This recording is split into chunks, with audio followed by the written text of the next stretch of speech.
be interesting to see how often we see Medvedev at the net tonight, but the opening point sees him there. 15-11. And the opening point sees us joined by Wally Masseur. Hey, Wally. Perch, I'm out of breath. Ran from the studio to the commentary booth. It's the fastest I've moved in about 10 years.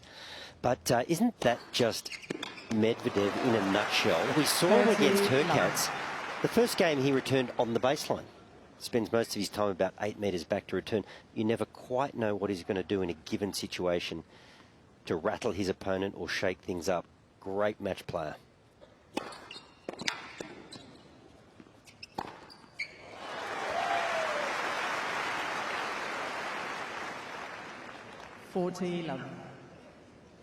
Two fast servers, but also two servers that make a lot of first serves.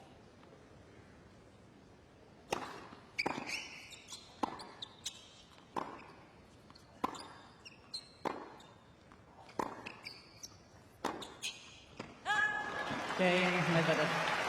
Quick hold, 4 straight first serves in, and Medvedev looking very comfortable. And it hasn't been about first serves in for Zverev in his previous meetings against Medvedev. It's been about the points won behind the first serve. So it's going to be certainly interesting to see. He was incredible against Alcaraz. He had one stretch, Wally, where didn't miss a first serve for 30 minutes. And don't you think, Petch, it was Alcaraz, there was something about him on that particular evening where he just wasn't sort of providing that presence or that thread. He wasn't digging enough balls back. So someone as good as Zverev gets into that rhythm, the serving within themselves, hitting their spots.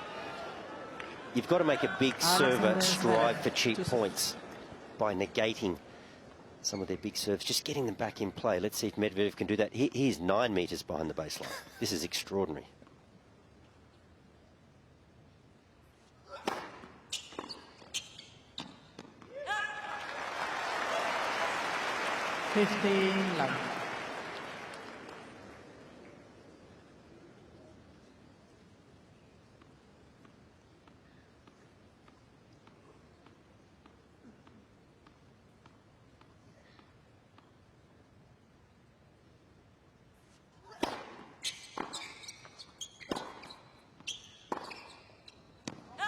Wally, most of these surfaces on these Grand Slam courts are massive, aren't they? It's a huge distance from the baseline to the backstop. Daniil's nearly in the front row. He is so far back. I've never seen anything like that. No, never seen anybody return this deep, ever. The ball kid will get hit with a backswing.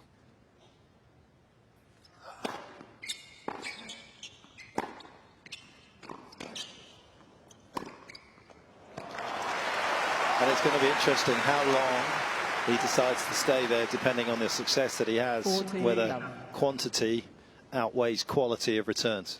It's tough, isn't it, Petch? You saw in that point, how do you re-establish yourself in the court, and then you start to have to cover too many miles? But I think it's a ploy, a bit like against Hurkacz. It's something he's going to show Sasha, something different early. Cain, Zverev. Just a little flavour of some of the losses that Zverev had against Medvedev last year. Indian Wells, he was up a set. He had 9 break points in the opening 2 service games of Medvedev in that second set. Couldn't convert, ended up losing in 3. Monte Carlo, up a set, served for the match in the second, served for the match in the third, had 2 match points in the breaker in the third and didn't get it done. Bit of scar tissue there for Zverev.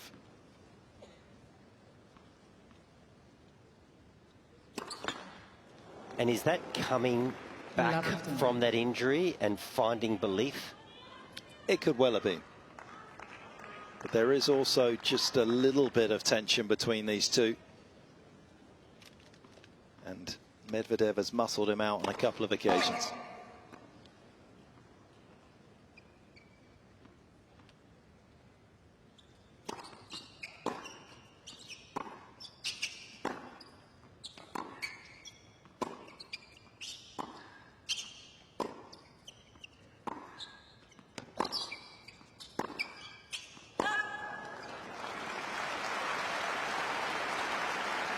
Not sure I've seen Zverev look this confident before. I mean, certainly live here at the Australian Open, he has incredibly confident body language to me. Not cocky, but just confident, and I think he believes.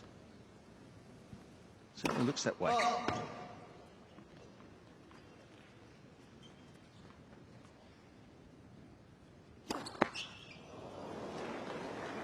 Right now, that confidence isn't misplaced. And we've called a few of the matches. I've been on a few matches for Medvedev, particularly against Nuno Borges. Quite often he served consecutive double faults. He's done it on numerous times this tournament.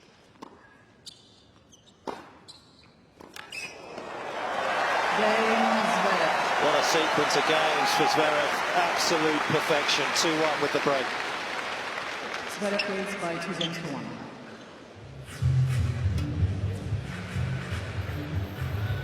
Picked up his 400th career win in this tournament. Sits at 403 at the moment, and you can see why. He's been racking them up. That was quality. And I agree with you, Fitzy. He's got a calmness about him. It's downstairs, backstage a couple of hours ago, just walking past, chatting. He was not looking fussed about the momentous evening ahead. He's got game, and when you've got game, you can believe. And I think you've spoken about it, Petch, in a previous match. He was a win away when he broke his ankle against Nadal. He was a win or two away from being the #1 player in the world. So it's not like a kid who's incrementally improving. He was on the cusp of being the world's best player, and he was denied that through injury. And now he's worked hard over the course of the last year to be back where he probably feels he belongs, threatening for majors.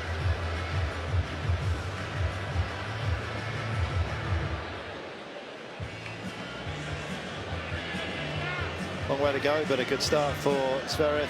Medvedev in his 8th ever career Grand Slam semi-final. He's won 5 of the previous ones. First one he ever made was against Dimitrov 2019 at the US Open. Won that in straight sets.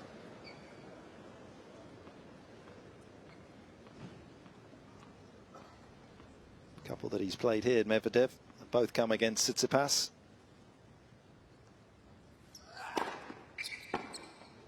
And he's only dropped a set in both of those meetings. But he looks a little out of sorts at the moment.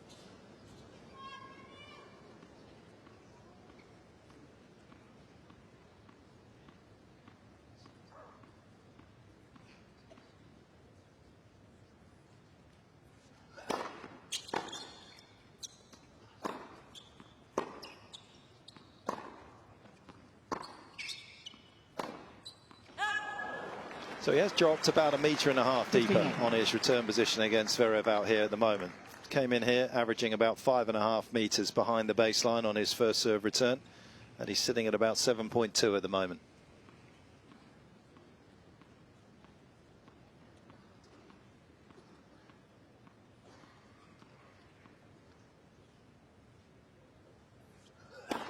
Left for service.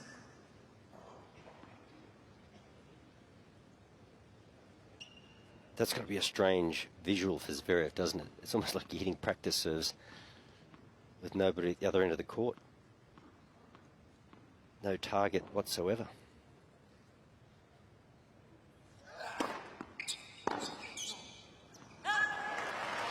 .2, another 1.5 meters, and then you go right, and you're kind of almost a little bit on the diagonal, as Medvedev is on his forehand return, which is his weaker of the two sides. That is a long distance that you have to pinpoint that return to.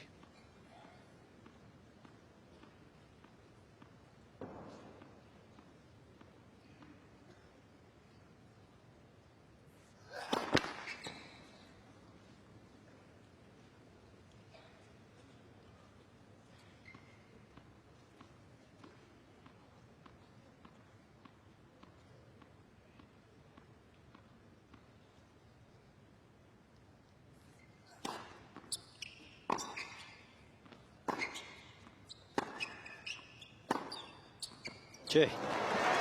Guys, do you think he's just doing it for the visual difference and just trying to throw Sasha off his rhythm a little bit in the early stages, because he knows how well his opposition, he knows how well Sasha's been serving the whole tournament, especially in the last couple of matches. You think he's just trying to throw his rhythm off with this? It's hard to believe that he will he can continue to play this deep in the court, Fitzy. And he doesn't mind the odd mind game or two. Daniil. But it's almost like he's making a difficult proposition even harder.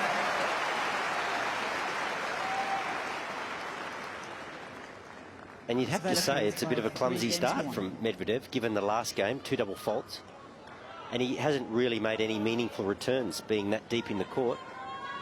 Certainly hasn't changed the rhythm of no Zverev's serve, has it? And how did he develop that stance so deep in the court? Can't imagine at his local club back home they had a backstop that would allow him to stand that deep to return.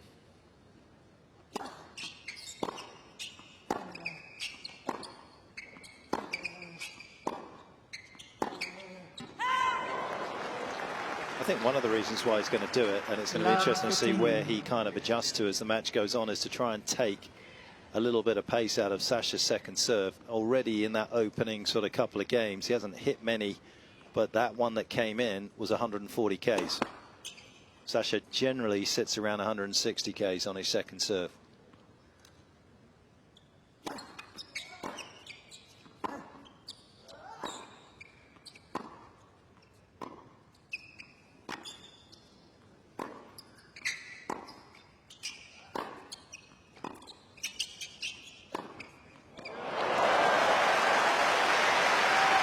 Well, we know his backhand is a thing of beauty, Zverev, but I think when he starts off hitting his forehand this well, it tells you something about his state of mind. I mean, he hit this well against Alcaraz, didn't he, this shot? And he has started off in exactly the same place.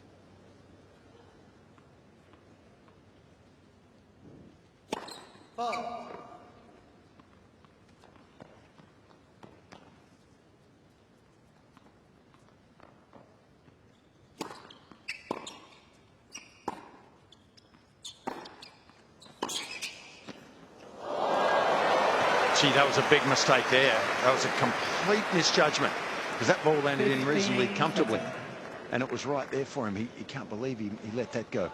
Does he have the breeze at his back, Fitzy, Zverev, at this point? Not much breeze here. I would say the prevailing breeze would be from that end, but it's very light. Gee, that was in by a foot. We're just looking at the slow motion replay, and a chest-high forehand volley.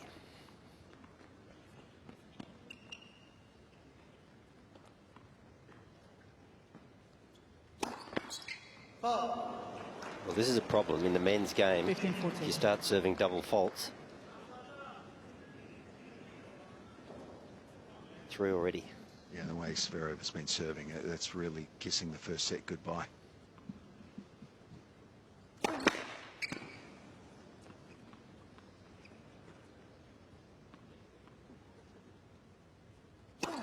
Wow.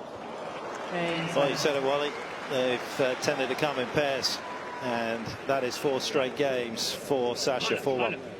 Zverev leads by 4 games to 1. Là, je peux rien faire. Là, je peux rien faire. Là, oui. C'est ça, râle. He's looking for advice from Gilles Savara, who has guided his man magnificently over the last few years. Never been an easy proposition at times with Daniil, but he is looking for some solutions to these serving woes at the moment. Very few in, and then obviously the 4 double faults. He seemed to be gesturing, do I come over it with a kick or do I go around with a slider? Well, the majority of second serves are hit with a kick to get the spin to bring it down, so we'll see if he can sort that one out. I don't think that's really a question for your coach. I think it's something you should know by now. Wally, I would think that they talked about maybe sliding a few second serves as a tactic. Maybe there was a weakness somewhere, or it would help them, but he's just got to get the ball in at the moment.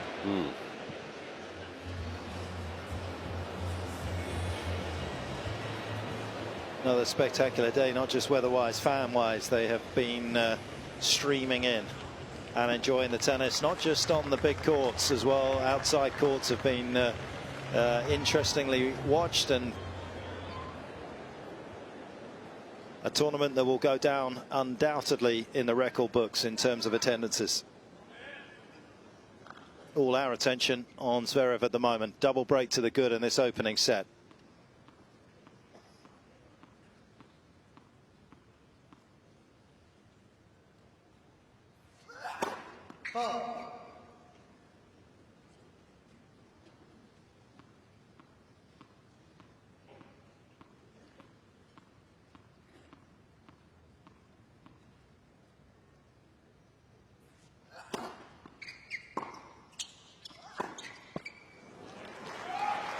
Well, there it is, the slightly slower second serve, and the backhand of Zverev, Medvedev, which is money, does the damage. But what an interesting tournament, because we make predictions thinking, you know, all things being equal. Alcaraz comes out in a mood. Novak comes out in a mood, and it appears Medvedev has come out in a mood, a subdued mood.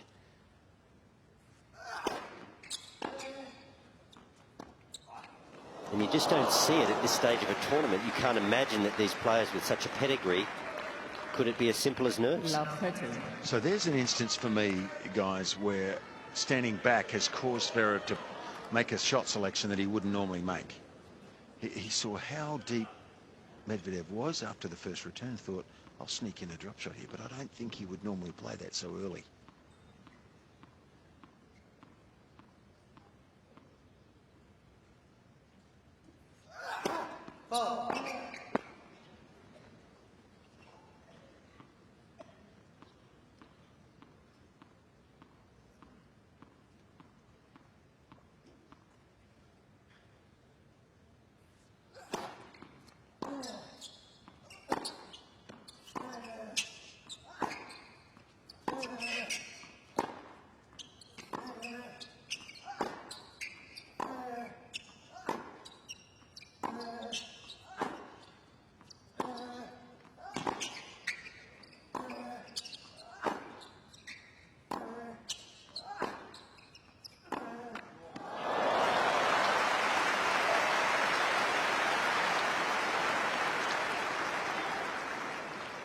(15-13).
(15-14). One of the flattest forehands out there on the tour. Medvedev has to work extremely hard to get up the back of the ball to create that angle. He did a great job there.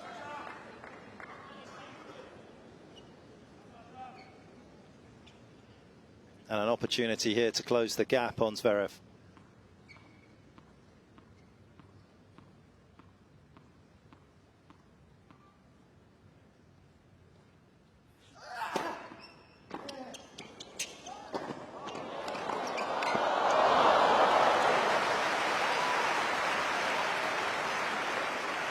Well, they play from impossible parts of the court, from the way I look at it, and how on earth could he think this was possible? Look where he is, and he's trying to hit a cross-court pass, and he's disappointed he missed. I'm not even sure physics would allow that to go in from where he was in the court. Quite an imagination.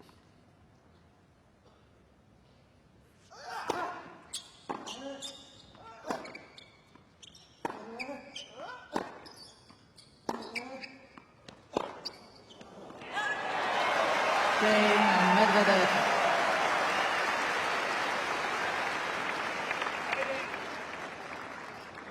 Zverev leads by 4 games to 2. Was it just me, Fitzy, or was that a couple of slower balls that caused problem for the Zverev forehand? Yeah, I didn't notice too much pace coming off it, but look, I just think Daniil at the moment is just trying to nullify the free points that Zverev gets on the serve. He gets it all the time. And by standing back, in his mind, I think what he's saying is, I'm going to get the ball back and we're going to start in a neutral position rather than you getting all these free points. But no, I'm not sure whether he slowballed the forehand or not. We'll see as time goes on.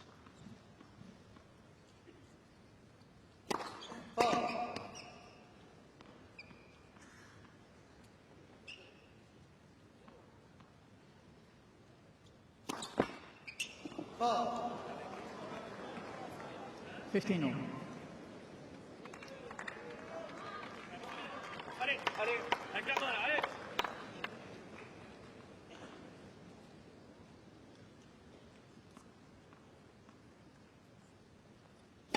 Ball.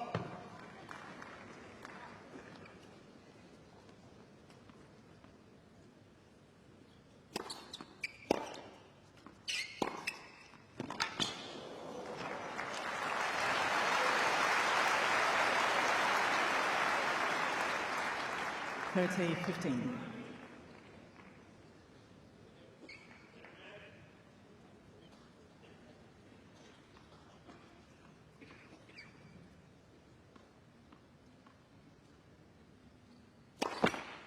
Ball.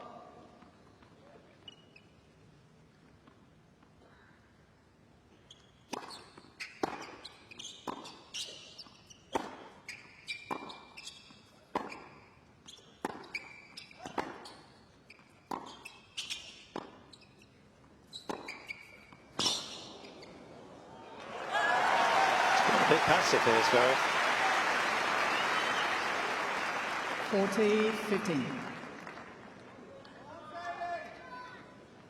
Daniil still hasn't found his first serve. Take away the double fault problem that he has.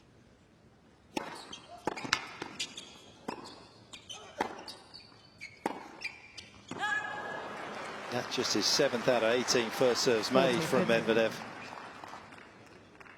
And isn't it funny, Petch, you say Zverev's gone a bit passive, but that's just the Medvedev effect, isn't it? Sleepy rallies, makes balls with not much pace.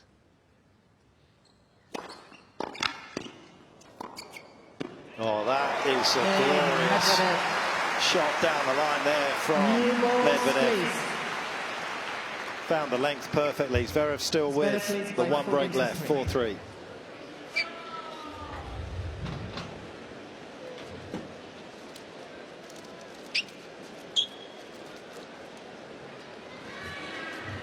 He's done well here, Medvedev. That is an awkward little shot for him. Very little spin on the ball that he has, and that's why it travels a little bit longer, so he had to dial down on the pace and find the length, as we see the 10-time champion here losing in the semi-finals of the Australian Open for the very first time. What a performance it was from Jannik Sinner. Didn't face a break point, the Italian, in the entirety of the 4 sets. Poor guy loses and he leaves alone. You win, you have an entourage, Petch. That's how life works. Victory has many fathers. Defeat is an orphan.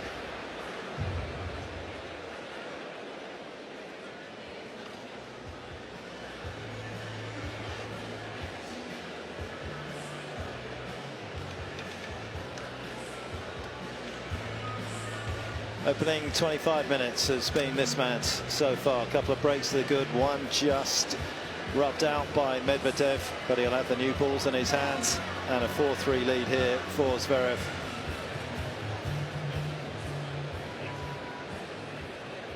The last couple of games were an interesting passage of play. Medvedev searching for solutions to a slow start from his coach.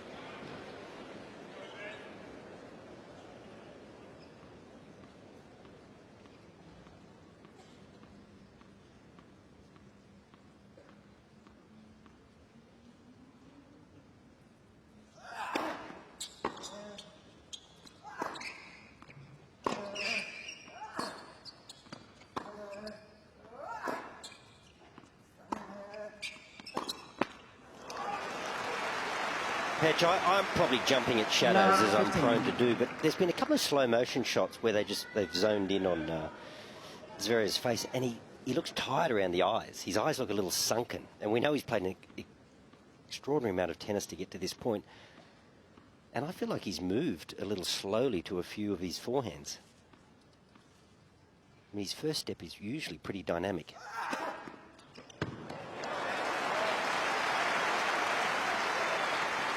He had the luxury of a double break in this first set, so with new balls now, you kind of feel like that'll get him home, but Medvedev has already done what Alcaraz did not do. Even if Medvedev wins a set or two, he's going to take, Zverev wins a set or two, Medvedev will take something out of him.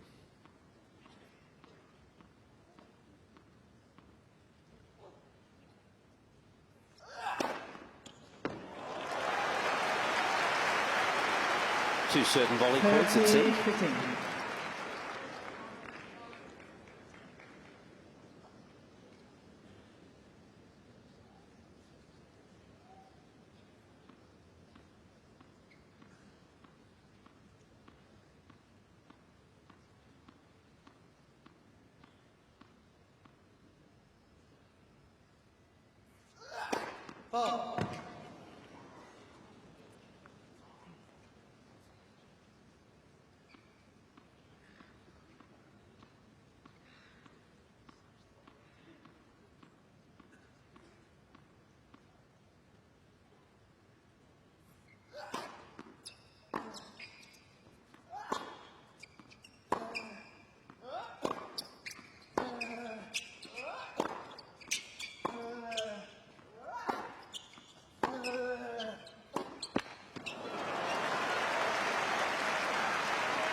15. His forehand is not as good as it was in the opening couple of games, is it? I'm not sure why, Wally.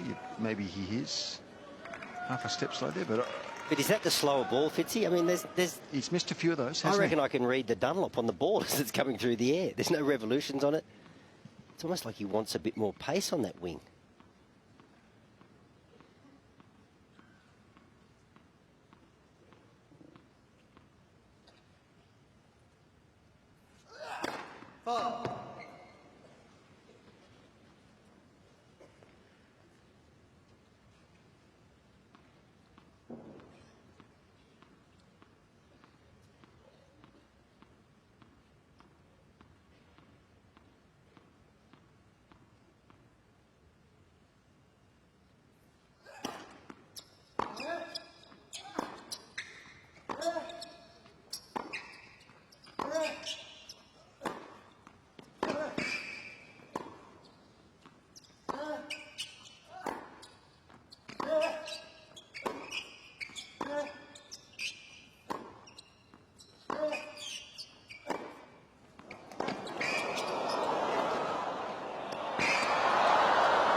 Well, the crowd loved it. That was a typical kind of Medvedev rally where he was just trying to stay in it.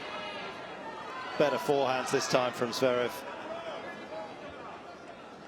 It's almost like the more committed Zverev is on the forehand, the better the shot it is.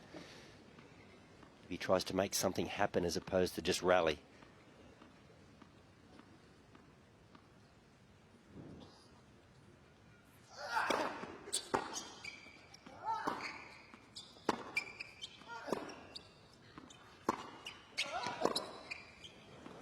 Styles work well for Medvedev over the years against tall players. Only one over 6'4", which of course Zverev is tonight.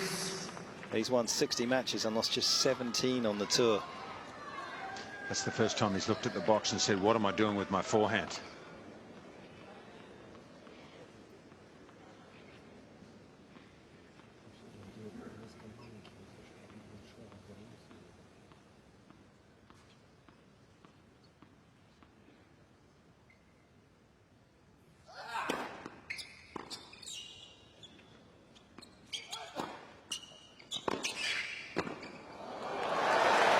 Tell you what, that was an edgy looking volley, wasn't it?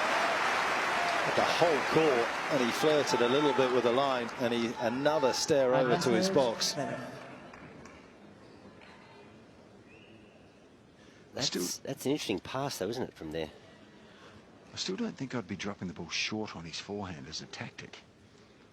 If he hit it slow and deep, it's one thing, but gee, he winds up. He's going to have a crack at it if he gets a short one.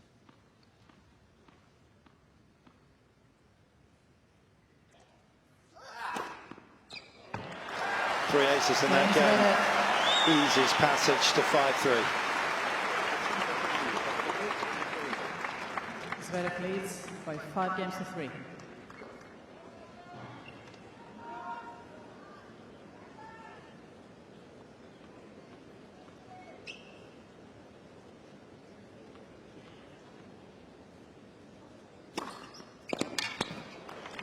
Great to see. Plenty of people taking their seats, buying drinks, moving in. They just played.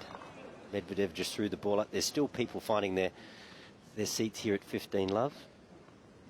No issue. It's like a breath of fresh air, isn't it, Wally? Yeah. Let for service. Players adapt. They adapt very quickly.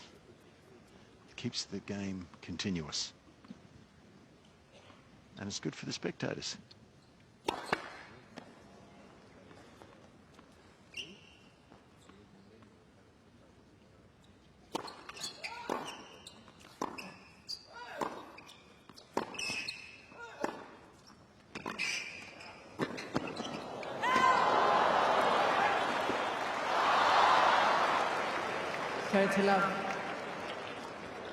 I think he needed to stop running through that ball. I think he needed to prop and take some speed off it and drop it a bit shorter. He tried to nail that backhand volley.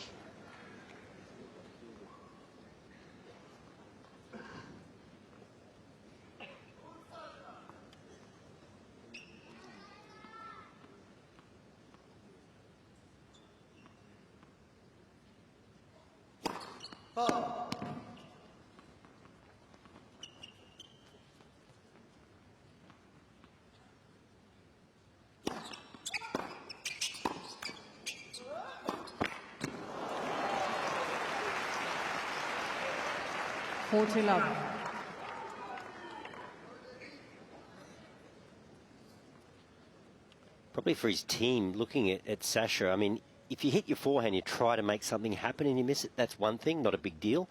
It's probably the one where you're just rallying, you miss that. That can erode your confidence.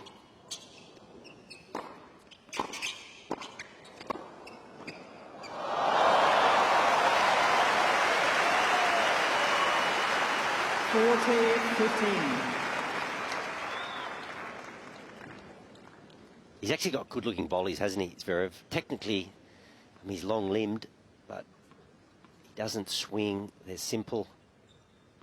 Good control of the racket face.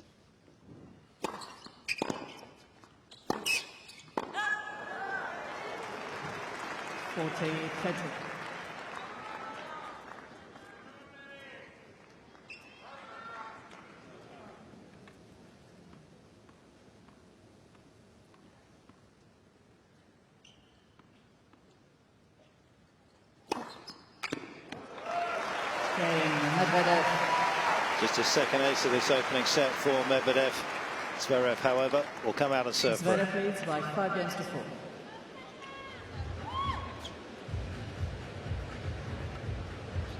Well, he's certainly finishing this opening set a little better than he started it, Medvedev. Whether it will be enough to perhaps salvage it, we're about to find out.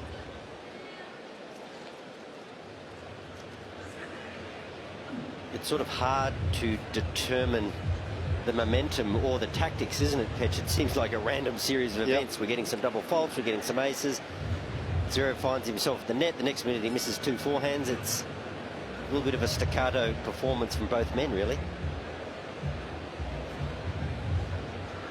It's apparent that Medvedev wants to soak up a bit of pace on return and keep the ball alive.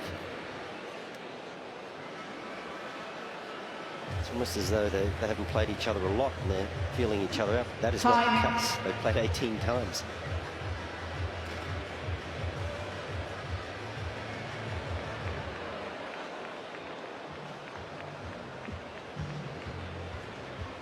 Golden hour in Melbourne. Home of the first major of the year, and what a major it has been. 33 5-set matches on the men's side already to this particular stage. Only a couple of matches left. This one and the final, of course, on Sunday, where Jannik Sinner awaits the winner.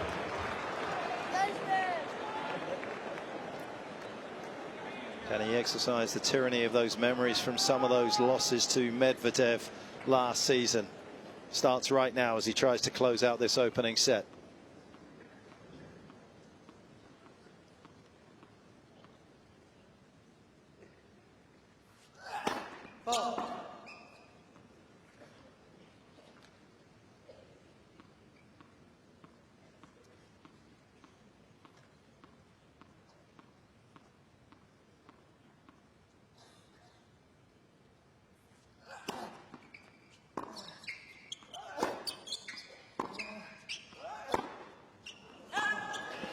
Well, there's your point, Petch. The deeper stance has drawn a 147 second serve.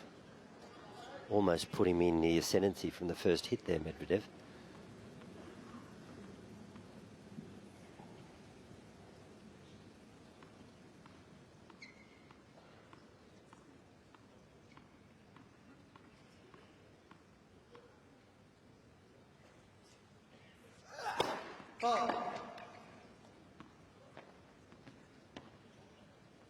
Most of Zverev's doubles come as well when he hits it slower, when he decelerates on it.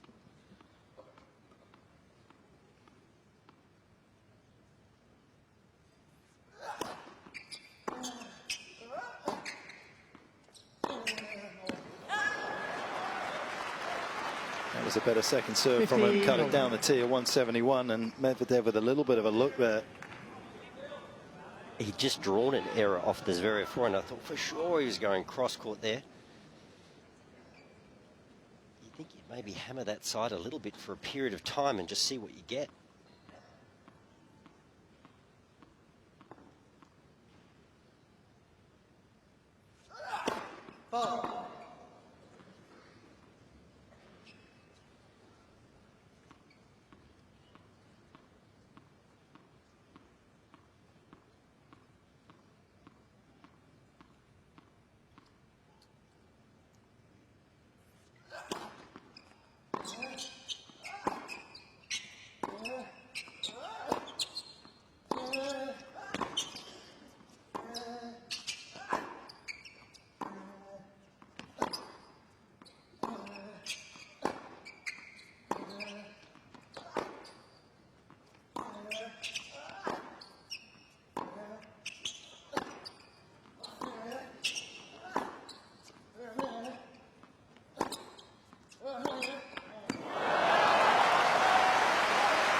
I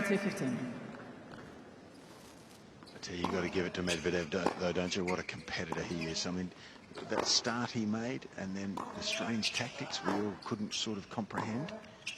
He's a chess player. He's back in it.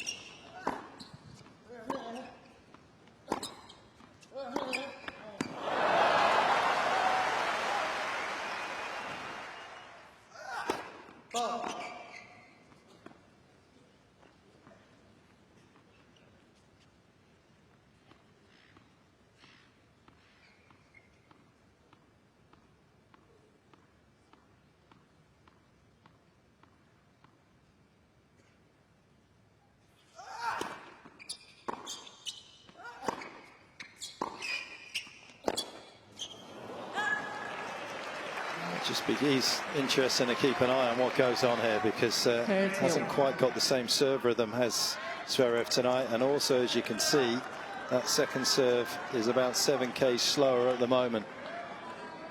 Dilemma for Medvedev is if it's slower, it's dropping more on him. He's got less to work with. Does he shove forward a little bit and give the opportunity to Zverev to serve quicker? Everything has a consequence.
previous match for Alcaraz to turn it into a physical contest. He was unable to do that. Medvedev is taking a lot out of Zverev right now.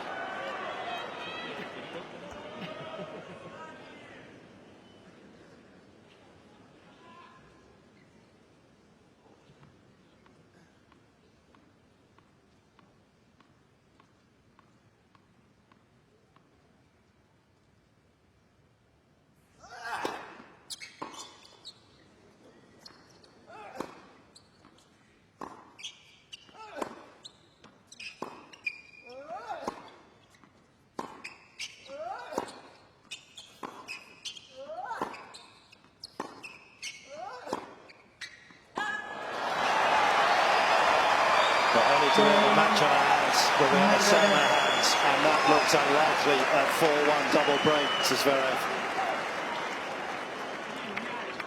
5 games up.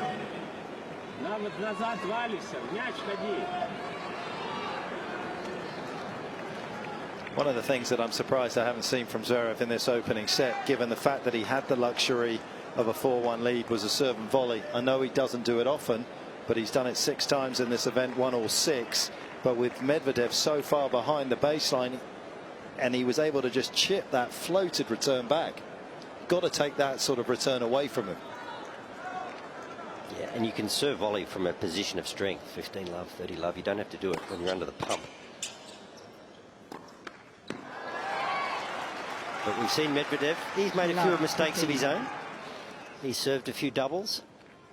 But once again, there was that close-up shot of Zverev talking to his camp. The eyes, for me, look sunken and tired.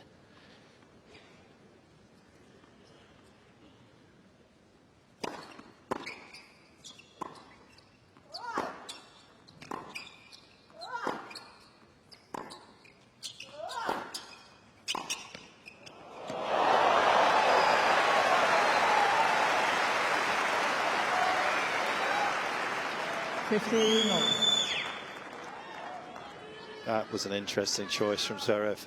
More than a hint of panic about that approach shot. When you come in cross court, how much distance do you have to travel to cover the line? And that was a pinpoint passing shot. That would have been difficult under any circumstances.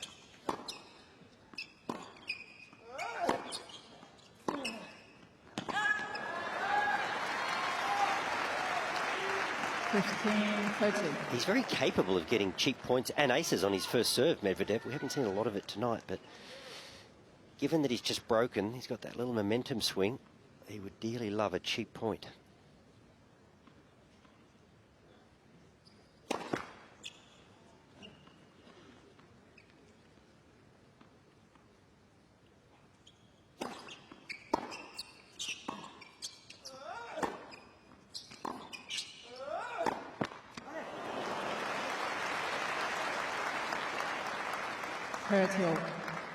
12 errors on the forehand for Zverev, only 2 on the backhand. Medvedev's style of play is making Zverev look a little bit limited in his options, isn't he? I mean, he's just trying to blast his way through the back. He doesn't seem at the moment to have the option of moving forward a lot, dropping the ball short at all.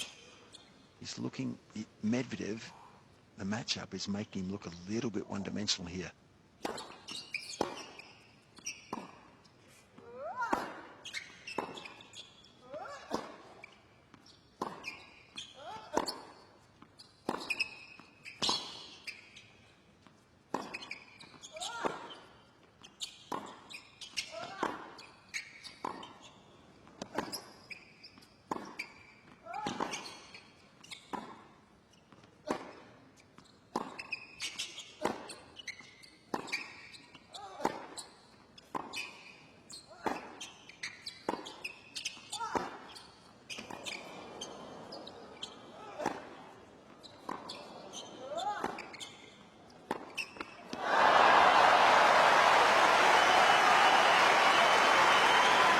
Thought he could have snuck in there once or twice, Wally. Yeah, it seems it's an option available to him, but as you know, Fitz, it's a physical effort, isn't it, to be dynamic, come forward. But like he's risking a lot with every ball, but not getting a lot of benefit, not getting a lot of reward. Medvedev is defending so well. It's hard to win points at the moment for Zverev. He's got a chance here.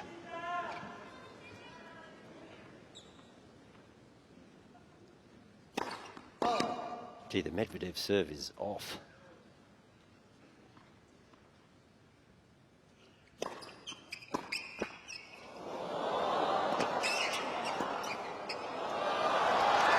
It's got it.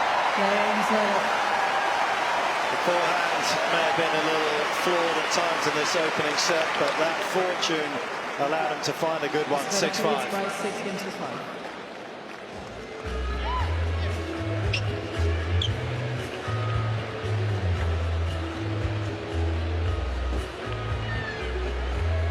What a fluctuating opening set this has proved to be between these two, and given how well they've served in general coming in, it's very surprising. 5 breaks. Yeah. We've got Medvedev with 5 double faults, serving at 48% of first serves in. Like, I think that's as bad as I've ever seen him serve in a set.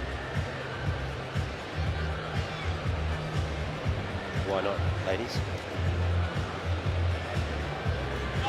Well, they've been the stars of the show, to be honest. Yes, the tennis has been great, but the fans that have come in from the first Sunday, of course, this will have 3 Sundays for the very first time when we look at it in the rear-view mirror, and what an opening Sunday it was. That's when you want to launch your blockbusters, and that's what Tennis Australia did. And Australia has been in the spotlight ever since.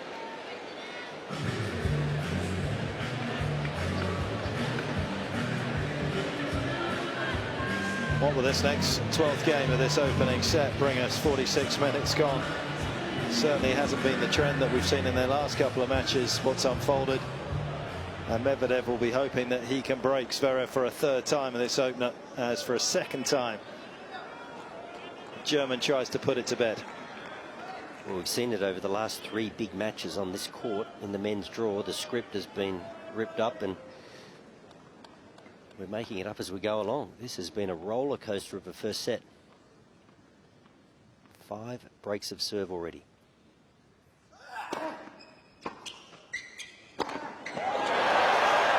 Who called for the serve and volley?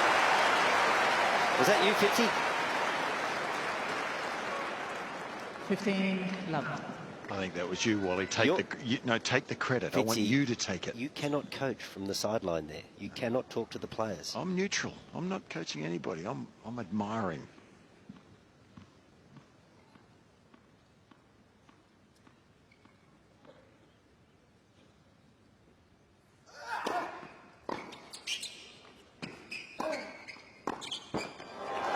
Well, he must have got the nod from his camp, surely. 30 love. I mean, the other return on the break point was kind of a signal to him that he needed a serve and volley, because Medvedev wasn't feeling any threat whatsoever.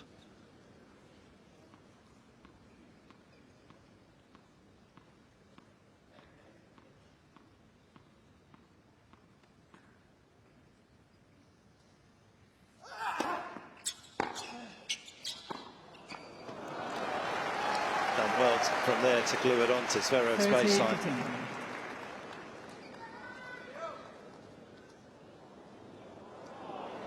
Be interesting just to, how far did that ball travel from the contact point of Medvedev to the baseline? Could be the longest shot in the history of the game.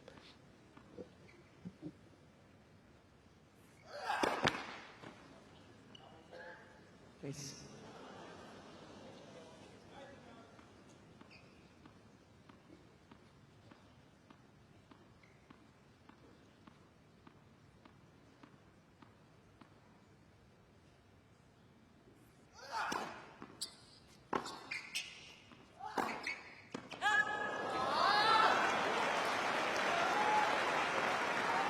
Fertil.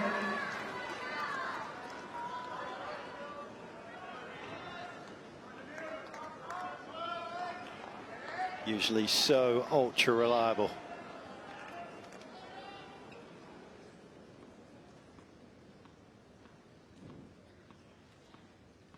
Zverev feeling the pressure.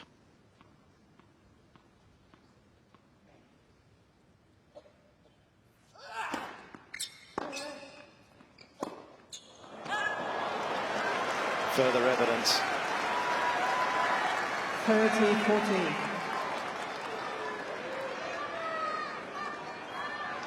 This is where a bit of variety wouldn't hurt, would it? Just take a ball on the second shot and just chip it short and move forward. I mean, Medvedev is so far back. He feels like he's got to hit every ball through Medvedev because that's his style of play.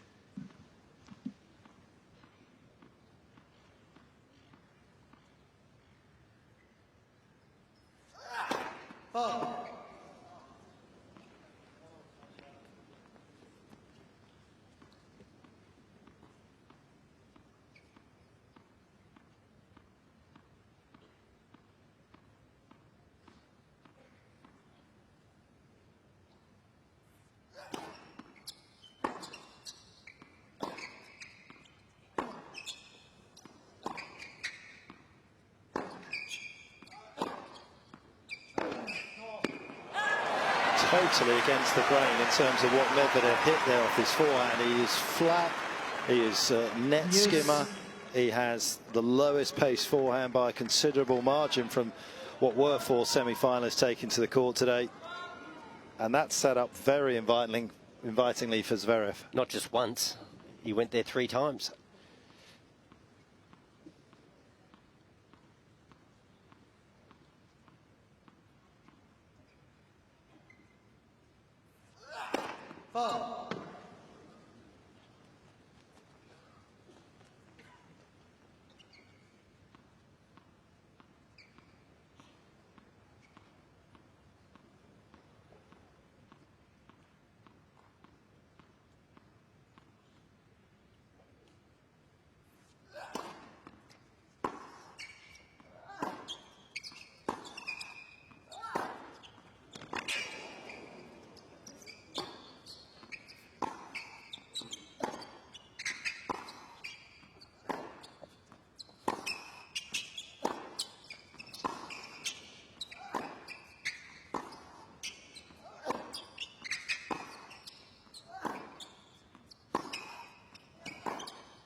Talked about the scar tissues from last year's matches. Further evidence. Well, he'd had an opportunity to come forward maybe 3 times in that rally. And finally, when he did come forward, that was an easy put away. But he was breathing so hard, Sasha, there still is. He just lost his form, I think, on the volley. Easy volley that was. But I think he's got to take a few balls out of the air, even if it's a swing volley at times.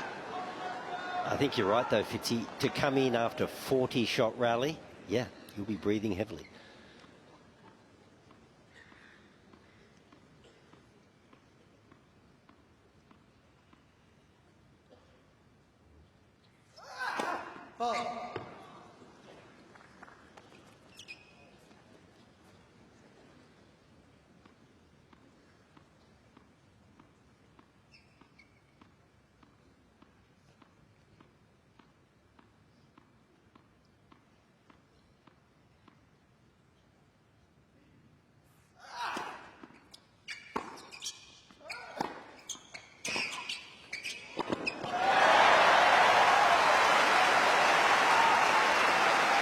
Well, congrats to Zverev. Yeah. It would have been easy to go into his shell, but he identified that that is a winning play.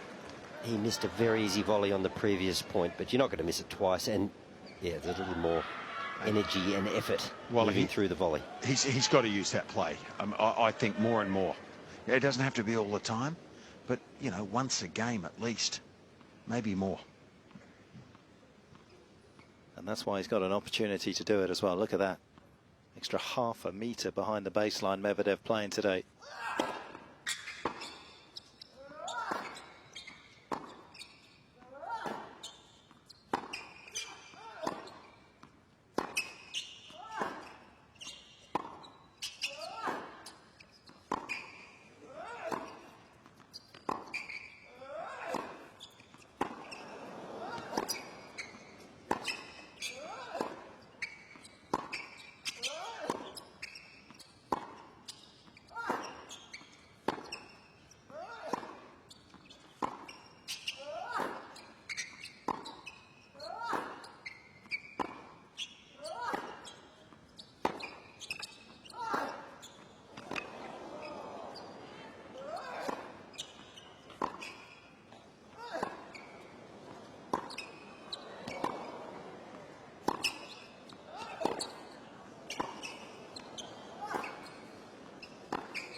perfect ending to one of the most extraordinary rallies you will ever see.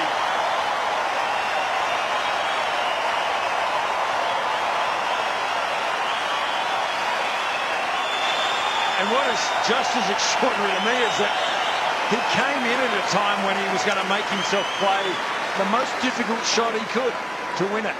He hit an extraordinary half volley, but there were once or twice earlier in the rally he could have floated in when Medvedev had just floated a ball back himself, actually. So I think he's just got to pick the right time to go in. That actually wasn't in the end. And Fitzy, he was walking back to get the ball for the next point, and he was almost laughing. The situation he finds himself in here, just working so hard for some of these points. Breathtaking in every sense of the word.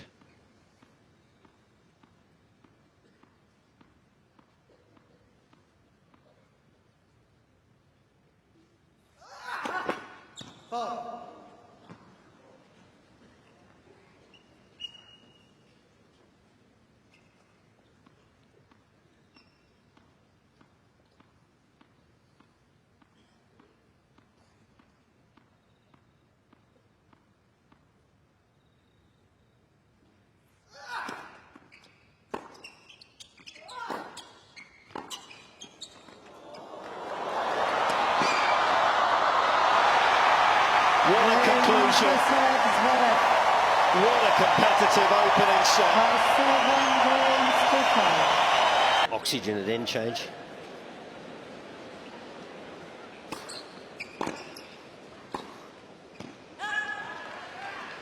But when all is said and done, Medvedev, he's now down a set. He's worked hard as well, we mustn't forget. I mean, he's played deep in the court, and Zverev has hit some pretty punishing ground shots. Rope-a-dope is a tactic, but you don't want to get hit too often. He needs some cheap points on his serve, and that was a problem for him in the first set. And you'd probably like to see Zverev free will a little bit on return. I mean, he's got power. He can take the ball early. Play aggressively. You know, rarely have I seen two guys hit the ball this well from the back of the court. But surely, you know, this is where a little bit of extra dimension would help Sasha if he knew how to take the speed off a few of these and roll them short so they bounce twice before the baseline. Just something different to take Medvedev away from his comfort zone too, I think. And Fitzy, didn't he execute well, apart from one easy volley he missed, didn't he execute well at the net generally, Zverev, in that set? I think he's got to look to, when he gets Medvedev off the court and he floats one back, go forward and finish the point then. One way or the other. The funny thing in the modern game, how players are reluctant to go to the net. You lose some points at the net, but you lose some at the baseline too. Well, it's not... They seem to think the net is fraught with danger. Cannot buy a cheap point on his serve. Medvedev.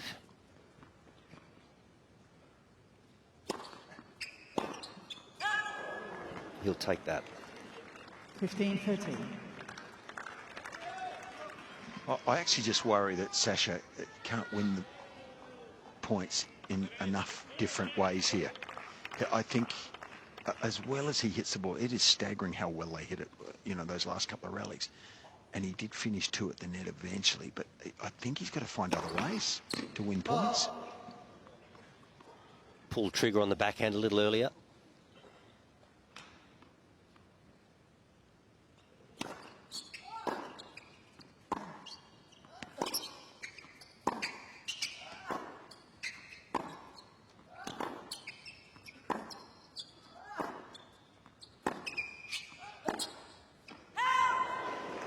And if they play like this for 5 sets, do you think Jannik Sinner won't be enjoying it home in the hotel room? Yeah, he'd be eating his risotto, having a glass of Chianti, probably thinking, how good is life? Hey, how good was he today? Isn't he? But he's just a champion all round. Like, what a great bloke. Tough not to like him, isn't it? Gee. Good to see a young player in the world, Wally, with dignity and class and decency. It's great, isn't it?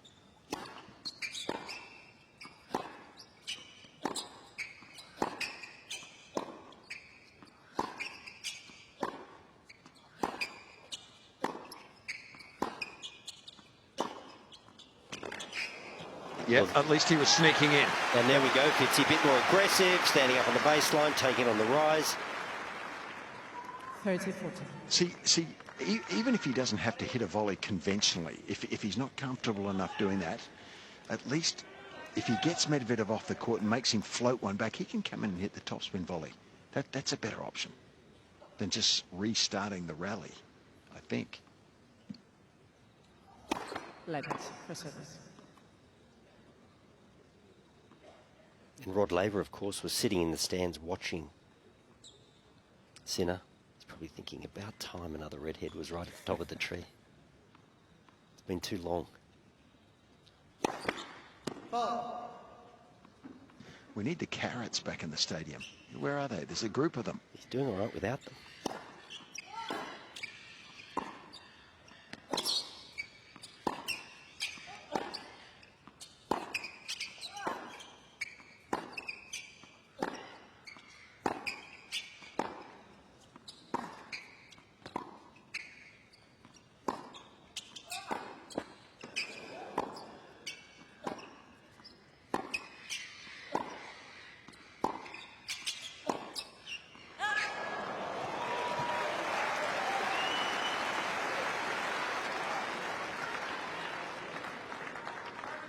Use. I will never understand why a player would look at his camp. There's sort of a sarcastic gesture. Like, there is nothing they can do from there to solve that.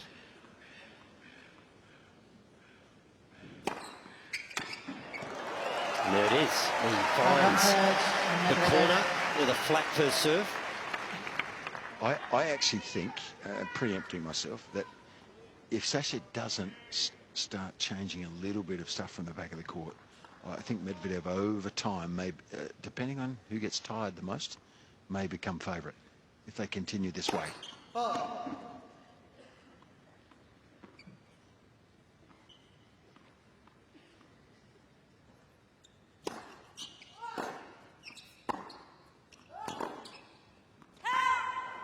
Cain, Medvedev. Yeah, he's a bit disappointed there, Zverev, and that has changed the complexion on this second set very quickly and the First game, match. second set. The euphoria from the couple of half volley pickups at the end of the opening set quickly dissipates. And against Medvedev, these matches can quickly turn into the type. They're a bit like a lobster pot. They're easy to get into, these kind of tussles, and incredibly hard to get out of it. When you have the lead and you can push on, life can get a lot simpler. Zverev unable to do that.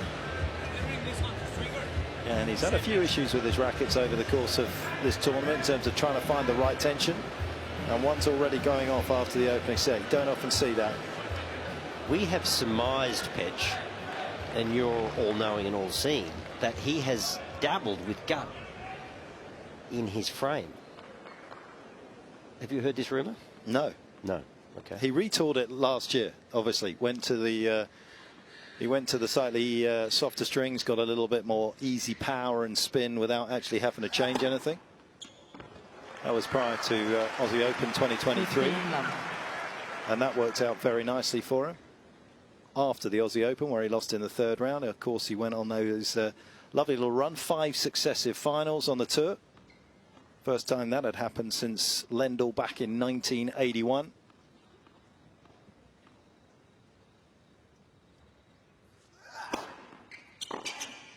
And there we go, serve volley point, keep it short. And look, I don't want to start rumours, but I just heard some discussion that he had dabbled with it in the pre-season. Robbie Koenig and myself were watching one of his earlier matches where he was serving double after double, and we were sort of thinking, has he got gut in the frame? Is he not getting the spin, the purchase? But upon closer inspection, it seemed as though it was all poly, but hey.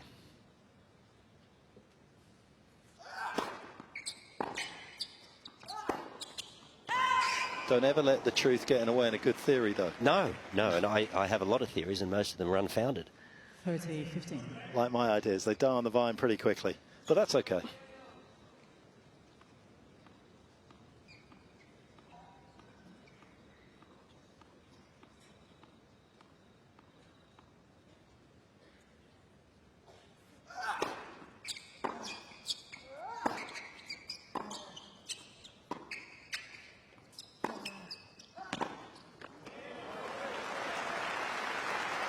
too, Medvedev gave him a glare there too.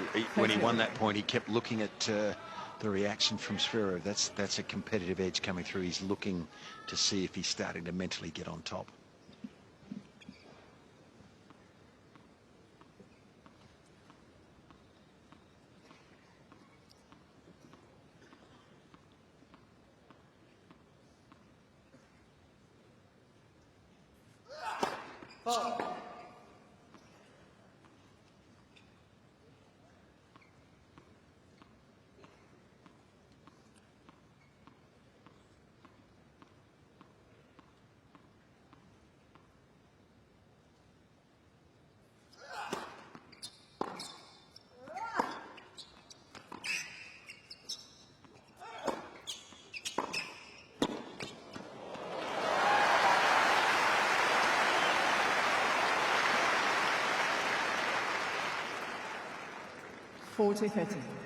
Gee, that was a shaky volley there that came off the frame.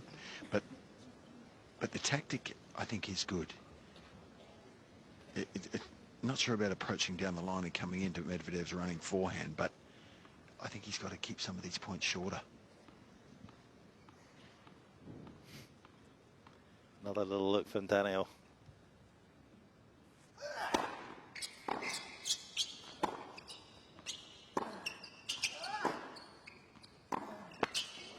Cain, Zverev. It's a good hold. 1-0. As we take you back to the end of the opening set with something just a little bit special.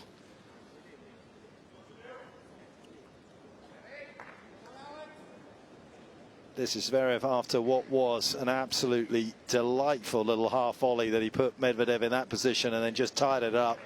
And you can see the reaction from the fans. He was living on the edge.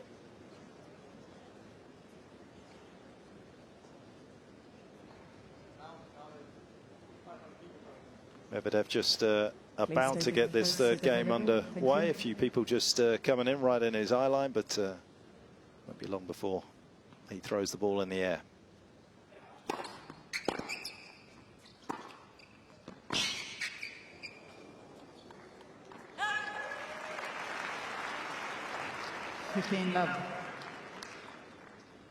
Those tournaments, incidentally, that he made the 5 finals of was just as he dropped out of the world's top 10 for the first time in a long, long time.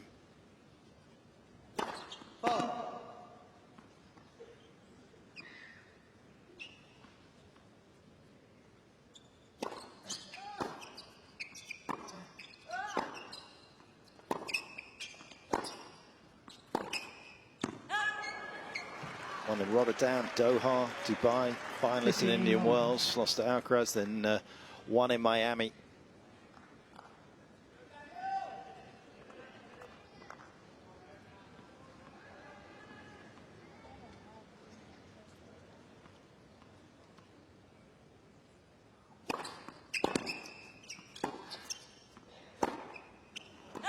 Warren down the line is not working for Zverev at the moment, and looking for solutions in the stands is maybe going to complicate matters even more. Because if he can't find that shot, Wally, he is going to have to play the long game with Medvedev. Yep. And it's hard to... I mean, your camp can talk to you about a strategy and what you might do differently. Shorten the point, serve and volley. Mix it up. But if he's complaining about a single shot, that has been a technical problem for him over the years. There's no easy fix. There's nothing they can say. There's no one sentence they can say to sort that out.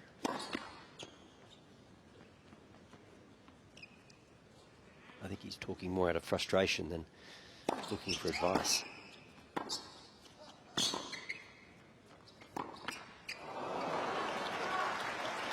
You know, Petr, I'm always curious with sports psychologists. They talk about confidence, but, you know, to me, confidence comes from great technique. Like, nothing wrong with Sasha's backhand today. Forehand a little wayward. It's technically not as sound. Great technique will build confidence and trust and a positive outlook.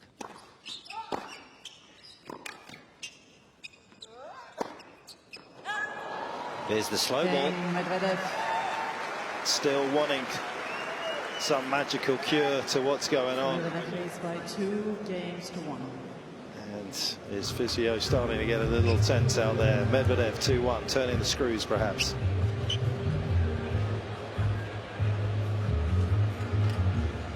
And perhaps one of the ways that Zverev can take care of hiding his forehand, as we've touched on, was the serve and volley sort of play. And apart from the fact that obviously Medvedev's a long way behind the baseline, gives you a lot of time to get to net, if you look at the channel of returns that Medvedev is hitting it into at the moment, means you can leave the wide ones. You actually can leave at least 30% of the cross court wide open and just cover middle and line, and you're going to be in great shape, Wally. Yeah, and you would assume some of those dots too have come across the court, so they're actually coming across the corridor as you serve and volley. So we've seen him do it a little bit and pretty successfully, and you would assume he wants to keep the point short, and we'll see a bit more of it. And I think he can be a bit more adventurous on the return game too. If he's got half a chance, grip it and rip it. These long rallies just look a little more punishing for Zverev than Medvedev. Just about as picture perfect as it can be. Purple skies. No one's necessarily hit a purple patch in this contest, which is a set and 3 games old at the moment. Jannik Sinner did earlier. Didn't face a single break point against the greatest returner of a tennis ball of all time. Seismic shock and a statement win for the Italian. These two vying for the chance to take him on in the championship match on Sunday.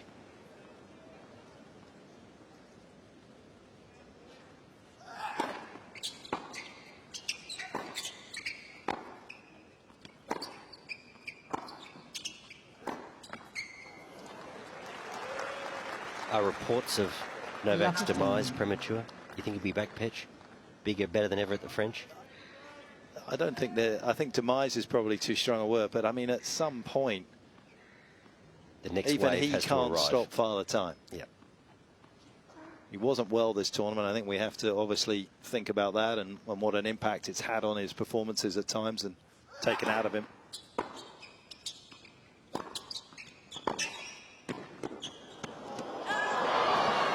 So I think he just needs some tactical advice right now rather than specific advice on the technique of his forehand. I think he's just not quite sure how to move forward. I mean, he came in across court again. He just looks a bit bereft of sort of knowledge on the tactical side at the moment against this particular opponent. No drop shots from Zverev either at the moment.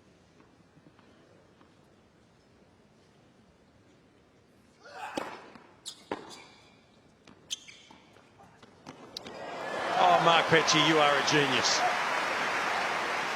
And played it off a difficult ball. But, you know, this is it. He hasn't played points any differently from start to finish. Same speed, same height over the net, same everything about every point, really. That was beautiful.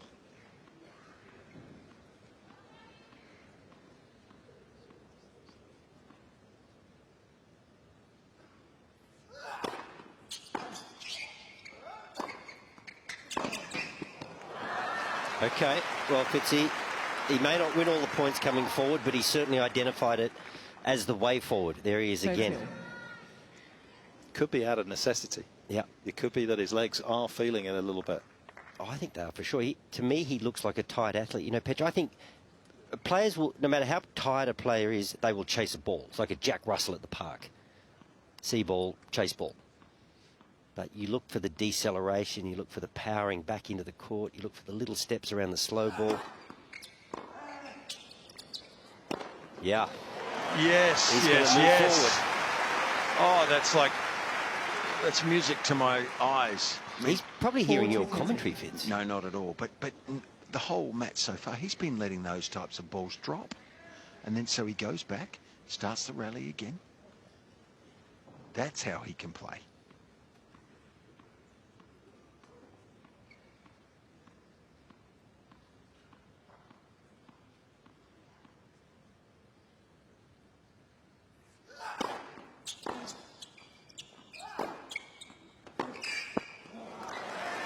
And you know what? Zverev. Maybe, just maybe, you get a couple of errors because of the implied threat that you're coming. You just make that court seem a little smaller. You can't just float it. If you're in a difficult position, you cannot just float it back because you think, is he coming? So it's just a good play all round. And while we all know about risk and reward in this sport, or we should know about it, and he looks like he's taking a risk nearly every time he hits the ball. But it's because he's so darn good at hitting the ball hard and flat off both wings for the majority of the time that he continues to play that way. But he's taking a risk. If he gets Medvedev off the court a few times and comes in, to me it's less risk.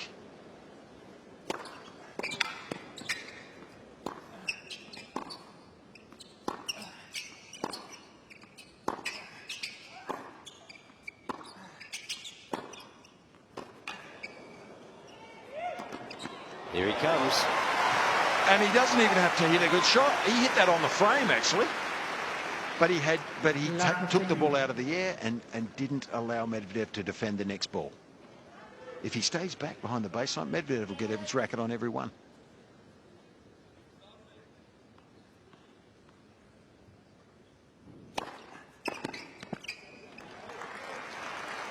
John, I think, you know, if you look at a Rublev and, you know, Zverev to a degree, and I mean, even Medvedev, they're so good from the back of the court. They beat 95% of the field, as they did in their junior days. And when you're winning that much, maybe you don't explore other options because you don't have to.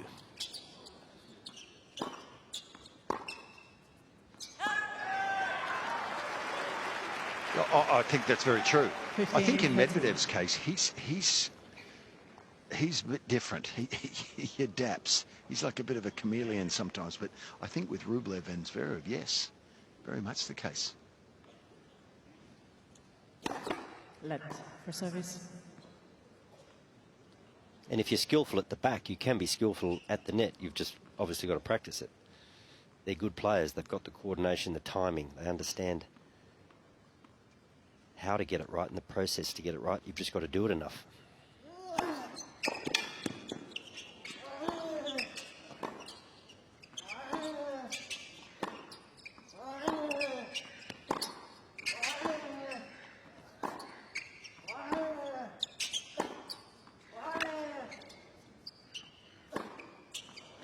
He's landed that. He's been looking for that forehand into the backhand side of Medvedev. That one was from a more central position. But he's pressed, he's probed.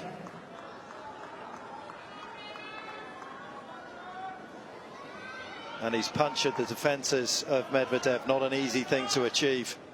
And he was coming in behind it. So body weight heading forward.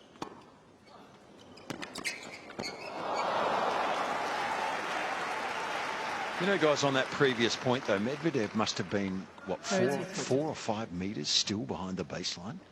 So he had to hit a perfect off forehand, like at warp speed almost, to get it past him. If he'd rolled a ball short there, which he doesn't seem to ever try or want to do, it would have bounced twice.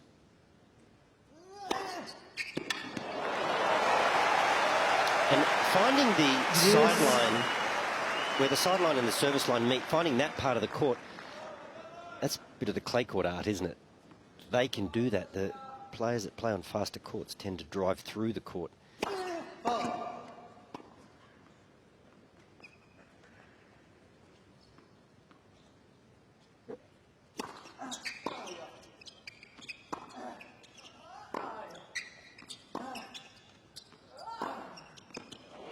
There he is. He's worked it out.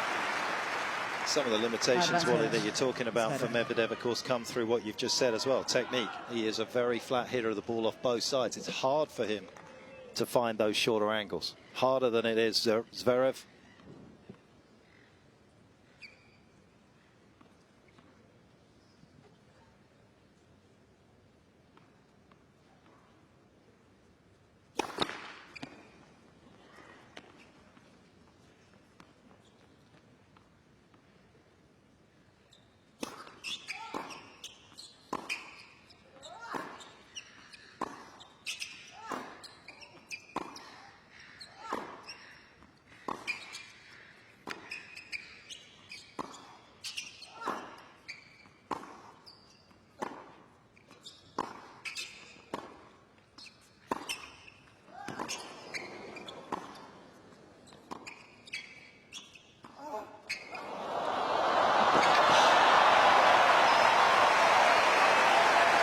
something just a little different, and this time from the racket of Medvedev.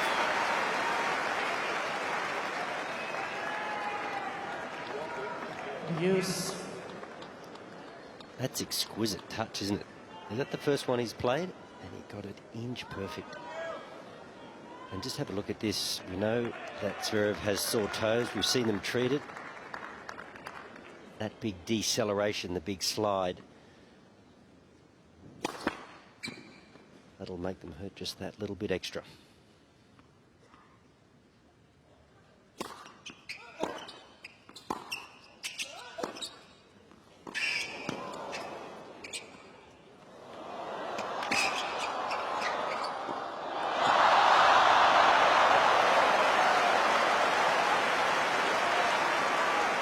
You talked about, you know, there's been periods in his career where Zverev has struggled with the second serve. He gets that deceleration.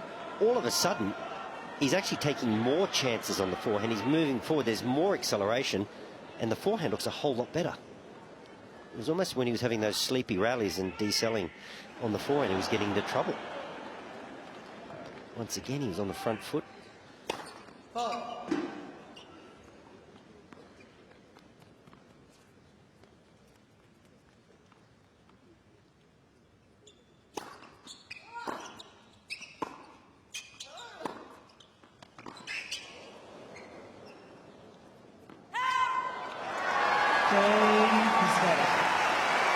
Well, he's found the solution to the problems that he himself had at the start of this second set on that forehand.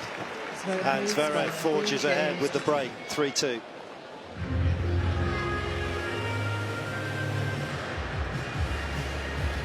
Spoken about Medvedev being a great match player. Credit to Zverev in this match, but just, I mean, even though he won that first set, it was not looking pretty, was it? He was having to do it the hard way, and all of a sudden, he's shortened the points, he's moving forward, he's accelerating on his forehand.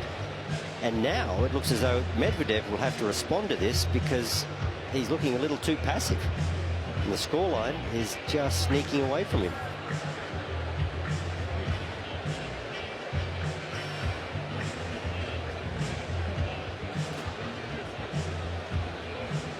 Couldn't agree with your comment more about technique and mental toughness. It's one of those things that is spoken about, isn't it? Hard work, hours on court, but if your technique is flawed, not enough hours and hard work are going to cover up for that in the big moments.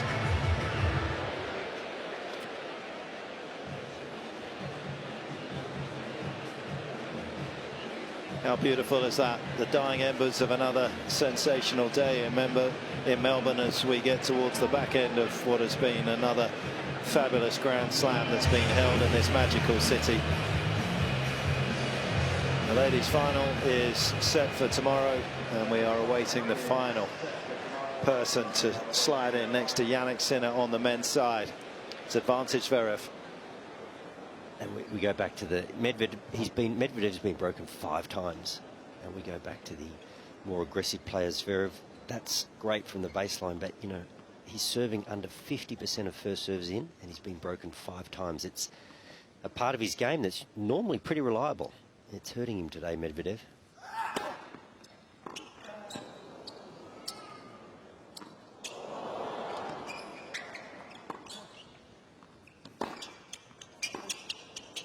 Oh, this is good. This is really good from Zverev. This is what he's been missing. This can change the whole perspective, I think, of this match. 15-11. And Fitzy, we know he missed a couple of easy volleys. It would have been easy to go back into his shell. Maybe it's there's a bit of clarity because he was weary after that first set. He was being forced to work too hard. He just can't put himself through another 2 or 3 sets of that. So now we're seeing this aggression, and boy, it looks good.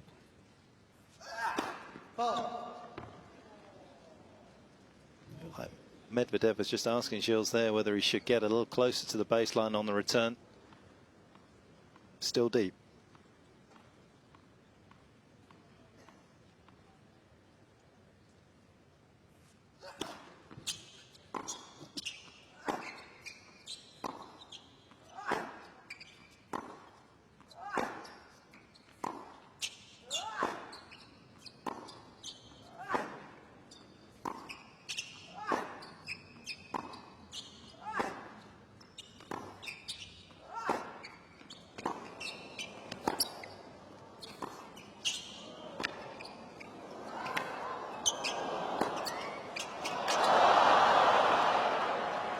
off a ball like that, arguably his best forehand of the night.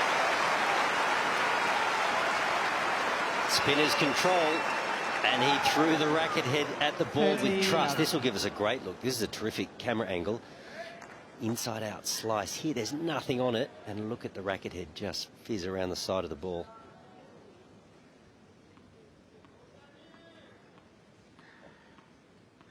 So he's hit his way out of trouble on the forehand side, hasn't he? He's gone bigger.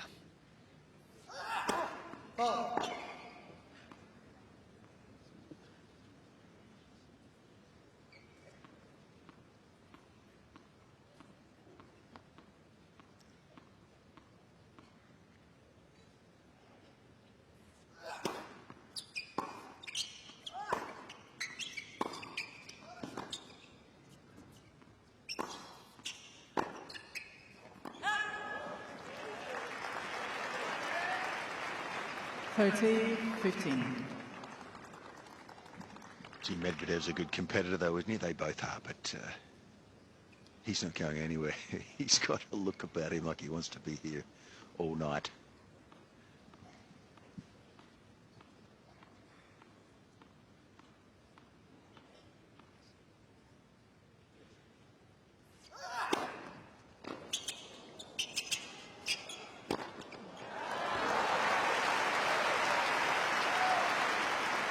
Kind of feel as though it's getting to the point here where Daniil's going to have to start changing up things from the back of the court a little bit on the return.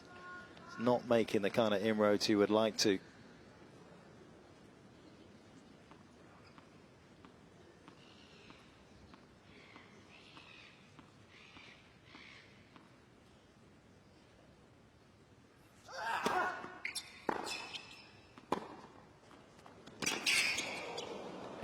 And that's the shot Fitzy actually talked about. I don't think he intentionally dropped that shot, but he did. As a consequence, it nearly bounced twice before Medvedev could get there. So I agree with you, Petch. He now has to adjust. Zverev did. Even though he won that first set, he was under the pump, and he realised it, and he's adjusted beautifully. What does Medvedev do now? Because if he doesn't keep his depth and he's that far back in the court, he either invites Zverev in, or he has to work a little too hard himself, because Zverev is keen now to get on the front foot. 15, love.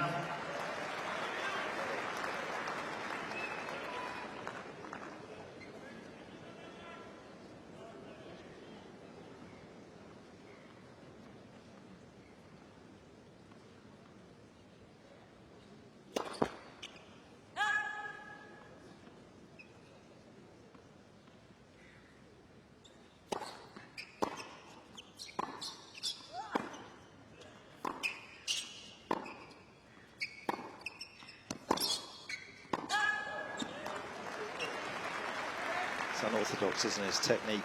Sometimes it looks a little inadequate, but it has been indispensable to him, and most importantly effective. It's been unique, but these are the times when it's tricky for him to do something a little bit different because of the technique.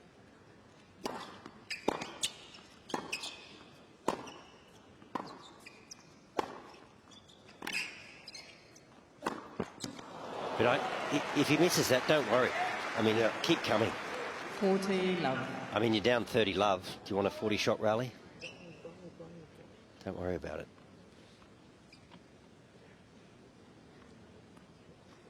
It's going to get the last outing for the Australian Open. Cain, Medvedev. There'll be a few more deliveries like that from Medvedev. Hasn't been his strongest shot of the night, but he's got time on his side still. Zverev with the break, though, in the second. 4-3.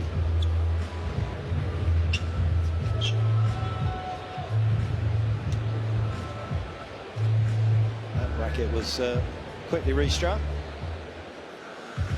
It's not really about the arrows at the moment, it's about the archer and what he's going to do to try and upset this rhythm from Zverev. It's one thing to be patient, and he has been in the past in the meetings that he's managed to turn around, and maybe that's what he's waiting for. There was a bit of a scare on Zverev's side of the net when he could have put the opening set away handily.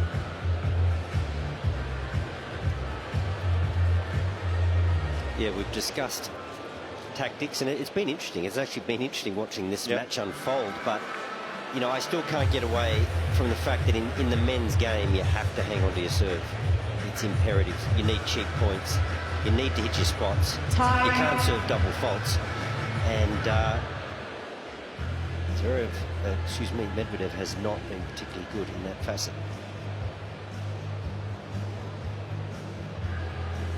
Good look back at Garden Square. Another 300% shade around the grounds here at Melbourne Park, and it's been gratefully received by the fans over the course of the 13 days so far of these championships. They have made it memorable, and they've had a memorable time being here as we rejoin these two, neither whom of course are in the perfection business tonight as much as they would like to be. They're in the business of winning, and so far Zverev is doing it just a little bit better than Medvedev.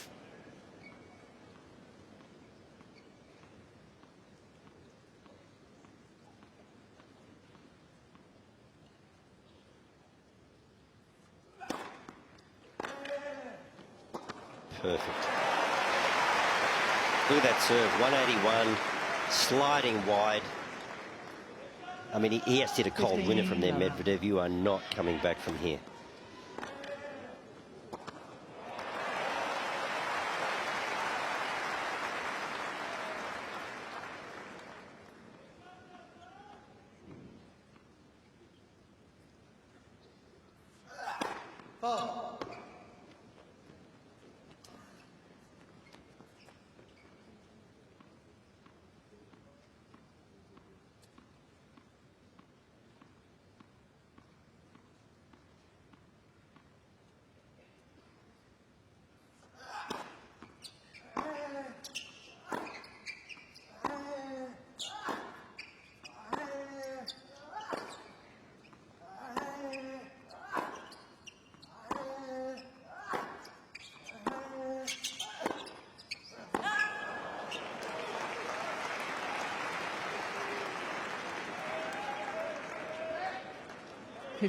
No.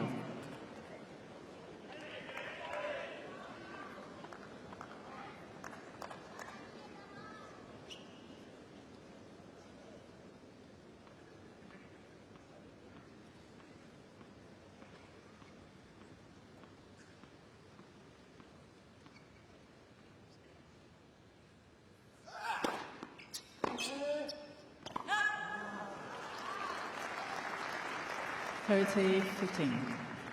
Zverev's doing a nice job of condensing his side of the court, playing, as you can see there, 8% more inside that baseline. Of course, that's helped by the various serve and volley points that he's brought to the table in this set.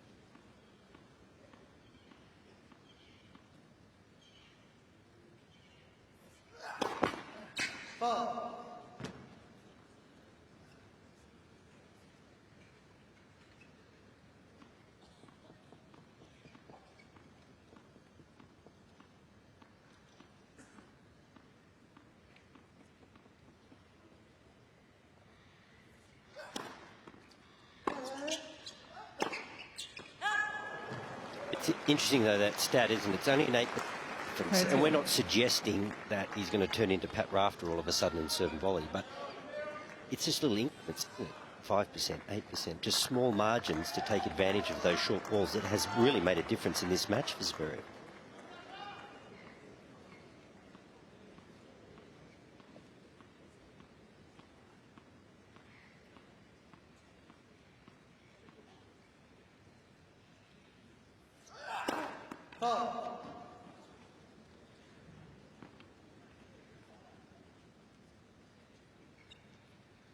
A lot of bouncing if he misses a first serve. 30 odd between first and second. I'm not sure one needs to bounce the ball that many times.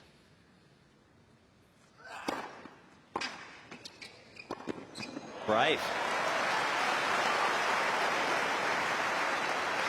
And, you know, this gives Medvedev something different to look at too. He doesn't know what's coming if you throw in a few of these. So it doesn't allow him to settle down and give you pain from the back of the court. So all in all, I think this is a must for Sasha if he's going to win this.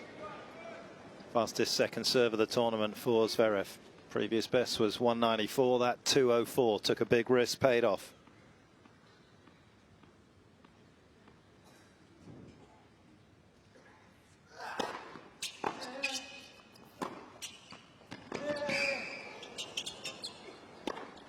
Calm as you like.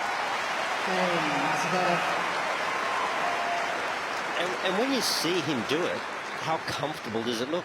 Just given the time that he's got to get to the net. I mean, you can almost measure your approach. It doesn't have to be spectacular, but how do you pass someone from that deep in the court? So defensive lob is the option. He's actually very sound overhead, is Zverev. No problems with the overhead. So this is pretty impressive, the way he has adapted. And tennis will evolve, there's no question, and it always has done. We look at sort of the way that Novak's used the drop shot, Alcaraz perhaps with the +1 forehand drop shot, taking it to a new level because the players are playing from that much further back. Serve and volley will come back because of it. Next generation of players that are playing, the only way to counter it is by doing what Sasha's done tonight.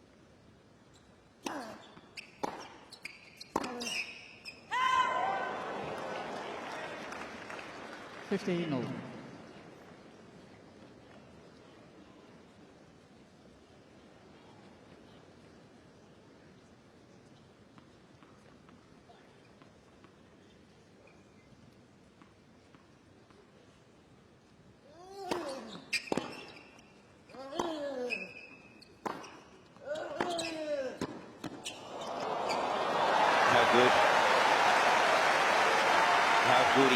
He's got such a clean backhand. I mean, it was a pretty good pickup. 15-30. But there he just leans on the backhand. He doesn't take any risk. We've said his volleys are nice. It is a clean pickup, but look at where the second bounce is. I don't know if we're going to get it in the replay, but if you look at where the second bounce is, well over the service line because Medvedev's so far behind. Doesn't have to be the best volley.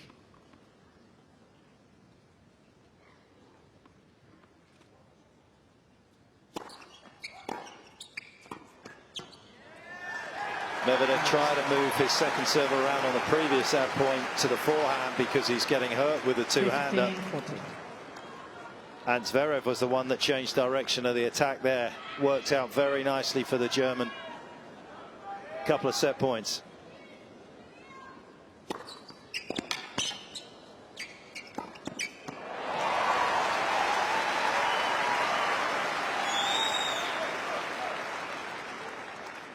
$30-14.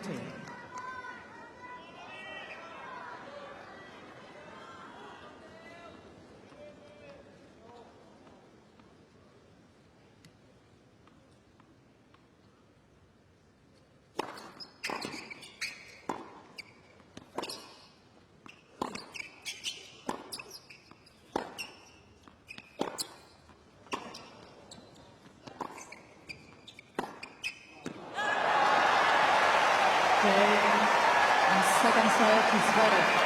Well with from Medvedev. And it was a long way back for the third seed. Zverev takes a 2 sets to love lead.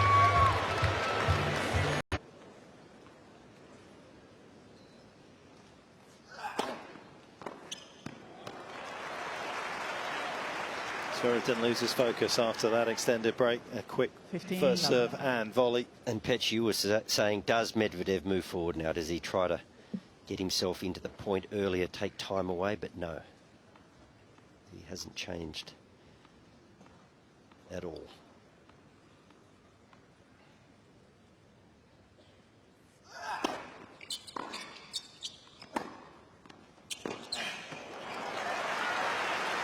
He's exposing his depth of stance. I mean, Medvedev gave a really negative reaction then. He was pointing to his hips as if to say they're no good. Okay, keep an eye out for that.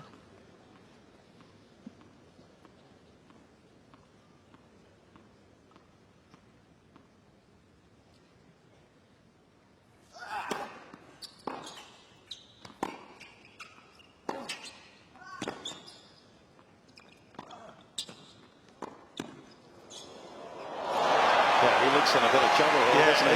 it's his right groin, I think. 40. He couldn't move at all then. Right groin. Okay. Kind of lumbered up to the ball in the first place. No leap whatsoever for the overhead.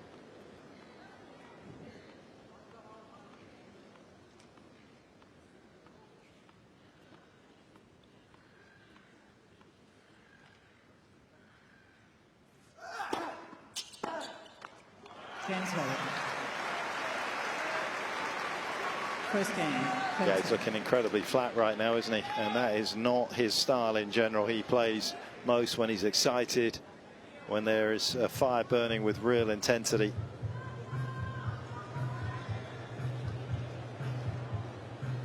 Zverev, incidentally, would achieve something pretty significant tonight. Be the first player ever since the ATP rankings in 1973 were introduced to get through to this Australian Open final, having beaten 2 of the world's top 3 players to get through to that particular stage, and he'd be the first person to get through against 2 highly ranked players such as that since Sampras at the US Open in 2001. It's been a long time.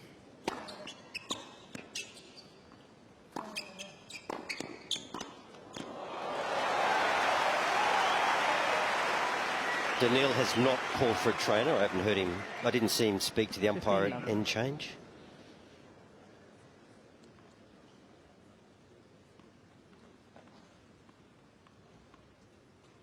And I didn't notice anything at the back end of that second set. Did you in his movement? Not really.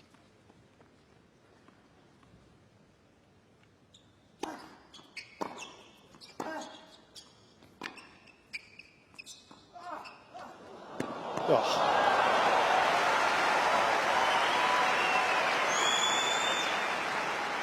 Well, maybe he is going to get a little more inventive. Found him up at the net on the first point, and then another one of these. And if he does, that's an indication that he needs to try something different, isn't it? Maybe it is the groin, but he's like a genius, isn't he? Crazy genius sometimes. 40 love. Is there such a thing as a sane genius? It's a I fine mean, line. you, Wally, for example, would you describe yourself as a sane genius? Well, they say it's a fine line, Petch, between genius and insanity. Fitzy walks it every day. I'm not genius enough to know if I'm sane or not. Well, there he is. We talked about shortening the points. Finds himself at the net twice in that game. Does Medvedev, and we saw the cheeky drop shot. So he's now going to abbreviate the points. 3 times he's come back from a 2 sets to love deficit. And most recently, of course, against Ruusuvuori.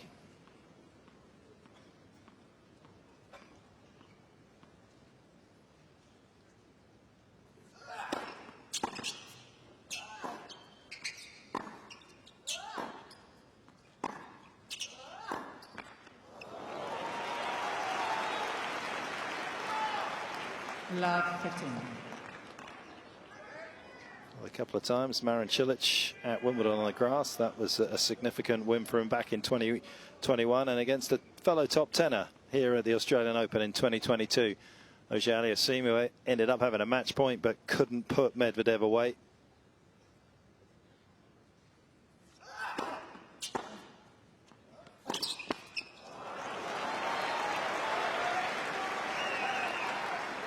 Love 13.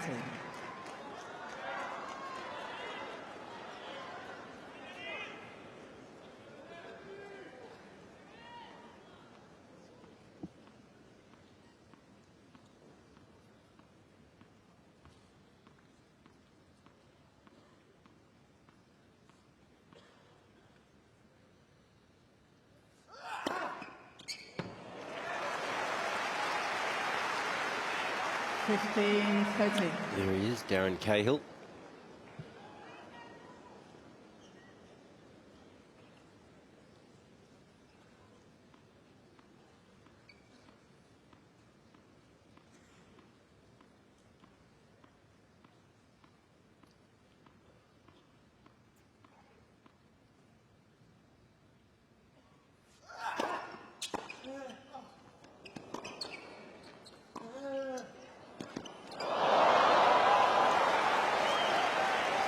just gesturing to the big screen that is behind the stadium, that ball 15, 14.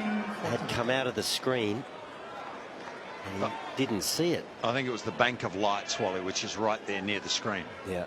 Yeah. Unsighted. Yeah, we heard Novak talking earlier in the tournament during the day when they put them on early to try and blend the day into night, saying how bright they were.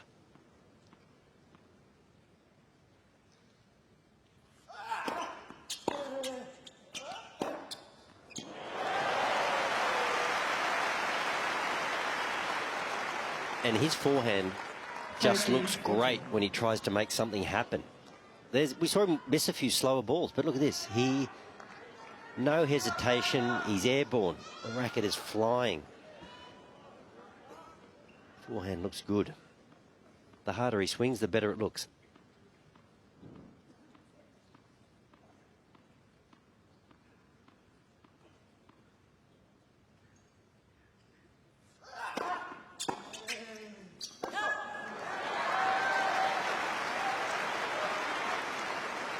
Use.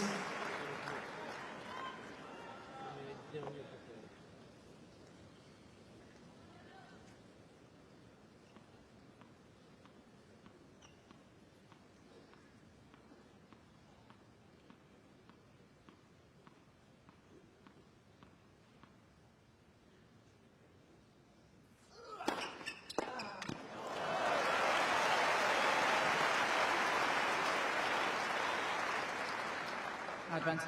Zverev.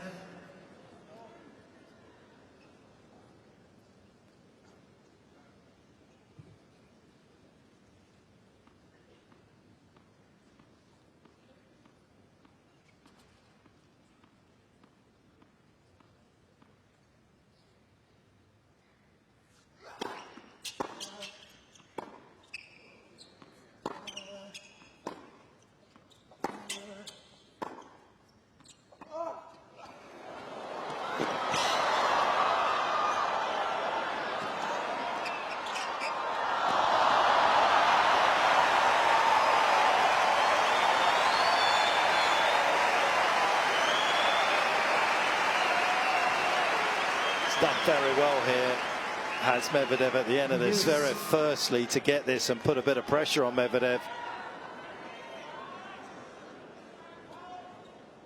Isn't Medvedev a classic, how he knows where the racket face is?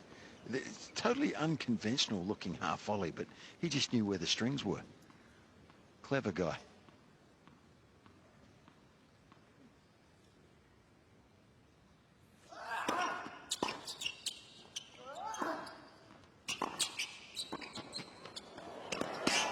It's nicely done again because Medvedev is creeping forward on his return position.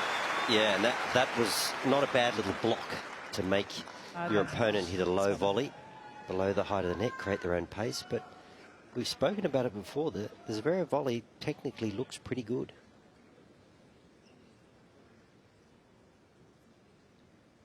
Yeah, he's moved on that forehand court there. He moved a couple of metres closer to the baseline.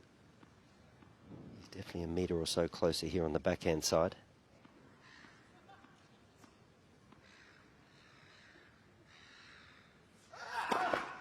And probably lunge forward another metre as Zverev threw the ball up. So he's made the change after 2 hours of returning very deep in the court.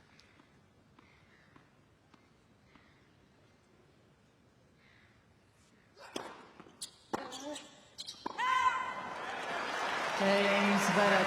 But obviously that's a different rhythm for him. He's got a little less time. He's got a shorter distance to try and traverse the ball, and he's going to have to adapt. Zverev 2-1, up by 2 sets to love.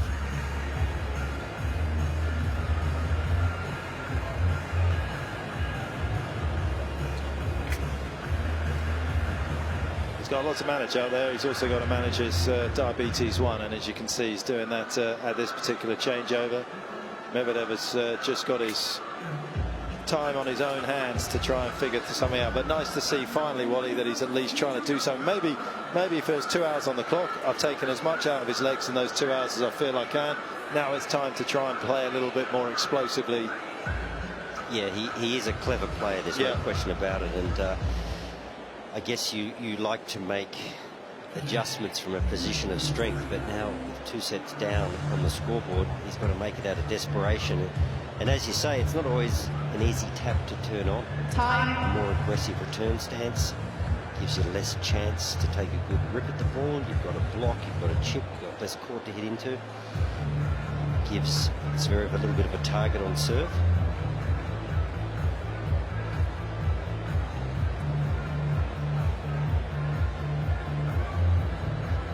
There's no bad seat in the house at Rod Laver Arena. Everybody has a nice intimate view of what's going on the rectangle in front of them, and at the moment it is Zverev who is dominating the angles.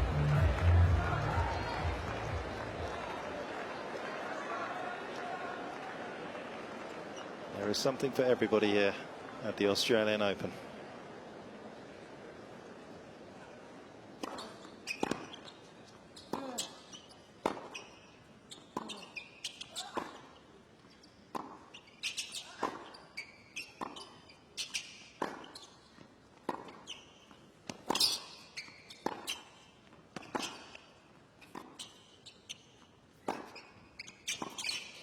Still in trouble, movement-wise.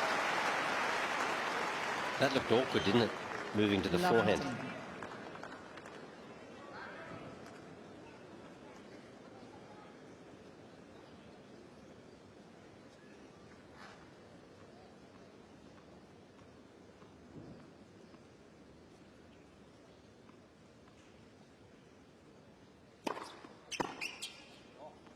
The fact that he hasn't called for a trainer makes you think it's possibly something that's carried over from the previous match. He felt it yesterday in practice.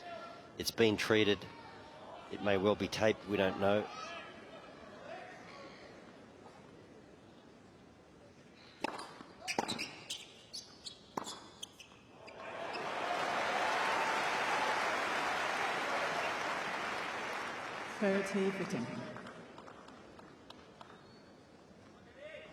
No question, he's trying to do a little bit more with the ball when he's got time.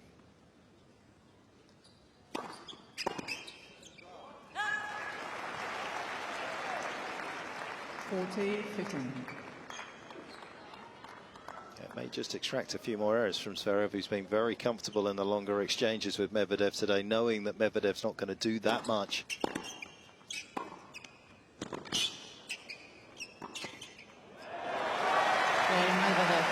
New balls, please.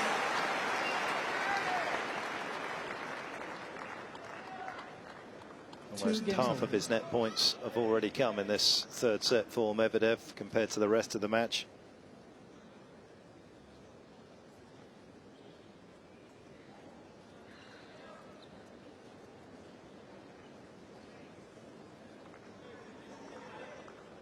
Impressive numbers from Alexander there. Yep. 30 of 37. Yeah, and he's had to defend the net coming in as well, not always coming in like Rafa and just being able to play that short angle volley for the win.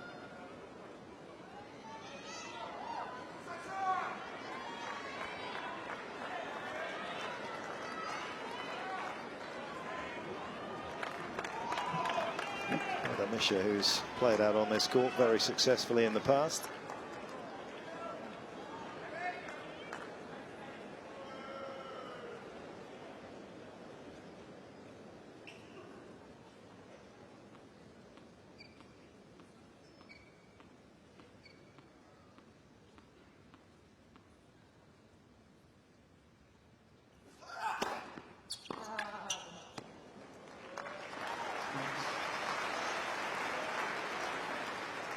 Of course, Novak, if you go back to the US final against US Open final against Medvedev, I mean, this is pretty much what he did. He served and volleyed a reasonable amount of time, and he moved forward whenever he had a chance, and he did it very successfully. Identified that the court position of Medvedev was vulnerable to net play, and he executed it beautifully. And we've seen Zverev adopt that tactic ever since the first set finished.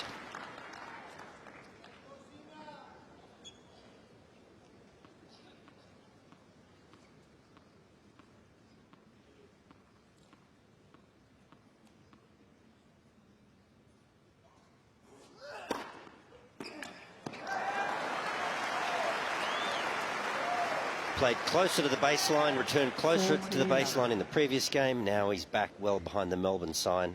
Just giving up so much territory.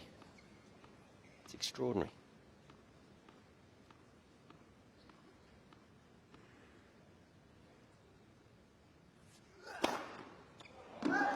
Cain, Zverev.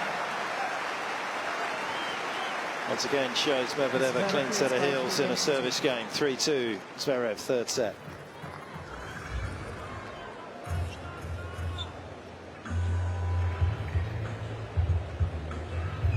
Yeah, it's nice to see Medvedev make the change, but obviously he doesn't have a lot of time on his hands to kind of make it come to fruition here. He's left it so late.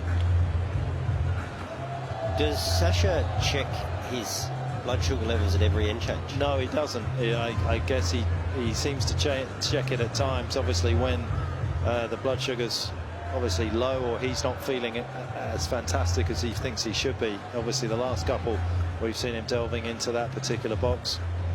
Maybe that's a suggestion that he's just not feeling at 100% right now. Didn't see it in that last game.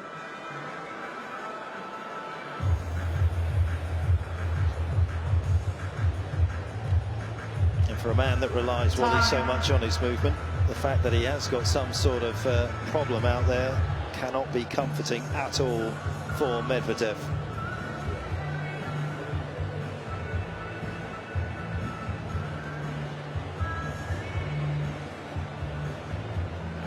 Zverev out of his chair, Medvedev walking back. We saw Eric Hernandez, Medvedev's fitness trainer, his physio, get him Bedell, and well, neither of them look that overly concerned about what is going on with Medvedev in terms of the hip groin injury that he seems to be carrying at the moment.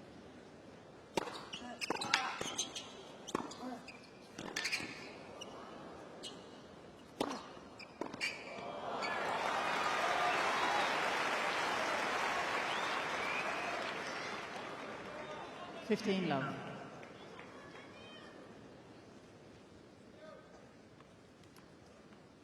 Just gone past 19 hours on court. 30 love.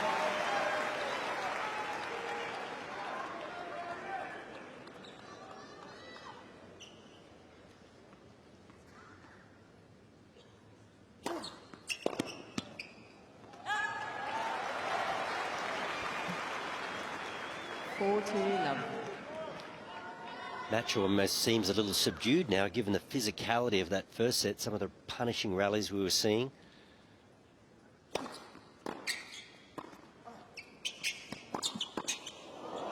Now we've got two players abbreviating points. It was Zverev in the second set that was the aggressor. 40-15. Now possibly through injury, we've got Medvedev serve volleying, playing drop shots, trying to keep things short. So it's been three very different sets.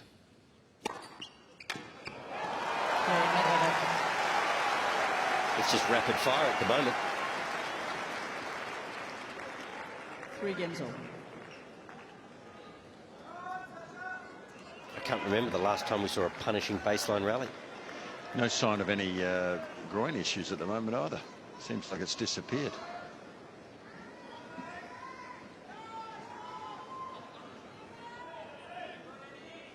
I think sometimes, Fitzy, we have to define injury. I think sometimes fatigue.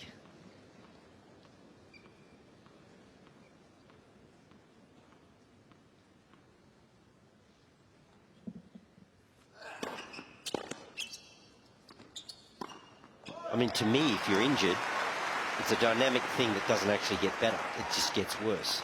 That's an injury. Discomfort, fatigue, build-up of lactic acid, a whole number of things are just a consequence of time on court, not necessarily an injury.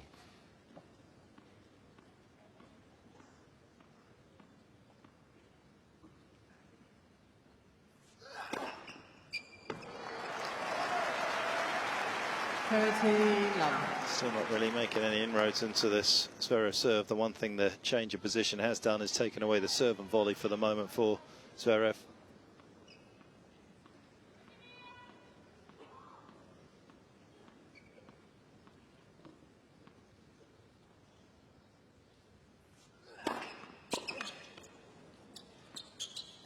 in some ways for a big server. Now he's got closer to the baseline, just allowing him to hit his spots. He knows he's going to get a fairly free point. He's definitely better when he's got a target on that serve. You know, he's 20 for 21 of first serves in this set. He gets on a roll, doesn't he?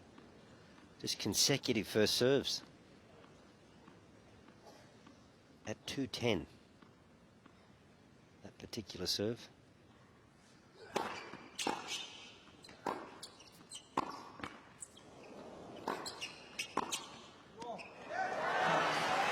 Well, he doesn't need to break to get back into this match, Medvedev. He could get it done on a breaker, which is a good thing because he's struggling to pick up points against Zverev's serve at the moment. 4-3.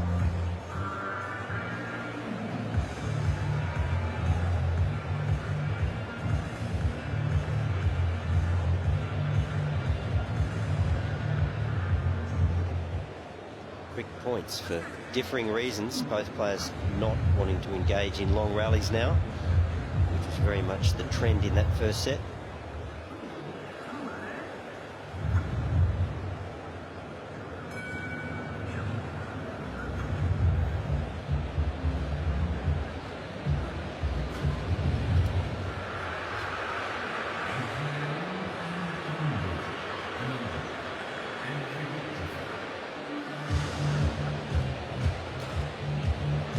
So unorthodox, I think. We talk about wide bases, loading, ground force, everything else. You watch Medvedev hit so many of his shots. He's as tall as he normally is. You usually lose a bit of height on a tennis court with that wide base. Not Daniil. Goes against the grain.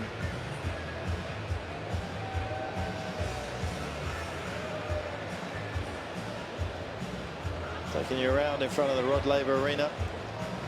There's Australia's tennis HQ just to the right, and the wonderful city of Melbourne just a 15-minute walk away. Well, at my pace it's 15 minutes. Well, Wally Masur probably get there in about 7. It is uphill on the way home.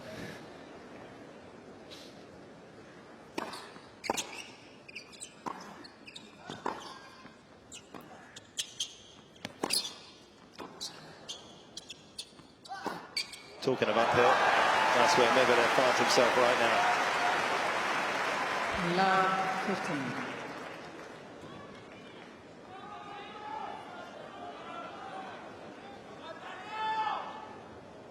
Hit that shot, you're hoping your opponent goes back cross court. Zverev didn't oblige.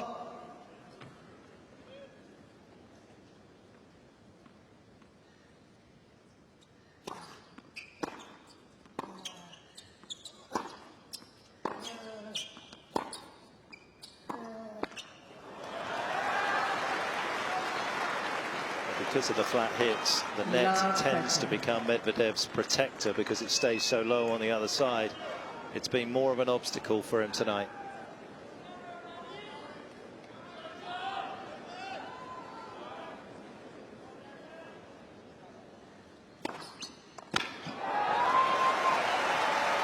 And that has been a major problem for him tonight. Just a lack of cheap points. Has not found his first serve anywhere near enough.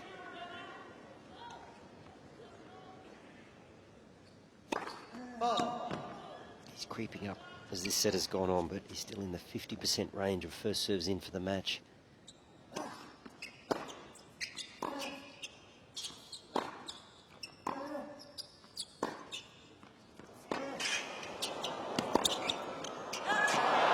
Good scramble from Medvedev. Soundtrack to his life. He's also down, haven't had a look at it, about 8 Ks on his first serve in terms of speed. So if anything, his numbers should be better in terms of first serves in. He's a character though, isn't he, Medvedev? You never get the feeling as though his mind is racing, as we saw with Alcaraz the other night.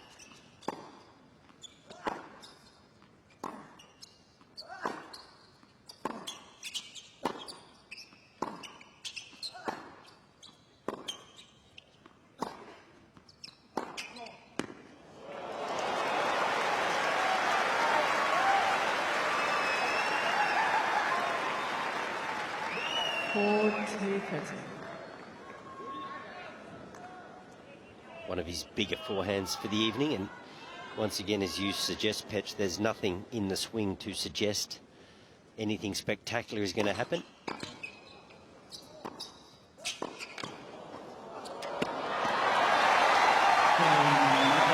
But with him out there in the middle of this court, something spectacular may happen. You never know. We've seen it in the past for him. I was just thinking the same thing. You never know with this guy. He's foxy at times. He looked like he was a bit injured. He's still here, and if he gets a set, things can change. He's a master at 5 sets. He is the fabulous Mr. Fox, Fitzy. There is no doubt about that.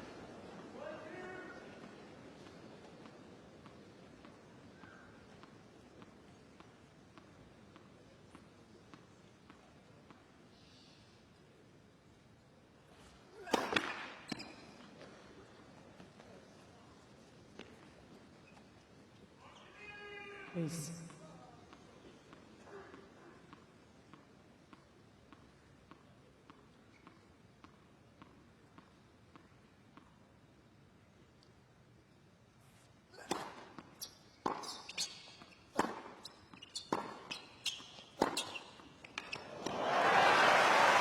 We talk about his forehand, but wow, it looks great when he explodes onto the ball like that.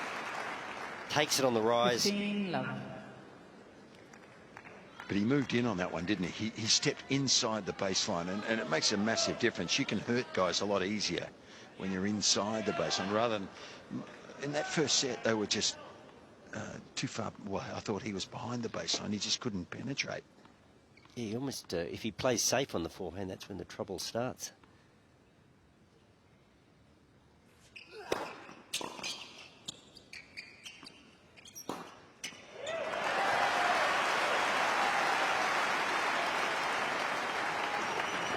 Still think there's room for him, Wally, to take some of those balls out of the air. Not all the time, just, every now and then. 4 or 5 times a set. When we talk about Jannik Sinner sitting at home, this match has not evolved into the physical grind that we thought it would. Ever since that first set has finished, points have been extremely short.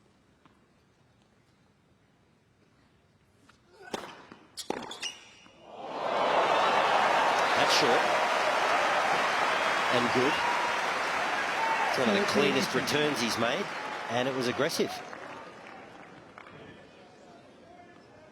I don't get a great angle from this end, but he was definitely a little close to the baseline, cutting off the angle.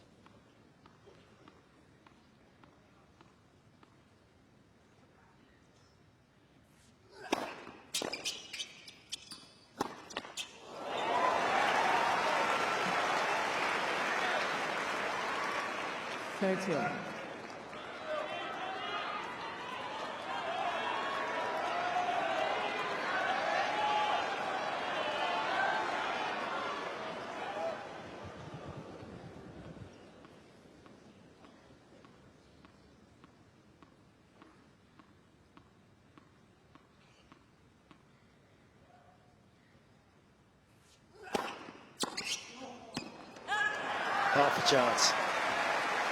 Trying to create a little undertow for the first time in the match for Zverev. You almost heard him say no when he missed that one. He did have half a chance there, Medvedev.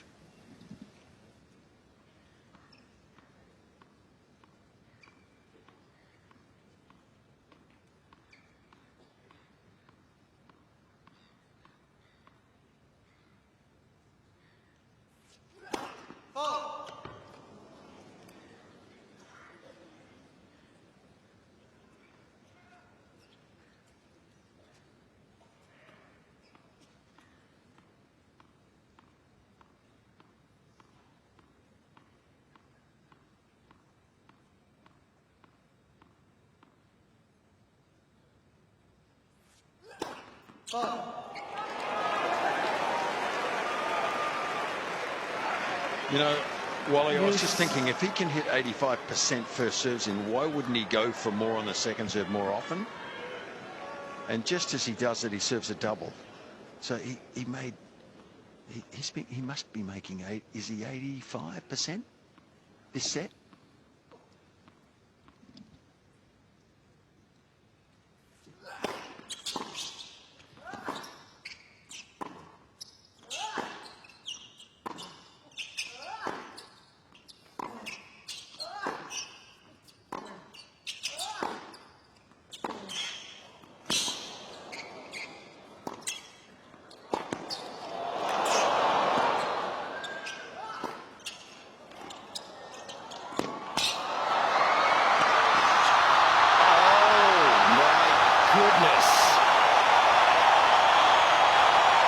absolute mayhem in Melbourne.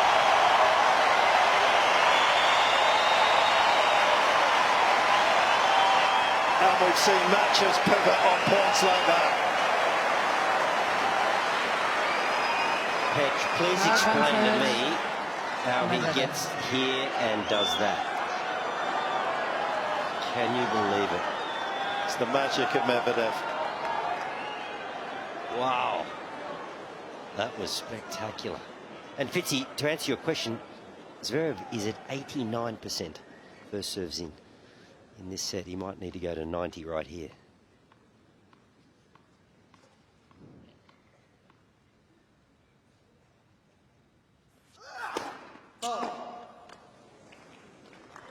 Please.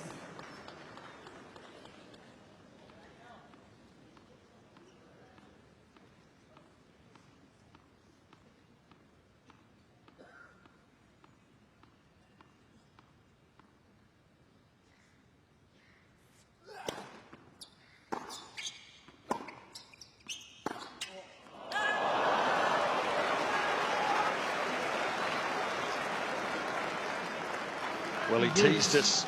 The stadium would have blown the roof's already out, open, but the crowd would have gone crazy if he'd won that point, I think.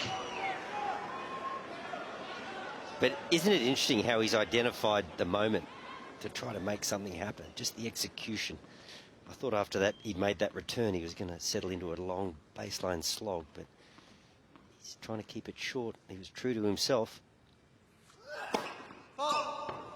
Whole change of position on the due side has forced Zverev to go much more tee with his first serve than out wide. He's cut that avenue off. Retreats a little for the second.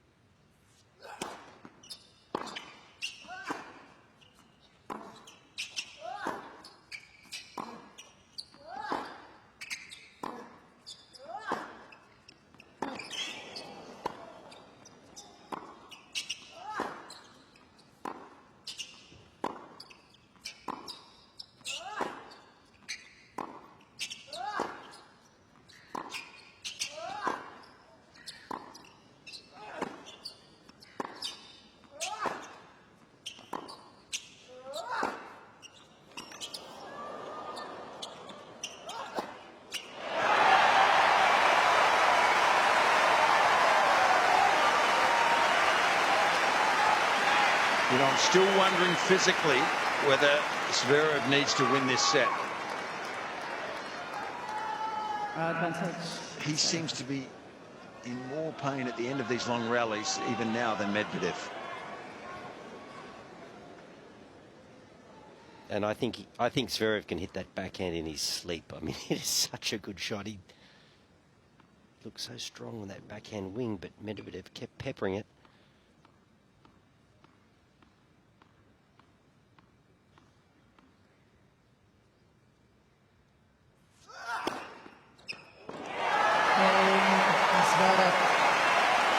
Couple of lovely winners to finish off the 9th game of the 3rd set. Zverev a game away from the final of the Australian Open. Zverev leads by 5 games to 4. And he deserves his lead. He's been the one that's been more pliable out here. He's been the one that's been more persuadable to change his strategy early. We're getting a little taste of what Medvedev can do, but it's late on, and now he has absolutely no room for error coming up. He was quicker to change, wasn't he? Yep. Zverev, whether he had more clarity of thought because he was actually tired and he felt like, I've got to, I don't know, or whether he just identified it as a tactic to negate the baseline play of Medvedev. But we feel that Medvedev was a little slow in adapting his serve position, and it all just got a bit negative and defensive. But he's not dead yet, Medvedev. We just saw a classic point. Well, a couple of classic points in that previous game.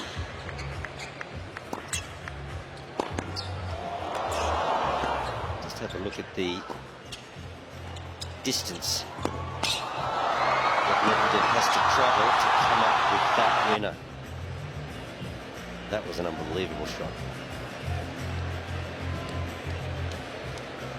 Had a little chance after that on his forehand that he just couldn't quite find what he needed.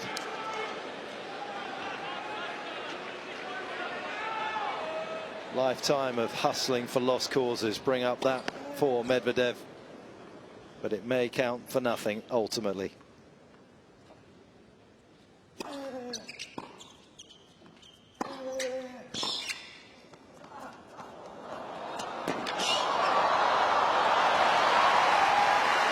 Good wheels too from Zverev. He does have a great first step. 15 love. He anticipates big strides, but that first step is pretty athletic.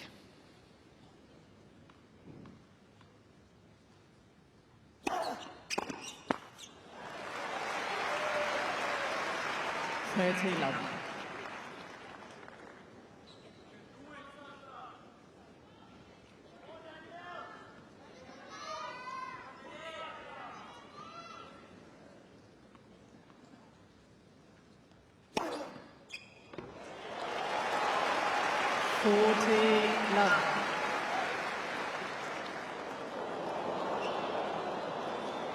Can't locate that any better. Medvedev rushing to get a 5 apiece. Have another crack at the serve of Zverev.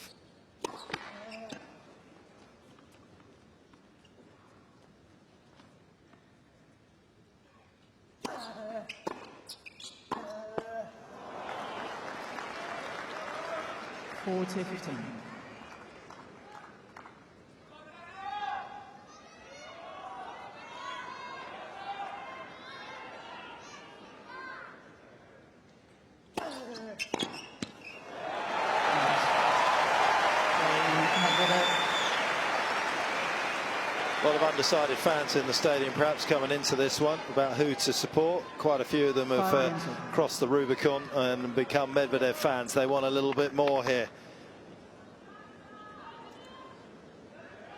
This is a movie that perhaps Gilles Savara feels as though he's seen before. There was a ghost of a smile on his face. And there would be a more permanent one if his man could grab this third set.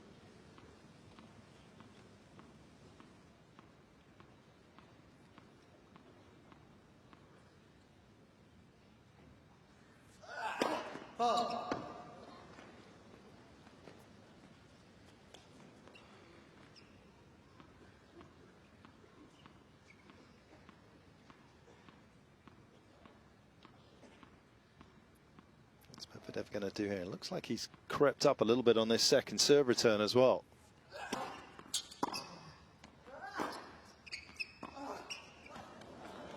He had a plan.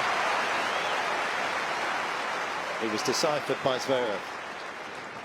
That just ballooned up off the racket, didn't it? The drop shot. Here it is. We get a good look here. Look at the height. So you're going to get a high bounce. But you're right. He had a plan, Petch. He was going to take him deep left and then go short right. His mind is always ticking over.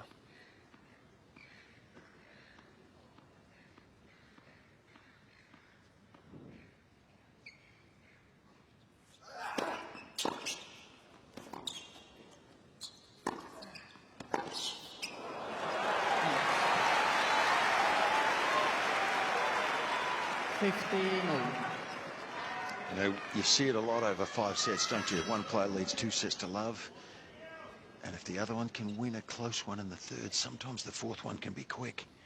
So this is a long way from over. We all know that.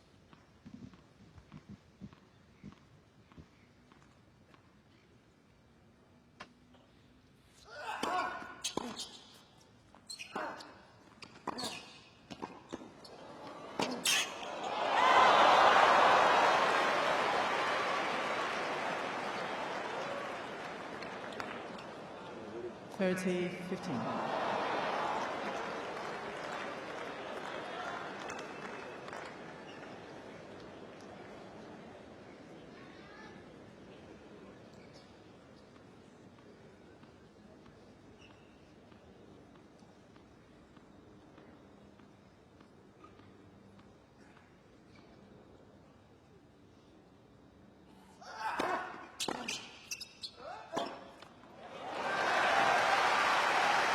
And there's the rub. If you do stand a little closer to the baseline against these big serves and you don't make a telling return or get it deep enough, you've got to retreat. And you are very susceptible to the wrong footing. Forehand on that occasion from Zverev.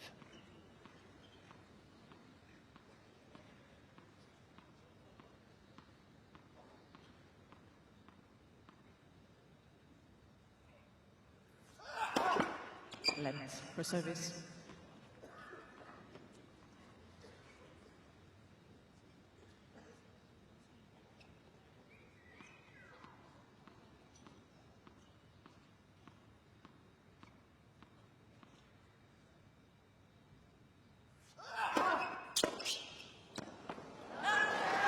Cain, Zverev.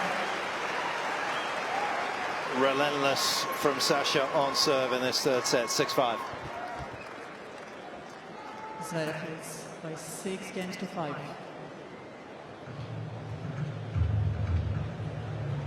Well, I've been telling you about Medvedev just shuffling his position a little bit further forward in this third set. Let's just give you further confirmation of it in terms of what he's trying to do. These were opening couple of sets. I mean, look at that. It was further back.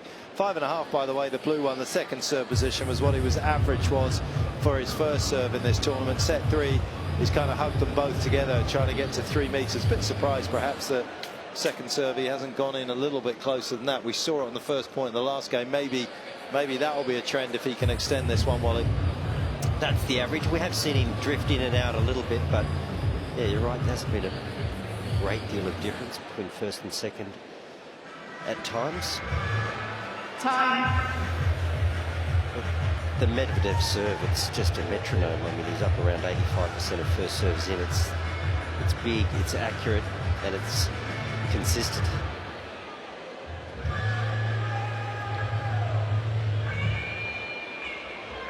Interesting. He loves his numbers, does Medvedev. As we know, he was about to head to one of the highest IQ schools in Moscow before he decided to go to the south of France and pick up a tennis racket rather than a computer and his IQ, because he'd be looking at the numbers right now and saying, well, I was doing a better job against Zverev's first serve, returning it in the opening set from deeper than I am currently when I'm closer to the baseline.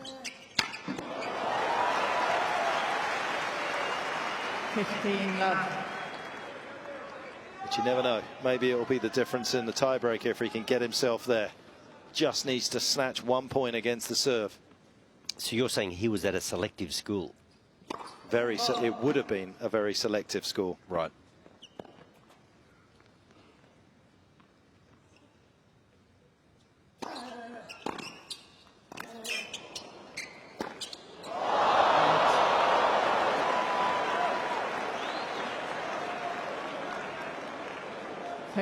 Once again, just suggesting that the ball coming out of the crowd or the lights upset his rhythm.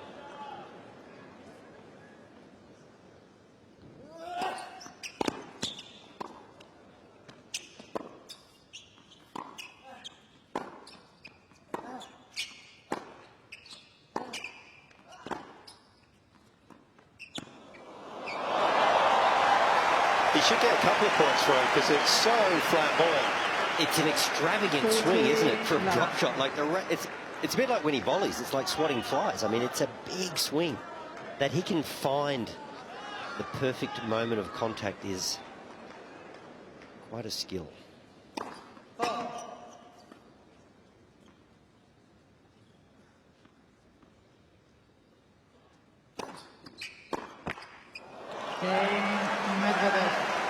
This set had an inevitability about it, didn't it? We always felt like it was going to get to a tiebreak.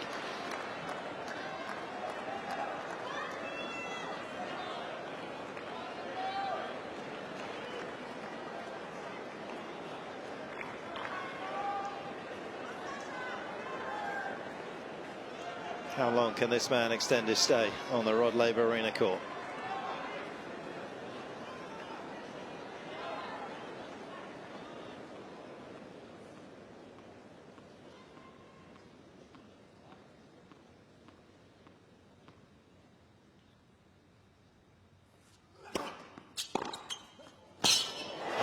that's where the position has helped him. 1-0 Medvedev. And it's up to that man there, Gilles Savara, in the middle of your picture there, to try and show that nuance to his pupil. And it's a great strike, but it's actually quite a safe strike because you're hitting the ball back along the line that it's coming to you. So your racket just tracks the path of the ball. You meet it on the rise. It's a real benefit to be had.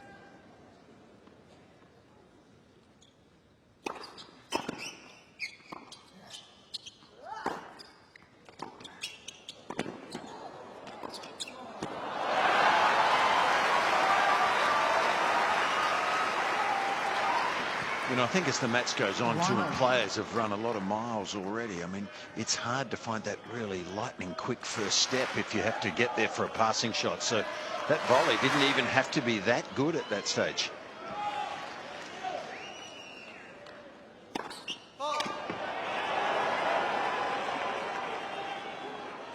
Crowd are definitely urging on Daniil. They want more.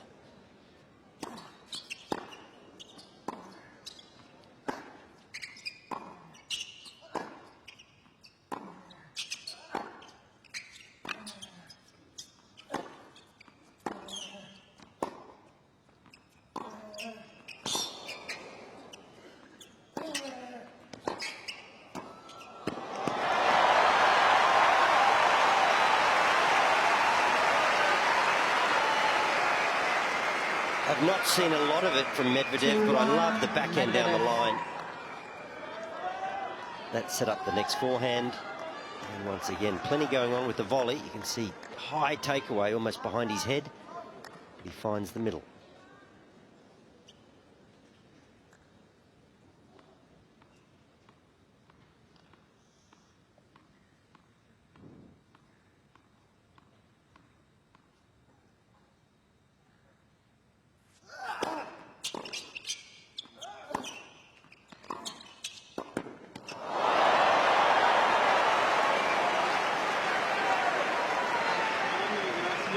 It would make a difference if he had a more secure forehand volley, wouldn't it? I mean, on both sides. He hits some good volleys, but the technique breaks down at times. This could be costly. Medvedev would have made that.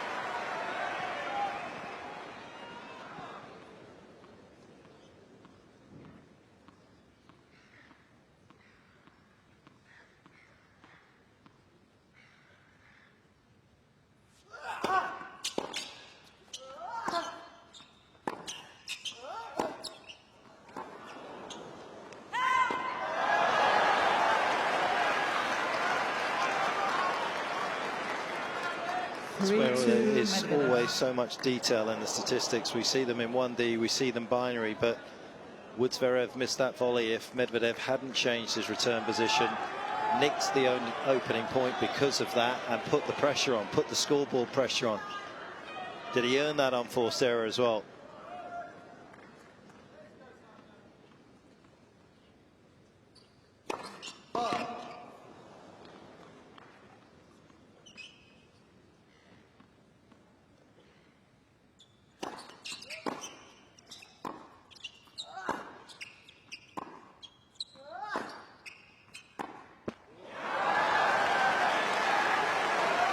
That is a soft miss by Medvedev standards. And he's running out of runway to make those kind of mistakes. Yeah.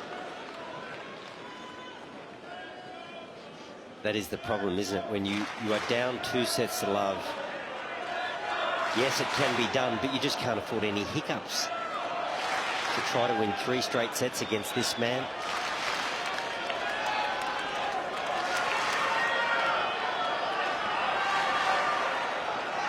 Medvedev, the man, as we see the respective coaches looking on, that took up tennis whilst at the swimming pool. He's never done things in an orthodox way.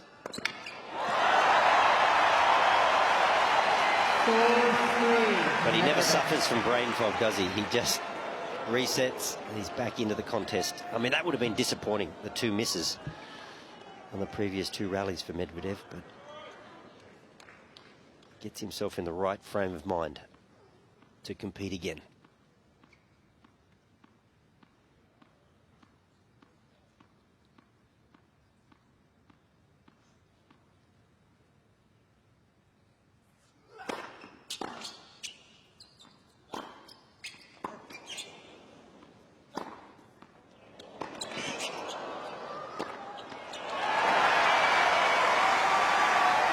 Tell you what, the depth of Zverev's ground shots in this tiebreak have been immaculate. 4-0.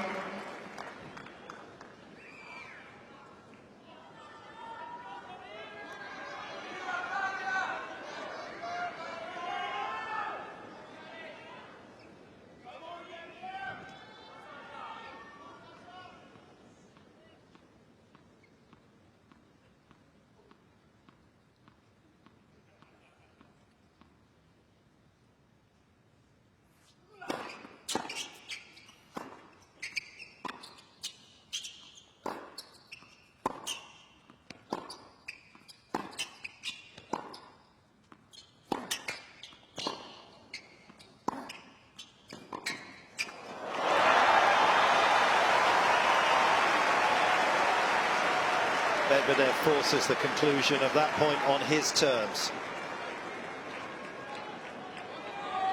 5-4. Medvedev. And this oscillating tiebreaker swings back in favour of Medvedev.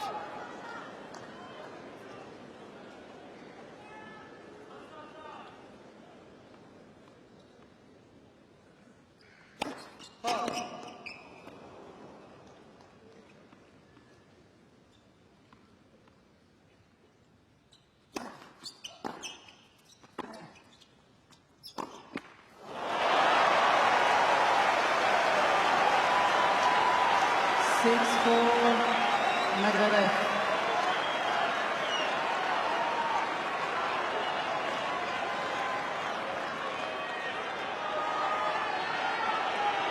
Thank you. Set points.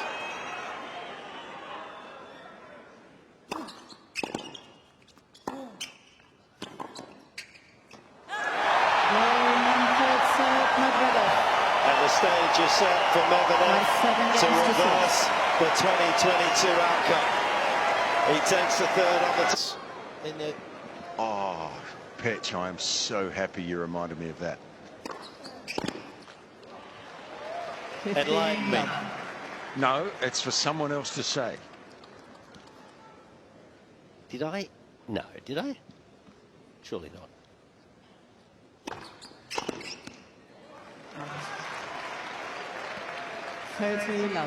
No, I was generally tossing that out there because I didn't know, because I was actually looking at Wally's results, and some of the ones that I have I'm not totally buying into, but... Mate, I think you need to keep looking at Wally when you have this discussion. I have the memory of a goldfish for tennis matches. US Open? Oh my goodness, I've just seen it in 1984. It's unfortunate, Wally, sorry. Oh, I can die happy now, Petch. Thank you for reminding me. The thing is, Fitzy had such a hangdog look. I felt sorry for him. That was my mistake. Never seen a more forlorn figure. But back to this match. No, I just was going to say, Wally, because you did it a few times, didn't you? Jim Pugh was one of them. Martin Haidt, was that your best one in Davis Cup? Yeah, Davis Cup. Jamie Morgan, US Open, I was down 2 sets to love. But I think... It's an interesting journey, isn't it? Because I did it against Jim Pugh as well, which is kind of why it resonated. And right after that, he retired. Right. Well, you can retire people. But as Fitzy said, you know, a set is a bit like a punctuation mark, and it can give you a massive lift. But if we go back to just recent days, look at Zverev, dropped the third to Alcaraz, stormed home. Sinner dropped the third to Novak, stormed home. The trouble, of course, being down 2 sets to love, you just can't afford a hiccup. Yeah. You can't have a 5 or 10 minute lapse. Well, especially against the serve of Zverev too. You've dug a big hole for yourself. You can get out of it, but you cannot afford a lapse.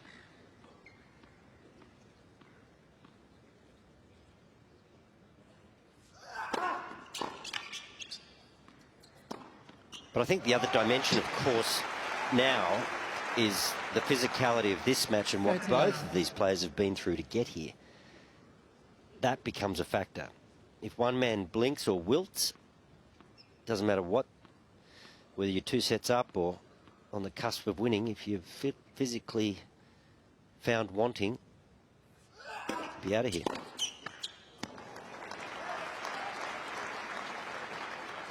$40.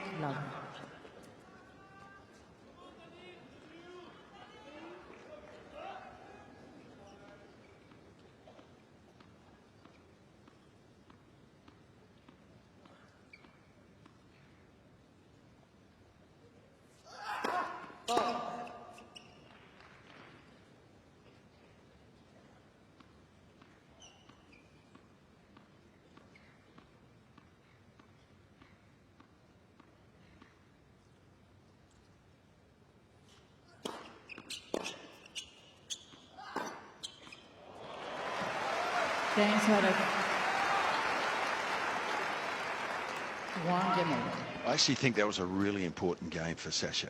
I mean, the disappointment, it would have been haunting him a little bit. And then the quick game from Medvedev to start this fourth, a loss of serve there could have set the tone for that quick fourth set that we've mentioned. So I think that was a big game for him.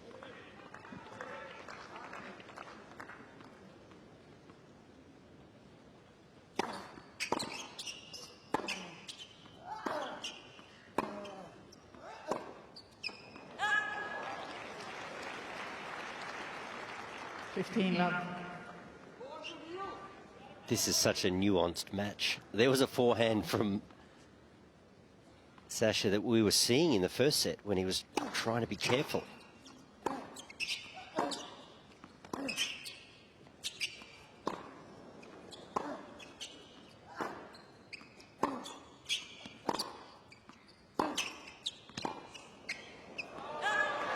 Pinpoint accuracy from Medvedev. It feels like he's just got a little bit more control of that forehand at the moment.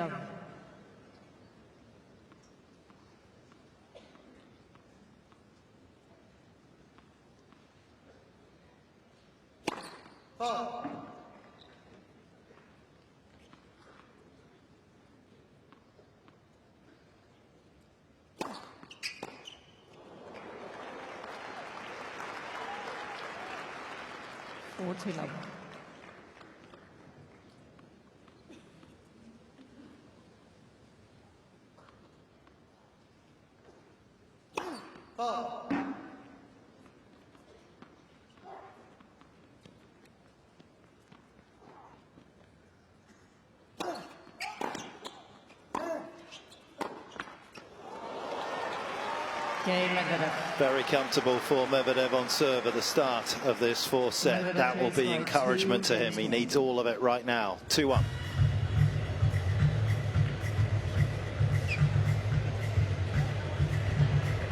Are we entering the period of the match where Jannik is at an advantage, given his easier path through the tournament?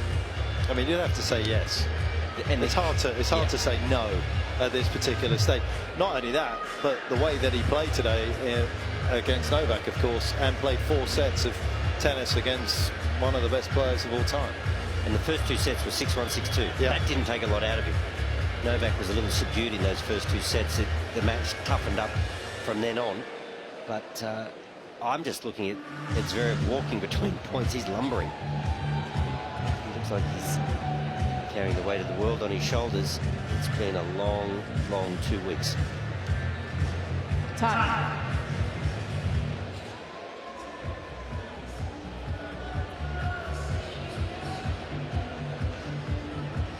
Just looking at my notes, guys. I don't know what the longest it's taken for somebody to get through 6 rounds to get to the Australian Open final, but 3 hours and 8 minutes in this one, that is going to be Zverev at 20 hours on court to this particular stage. And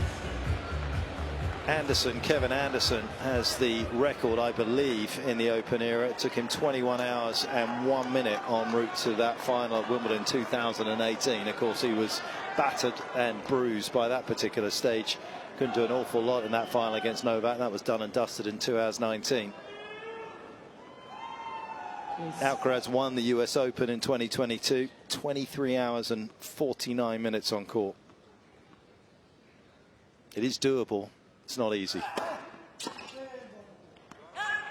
but it is most definitely advantage Jannik Sinner at the moment.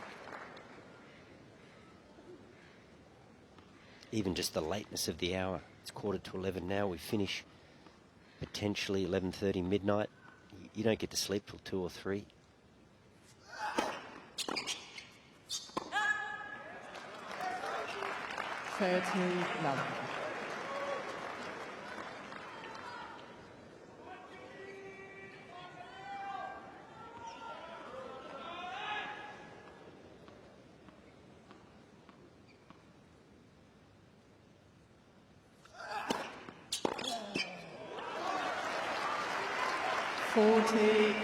One thing too in the modern game, it's not just the movement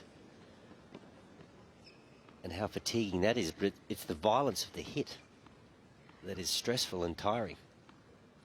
These guys swing so hard. I mean, serving at 200 plus all night long. It's an effort. That in itself is a skill, isn't it? And it's carried certainly Medvedev's opponent to some big heights. A couple of year-end championships, of course, for Zverev. And when he won it the second time, he managed to beat the world's #1 and 2 in successive matches, joining just the likes of Lendl in '82, Edberg in '89 and Agassi in '90 to achieve that type of statistic.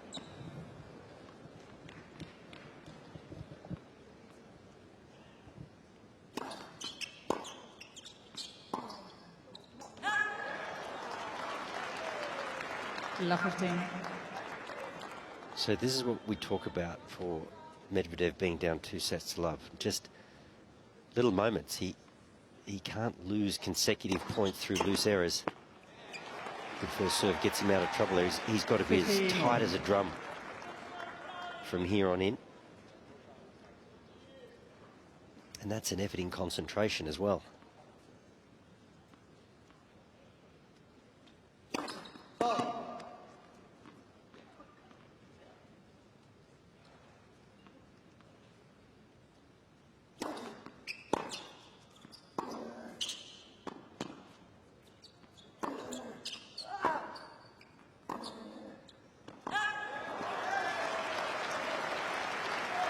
And that is going to really condense this man's focus.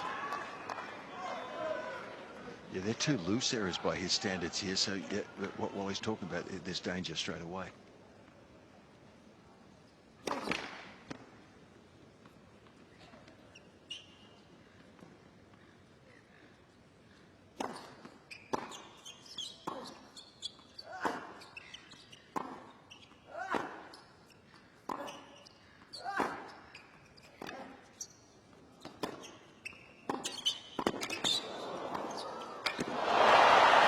Gets him round it. Desperate lunge from Zverev, who wants to make it happen here. 30.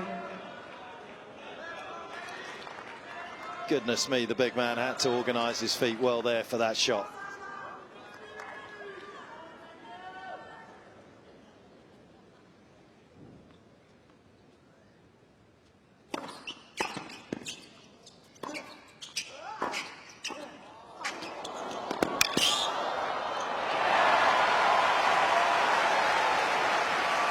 And that might be the only negative about knowing too much about an opponent, because Medvedev not known up here in this particular habitat as being the best volleyer, and Zverev just made him play rather than ripping a backhand pass.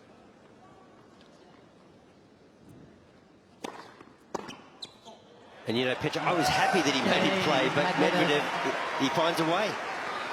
He finds a way. And he continues to do so. on the 3-hour mark. 3-2, 4 set, Medvedev.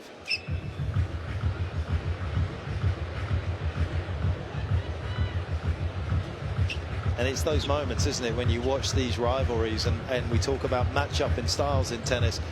That against Alcaraz is getting lasered down the line by Zverev, and he's trying to hit it with pinpoint accuracy as well. Against Medvedev, he thinks there might be an error on the volley. And I remember Medvedev mid-match against Nadal in the 2019 US Open. He went from playing way behind the baseline to playing 40% inside the baseline, serving and volleying, coming in. He was one of the great mid-match strategists. He didn't need a coach. He didn't need to be persuaded to change. He was always kind of doing it. It's been a bit later today, but you never know. He may salvage it. He was stubborn today, wasn't he? It was almost like he felt he could wear his opponent down, but it wasn't the case. But finally has found a way, and such an interesting dynamic, that last point you made, you know. At this stage of the match, do you go for it? Do you make them play?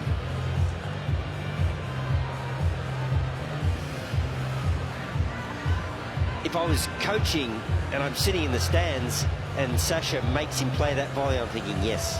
And then in hindsight you go, why didn't he rip it line? Like, Medvedev found the volley, found the middle of the strings.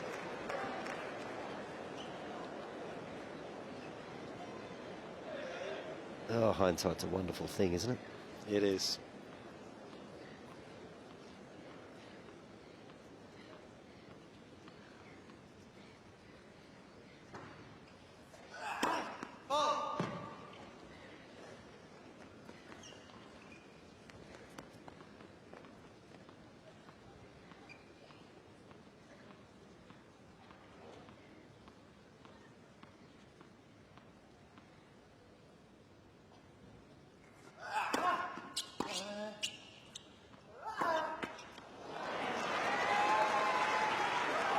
He has completely stopped Zverev serving and volleying just by moving where he's moved.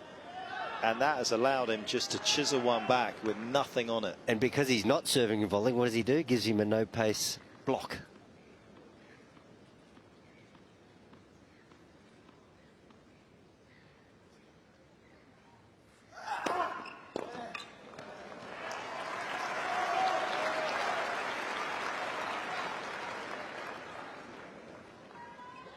Almost needs to give him a serve and volley just to take that block away again.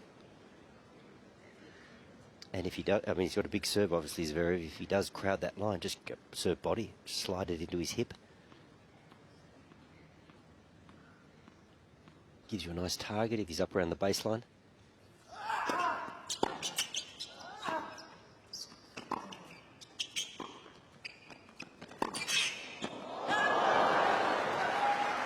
Lovely little approach. It's not that. It's not what I'd like to see him do, though. I feel like he's vulnerable when he does that. I mean, but it worked, didn't it? And I think it's because the first step after the 3-hour mark is harder to be quick. But my heart was in my mouth then when he slid that one down the line and came in. Thought Daniil might make that. It was a bit old school, Fitzy, but you know, sometimes if you don't hit your approach too hard, you buy a little more time to get to the net, and the passing shot just looks that little bit tighter.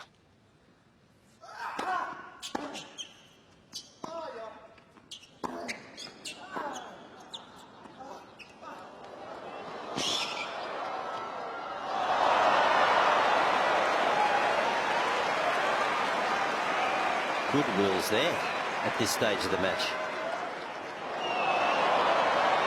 40-15. People aren't good players by accident, are they? I mean, he's quick. He's a big guy and he's quick. I mean, that's great moving. 6'6" at this stage of the match, at this stage of the tournament.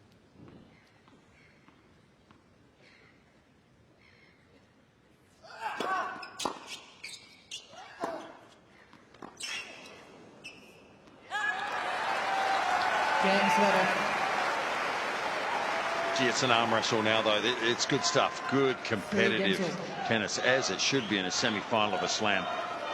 There's a lot on the line here, and I love this competitive nature from both of them.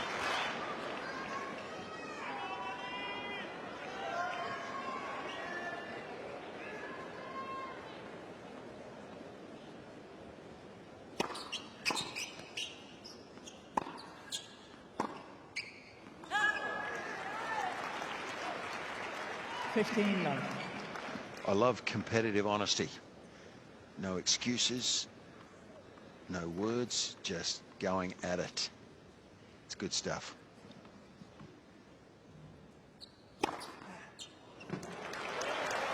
Love.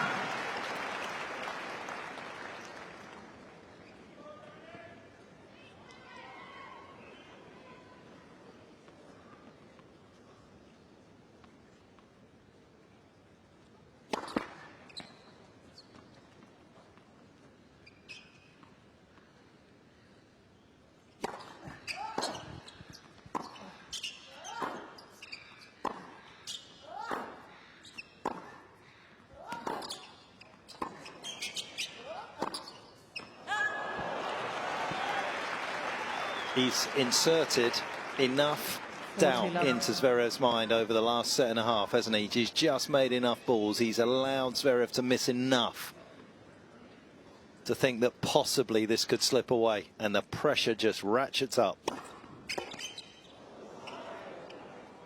And another comfortable hole. That feeling too where you want it to be over. You want it to get done.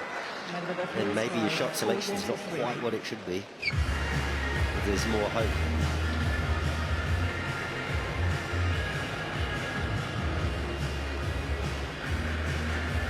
He's an absolute creme brulee of a guy, though, Medvedev, isn't he? Absolutely hard on the outside, but when you see him in these interviews like he had with Jim, and when he's ever in front of the press, he gives so much. He's so kind of soft underneath and intellectual, and he loves to kind of analyse life and all of those things. But you know what? Having somebody out there right now fighting for your life, you wouldn't mind having this guy. If there is a solution, he's probably going to find it. Yeah, there's no question about that. He's humorous. He's actually got a good sense of humour. He's ironic, and he can see the funny side of things, and he's not afraid to fight his corner. But yeah, he's a tremendous competitor. There's no doubt about that. And I've got to say, so is Sasha. He's a fighter. To come back from the injury, to play the type of tennis he's playing tonight, he's a fighter. Devoted fans outside looking on, wondering who is going to join the Italian Jannik Sinner, who's made his maiden final of a slam here in Melbourne. Is it going to be Zverev, or is Medvedev going to produce a little miracle of his own? He was on the receiving end of one in 2022.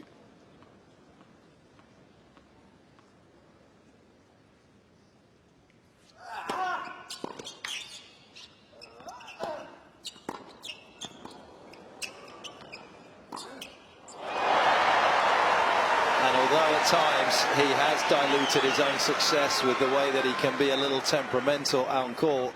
Not tonight. 15. He threw his racket at that. He threw his racket at that. Found interesting parts of the court, and then when he was set, he made Zverev pay.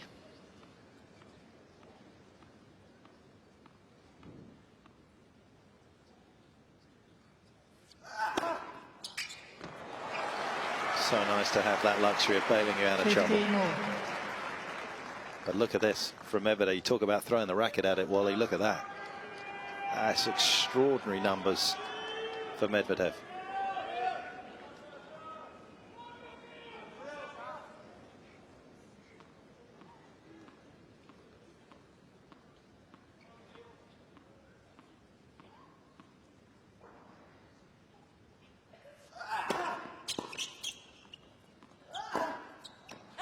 He's no metronome, is he? It just comes at you, different shapes, pace throughout the course of a match. And now we're starting to see, because he knows Zverev won't serve and volley, or hasn't for a period of time, he's just bunting the forehand chip back. We didn't see that for 3 sets.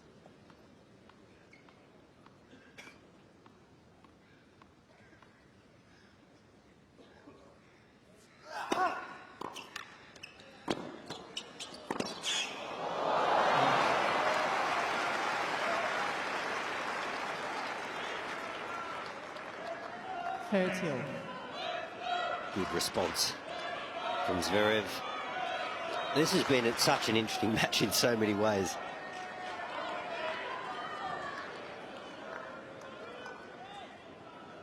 Hasn't lost a serve and volley point at the tournament, Zverev. 16 out of 16.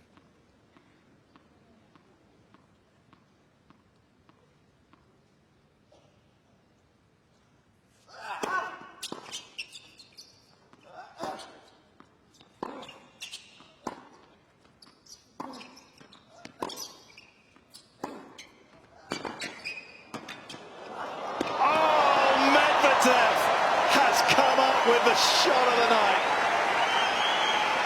I'm not sure his coach can even believe it. Fitzy, you had a front row seat for this. 40. Yeah, that's just skill and, wow, poise, isn't it, to be able to do that. And it was deliberate. It's all he really had in his armory there, because he just couldn't get enough on any other shot. He had to go for the drop volley. What a shot, and what a player this guy is.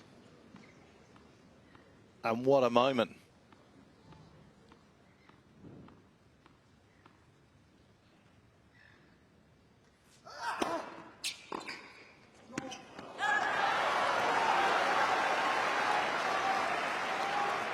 Yes. And given the success that he's had on the forehand court with a positive return position, you just wonder why he keeps retreating on that backhand side. And he's almost inviting Zverev with that big, wide, flat serve out to the backhand.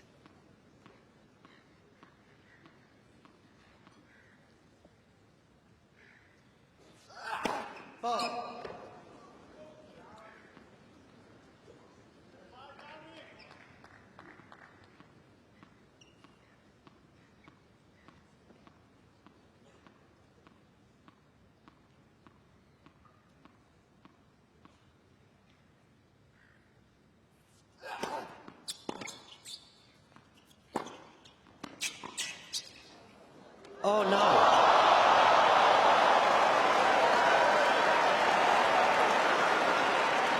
Pure misjudgment or fatigue?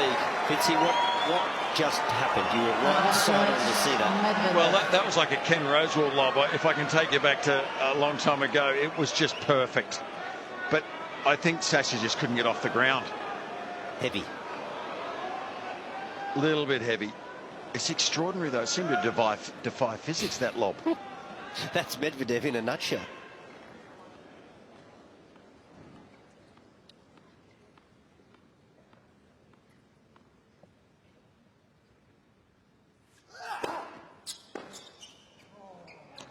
Two great first serves. But what's he doing back there, please? He moves away as well. Yes. Not only does he My start goodness. deep on that ad side, but he moves away further. Can we get a shot of just where he made contact with that ball? Like, that was... Don't bother, Wally. It was in the stand. Oh, my goodness. Why?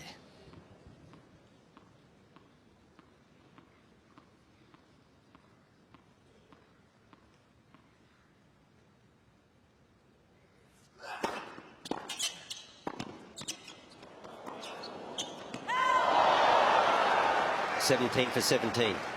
Serve and volley. Advantage, Zverev. With that success rate, you wonder why he doesn't do it a little more.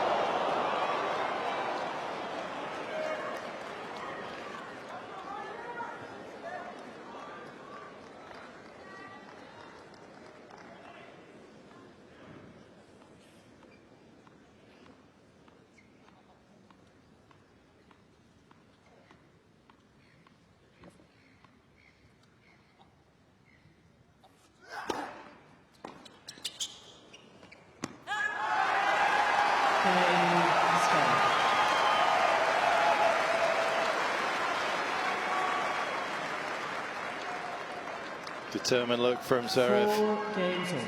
Huge scramble to safety, hanging on to his serve, saving the break points.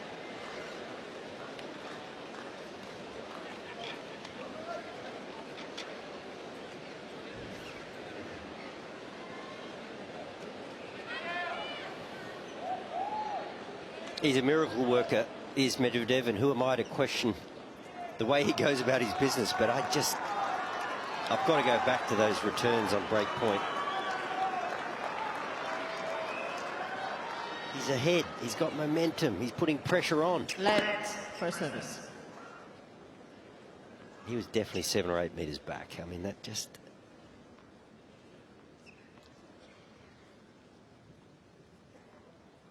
hard to fathom given how successful he'd been on the forehand court with an aggressive stance.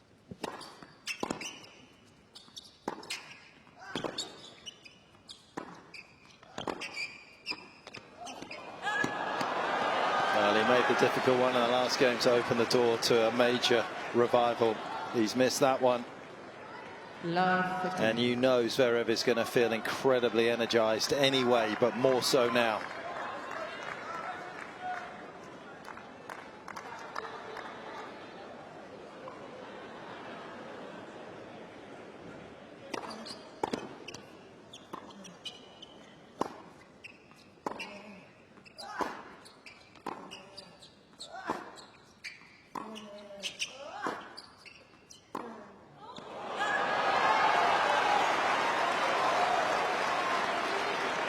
What a shift.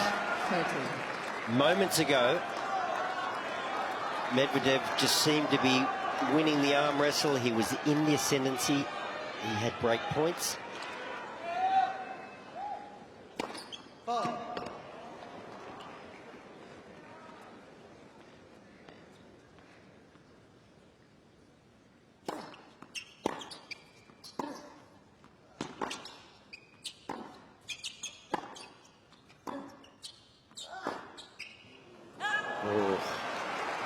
He doesn't miss those too often in those sort of situations, and it's one of the difficult things about taking on Zverev. He can hurt you with the aggressive play, but he's also quite happy, as we've seen already at times, just to dig in for the duration of a 50-shot rally.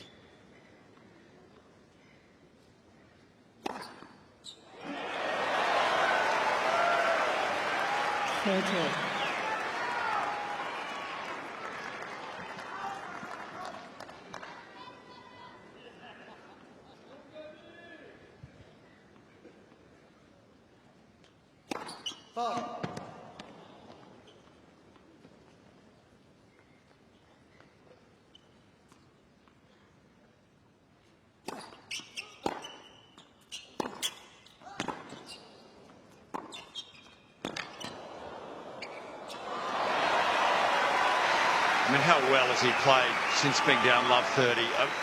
Is this inevitable? 5 sets?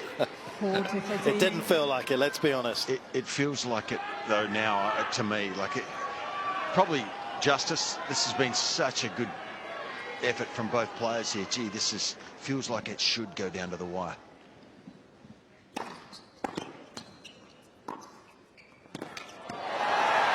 Sullivan has caressed the ball there beautifully under pressure. Medvedev moves ahead in this fourth, 5-4. Medvedev leads by 5 games to 4.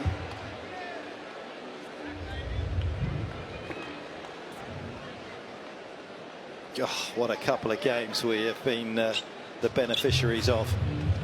That was everything we love about tennis. Hanging in the balance, pendulum swinging one way then the other, and then just rich quality coming off the strings of Medvedev to keep Zverev at bay.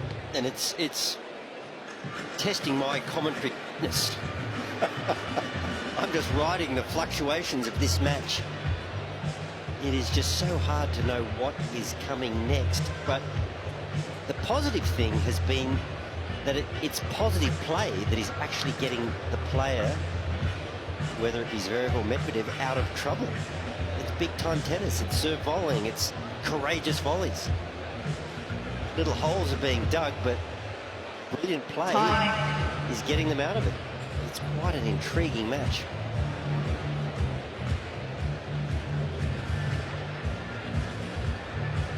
And these moments are so much about perspective, aren't they? Some people at times will see landmines, otherwise gold mines, and you just have to figure out a way. Medvedev has navigated his way through his last service game fantastically well after the disappointment of not breaking. Zverev he's much more methodical in his shot making, but he's no less improvisational. He has been so absorbed the disappointment of that third set. changed tactics on numerous occasions, responding to everything Medvedev is throwing at him.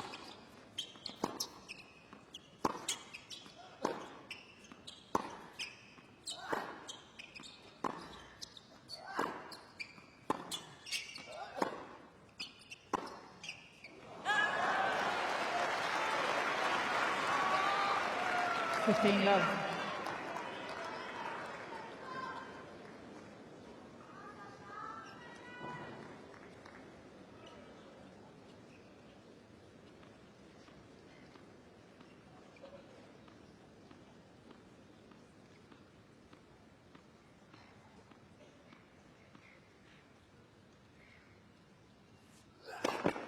Let her service.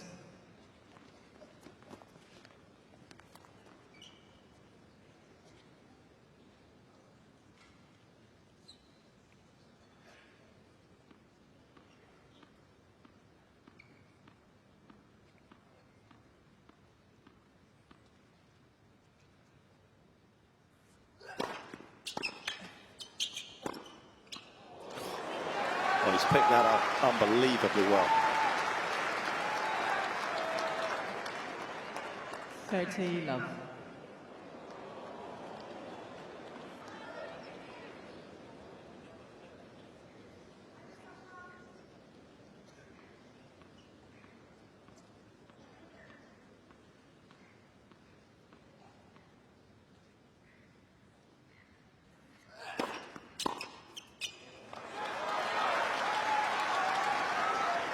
Love.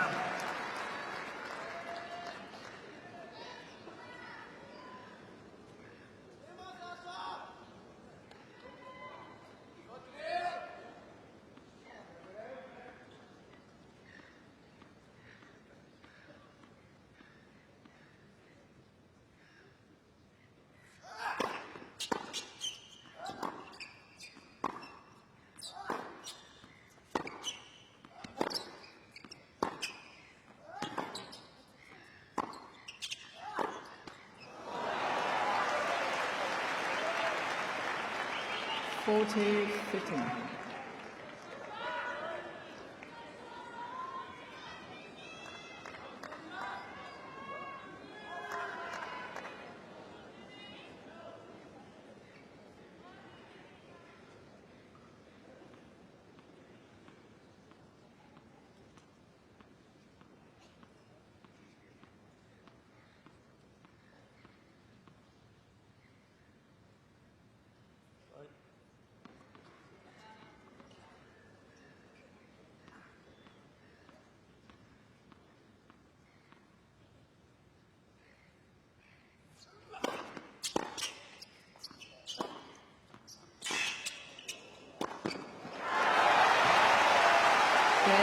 Zverev.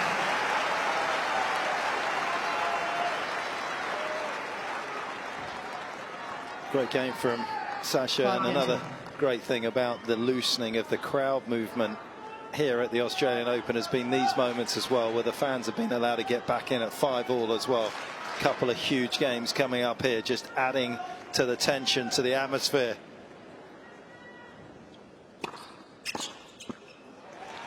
Interesting too, isn't it? Because the fans are starting to get it as well. If they're not in position, they're just ducking down, sitting on the steps. It can really work. Everybody just works together. We can all enjoy the tennis without having to stand outside.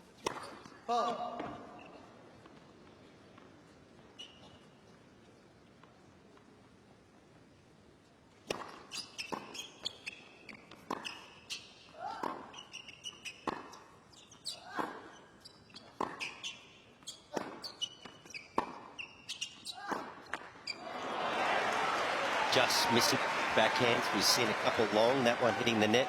And I think sometimes when you get a little weary, just a little weary, half a step, you don't get behind the ball, you get to the side of the ball, and then you don't keep the racket on line. His backhand is normally like a freight train coming down the tracks. So that's the feet can just let you down.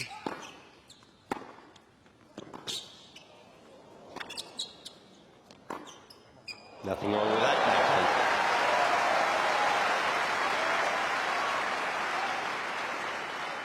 30-15. Fantastic example of what you were just talking about. You know, I feel like both of these guys are getting second and third wins. All of a sudden, Zverev, to me, looks like he's got a bit of energy again.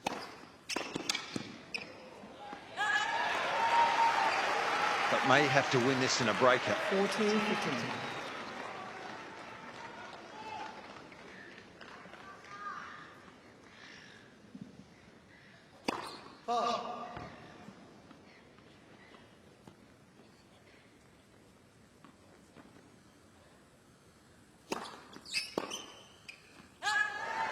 Daniil Medvedev.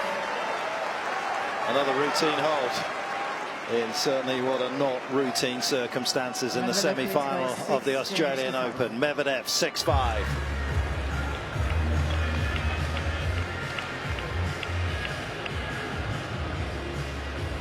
Both of these players are prone to yapping a little bit to the team. I think that to bother. Haven't seen them make any sort of gestures or reach out to their team for any sort of advice. Just been head down. Let's get on with it. It's been enthralling stuff.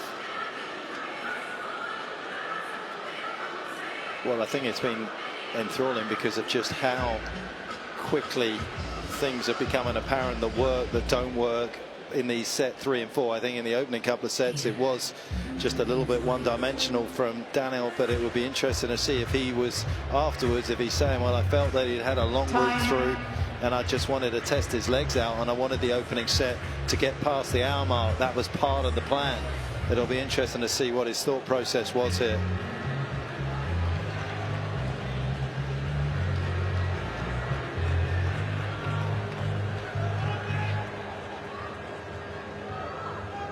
Medvedev just taking a little bit longer this time, perhaps giving himself more time to contemplate what he can do to break before we potentially get into a second tiebreak of the night.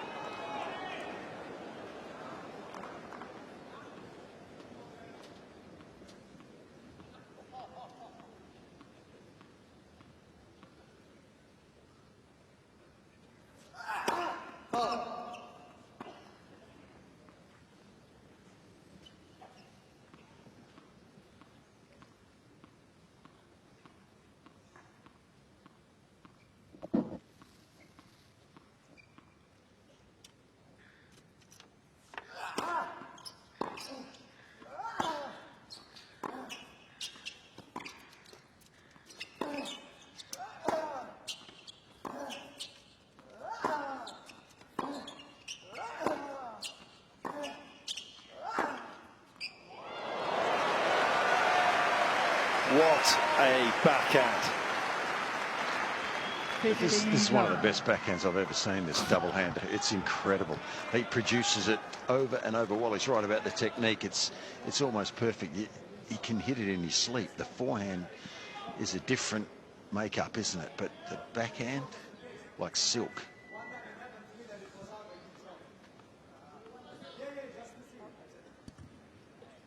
Mr. Medvedev is requesting the review of the call on the left for sideline. We know the result. It's going to be in. Well, but he's saying, I asked for it immediately. I didn't get it.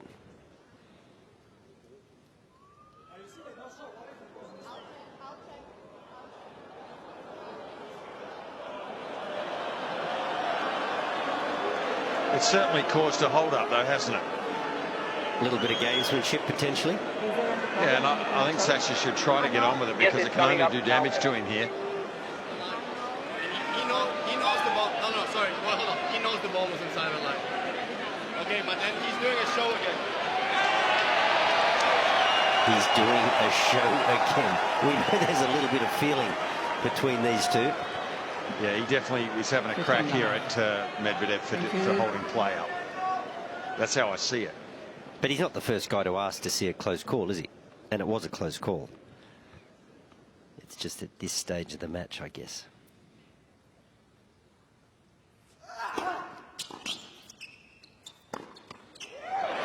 That's a good response, and he just gives a little look up the other end of the court too. 30 love.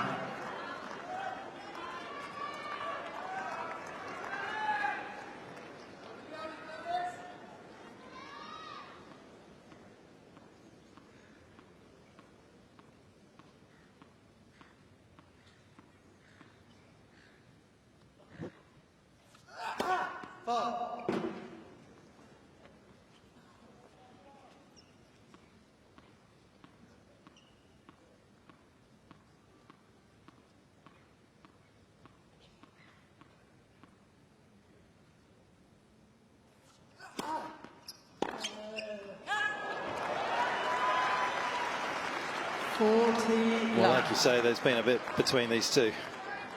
He had the injury in Indian Wells to the ankle that he overcame and finally defeated Zverev, having saved those 9 break points at the start of the second set, having dropped the first. He had the Monte Carlo mayhem last year on the clay.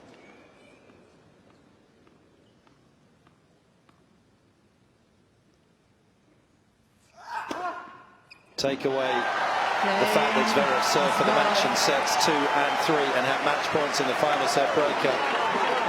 Daniil took a toilet break in the middle of a set. He took out one of the singles poles as well, and he created this kind of drama. That was what Sasha was alluding to there, because he actually said he thought that Medvedev was one of the most unfair players after that match in Monte Carlo. So, as you say, Wally, there's no love lost right now. No.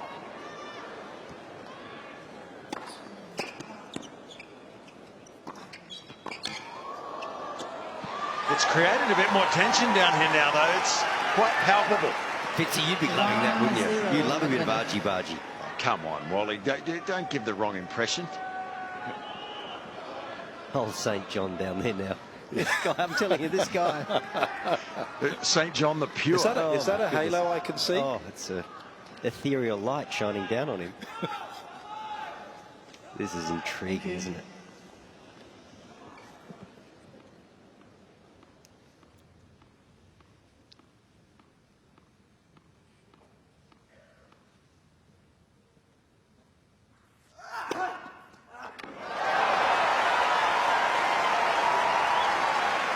Just got full control of the square, hasn't he? How many times this set has he just gone big wide, big wide, big wide so successfully? Medvedev just leans that way ever so slightly, burns him down the middle.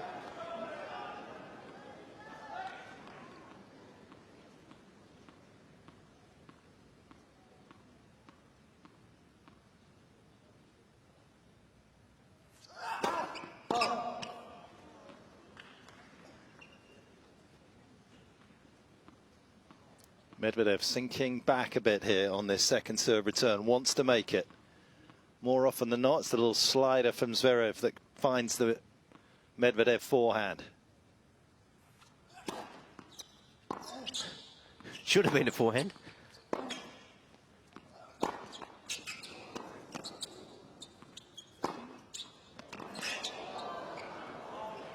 That was just too careful, wasn't it?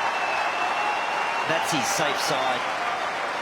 He actually chased a backhand on return, and from that moment on, he'd almost forced himself into the doubles alley, and he was just under the pump from that moment on. Which is totally counterintuitive. It takes you out of the court, doesn't it? You're supposed to kind of drift into the middle, hit your forehand, and get a good position and establish yourself. He didn't.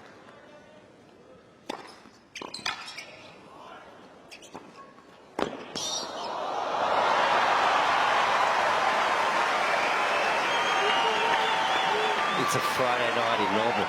We've got a weekend. No one has left the stadium. No one should leave the stadium. It's 11:30. Nobody has to go to work tomorrow. Public holiday today. And the fans want more. I think they want to see a fifth.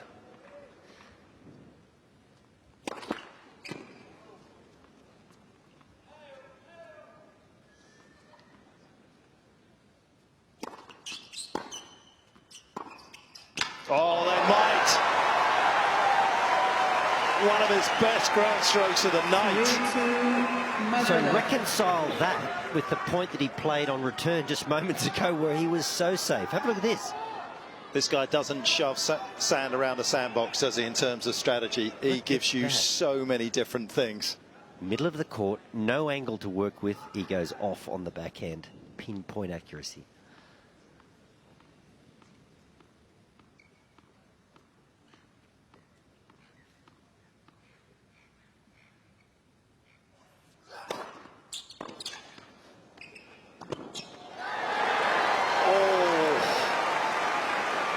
He might want to have a little look at that one.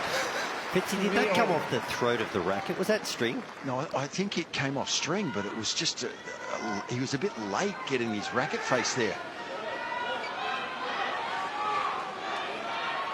He does fill you with a bit of dread sometimes when he comes forward. He makes some great volleys, but gee, sometimes they look a bit shaky. No. Sasha. Inside the line. Safe as a house.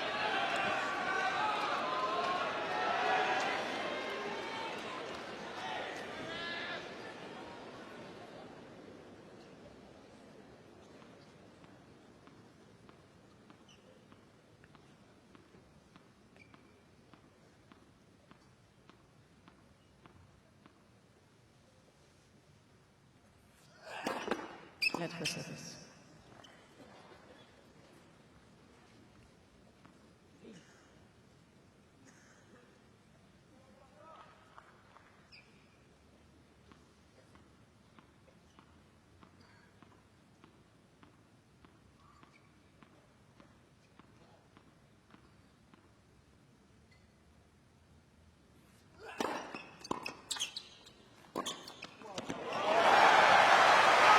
You know, we talked about this earlier, Wally, didn't we?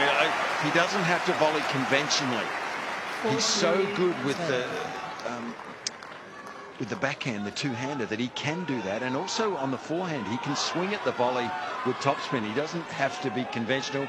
I just think it adds a dimension to his game. Yeah, that looked pretty safe, didn't it? Two hands on the racket. Complete control of the racket face as opposed to the previous forehand volley. And that's improved for Medvedev, hasn't it? As this match has gone on, the spot serving, the first serving has just gotten better and better. And as a consequence, the free points have flowed.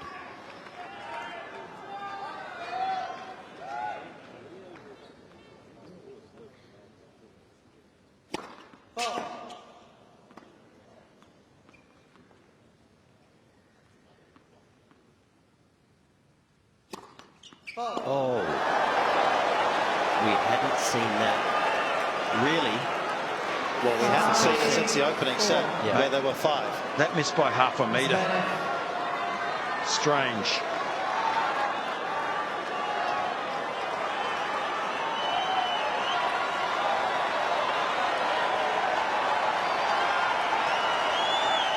Medvedev breaks himself in the tie-break.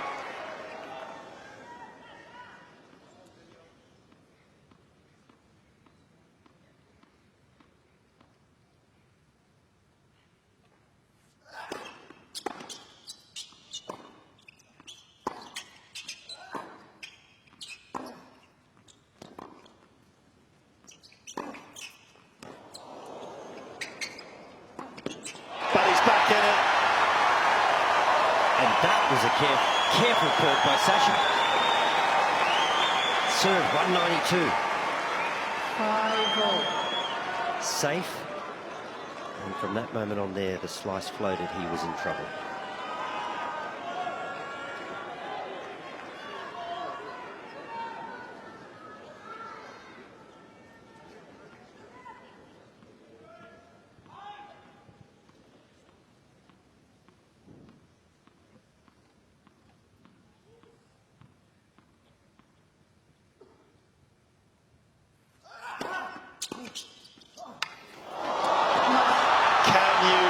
Can you believe it?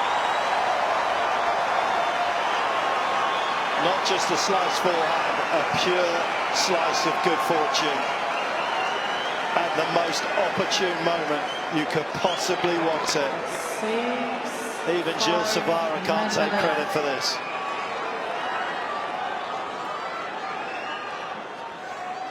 And from the edge of history, potentially for Zverev, it's potential heartbreak. And fourth set, Medvedev. Melbourne gets what it wants. By 7 games to 6. 2 A fifth set. sets all. We're still at that situation where Medvedev was down 2 sets to love. So he's been on a razor's edge for the last 2 sets. Are you trying to make logic? 7-6. So he still can't afford that hiccup, can he? He's just got to be on the money for one more set. It would be extraordinary, given the power he's facing. Oh. I mean, we have been royally entertained tonight. That is the deftest of touches. after the harshest of disappointments in the end of that fourth set. And I personally have thoroughly enjoyed both their forays into the net. And they've executed it well. They've transitioned well.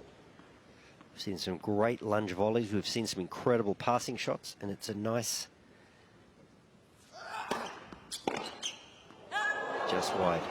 It's a nice contrast, isn't it, to some of the slugging baseline rallies that we saw in that first set. So this match has had it all.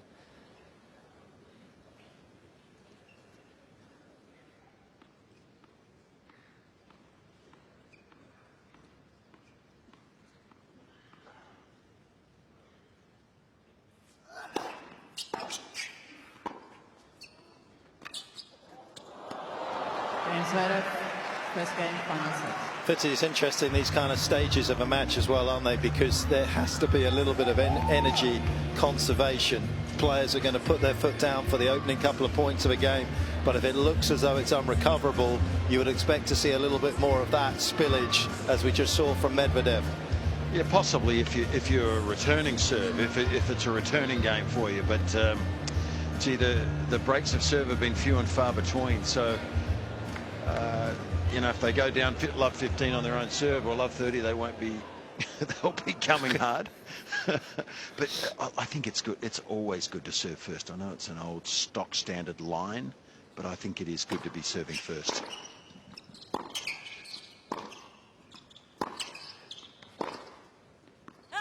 Yeah, challenging night for the win predictor as well, this. 15 love. I think the win predictor will have whiplash by the time we finish. How does that little guy in that dark room in the basement of Melbourne Park, what's he doing right now? I'll tell you what he's doing. He's waiting for Monday. He doesn't have to go through the agony. It's like someone spilt coffee on his computer. It's sparking.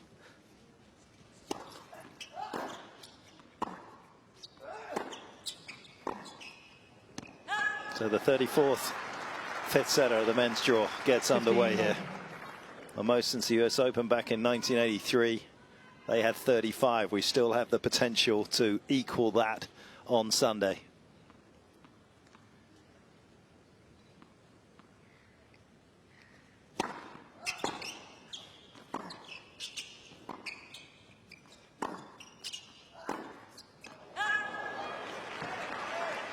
This sport has an incredible ability to regenerate, doesn't it? We've seen so many great rivalries. Let's go back to Borg and McEnroe.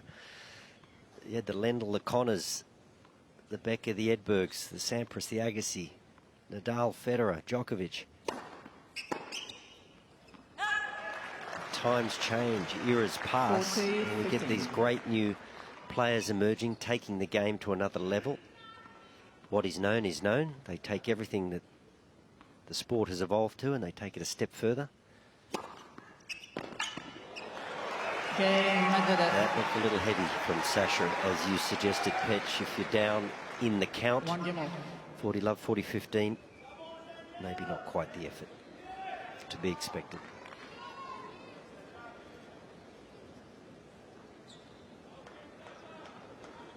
So once again, it's 1-1. A lot of movement in the crowd.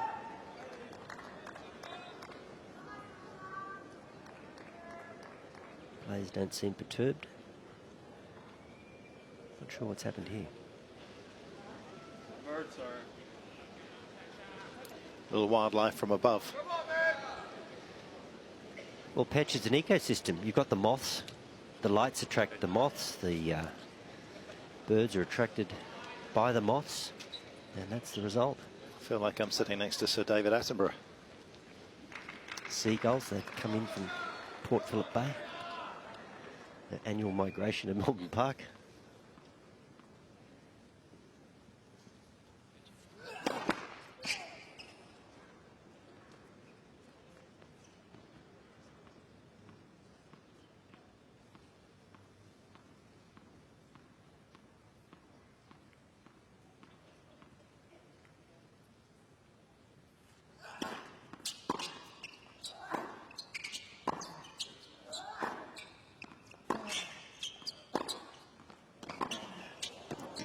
Oh, yes. He must have caught a thermal. It drifted over the tape in slow motion. 15 love. Well, perhaps the greatest migration to the south is in terms of these tennis players. What a show they have put on over the last 15 days. It seems as though if you keep coming in, you'll get better at it.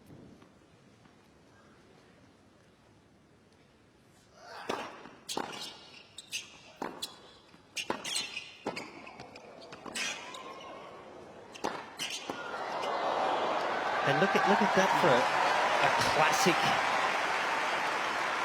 classic net play. Gee, I thought that was Pat Rafter for a second. He moved beautifully there. Got to like the line approach though, Fitzy. Medvedev guesses right, overran the ball. 2 sweet points from Zverev at the net.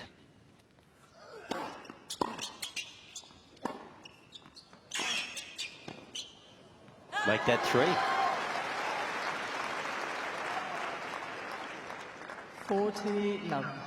And it's interesting, isn't it, that they would see this as an option when they're fatigued. You wonder how good it'd be if they were fresh.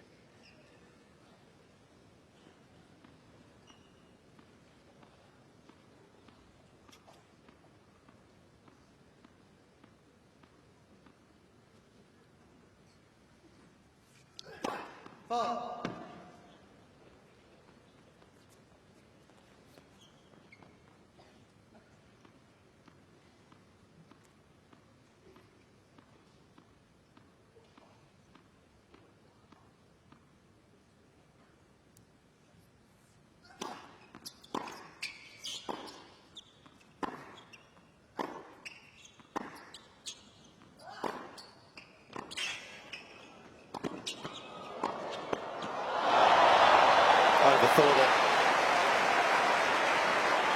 As a rule of thumb, if you've got a ball above net height, you back yourself to smack it into the open court because he can't track it down. If it's below the height of the net, maybe go behind them because you can't stick the volley.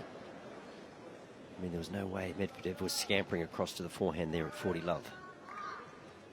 He was close to his chair in the backhand corner.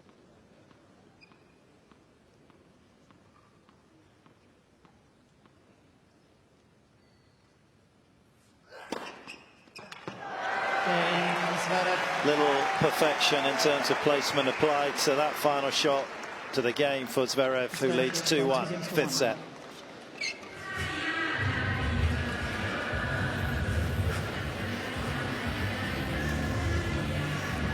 And that is the shot ultimately that could bail him out of trouble. But for Medvedev, it's the shot that's got him back into this match as well.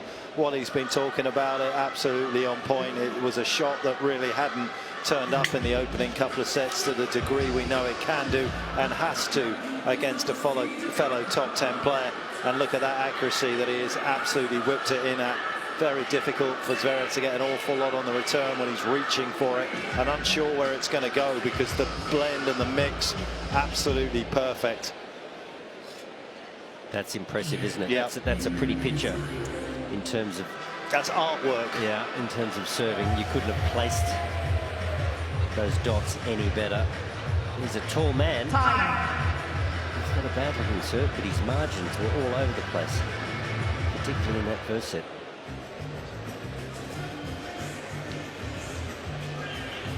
Cutest little kid. He's staying at my hotel, and he was very disappointed when I said he was an Alcaraz fan.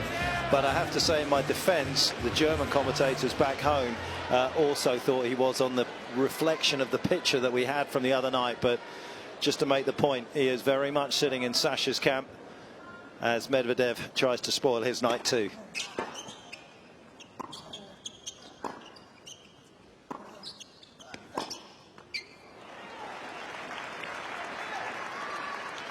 Love. You have to have a willingness to endure in this sport, a tolerance for suffering. There is more heartbreak in it than there is champagne moments.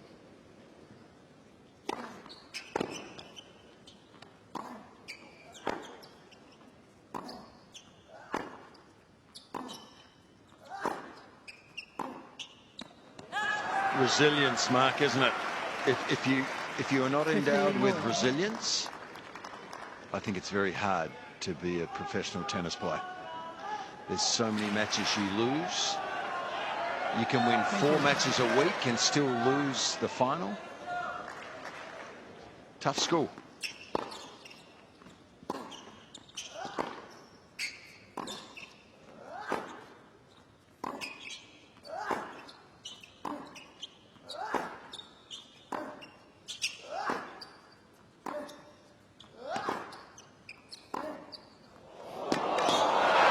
We're nearly into the 5th hour, by the way, and we're seeing this still. Yeah. That was like, I'm going to make a statement. 15. Sasha's saying, I'm going to make a statement. I'm going to stand toe-to-toe with you, cross-court backhands, and have a look at this. It's almost like a little bit of body language to guide it down the line, a bit of improvisation. So weird but beautiful, his shots, aren't they? Yeah. It's a bit like the Jim Furyk golf swing, isn't it? Octopus falling out of a tree. And there's a shooter. Catches the top of the frame. 40-15.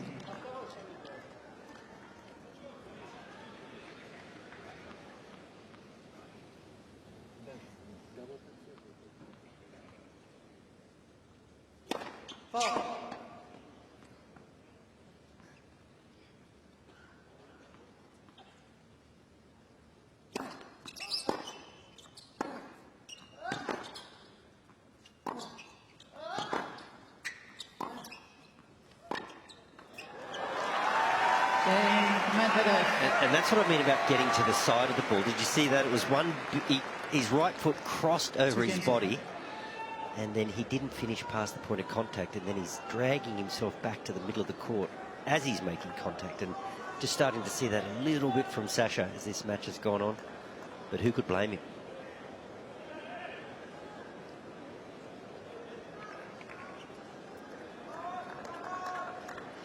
And you get the feeling both players are having trouble if they lose the first point, building pressure and getting into a return game. So how big are these first points, just to give you a little bit of an emotional lift, a possibility.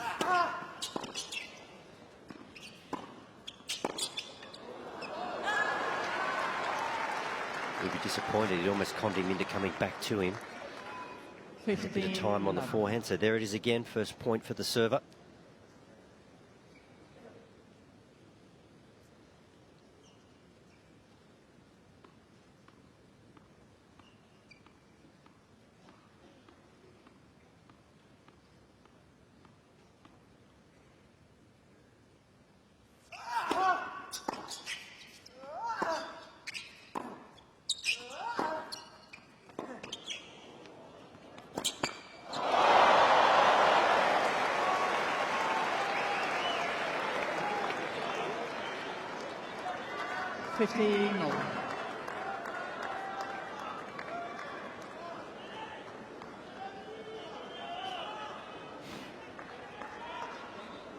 By this stage of the night, the fans have picked a side and they're riding every shot.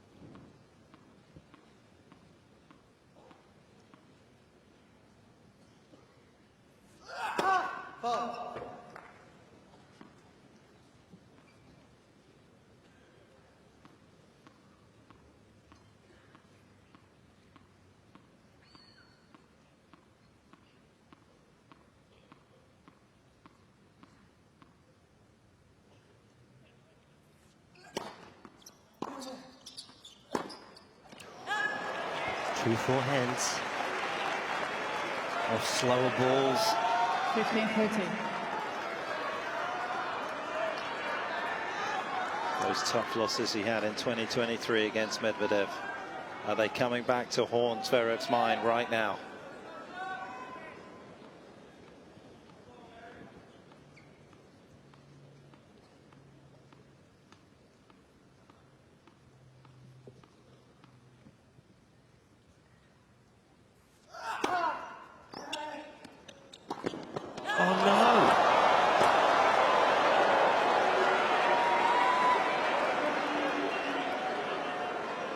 And Fitzy, you spoke about this before.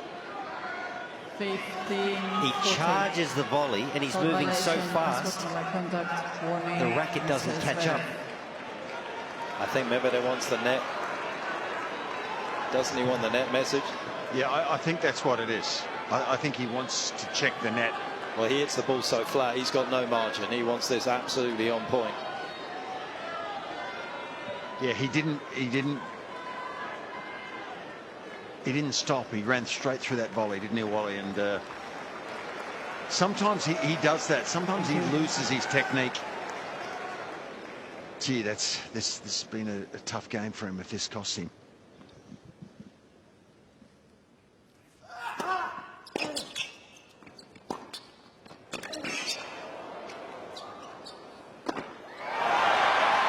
That'll feel good. Couple of easy misses on the forehand, the miss volley. Frustration, fatigue. 34. Just feel like the match is slipping away and he's invested so much. To me, it just feels like this is the game. I mean, Medvedev has a look in his eye. He's starting to sniff a bit of victory here. I think Sasha has to hang on in this game.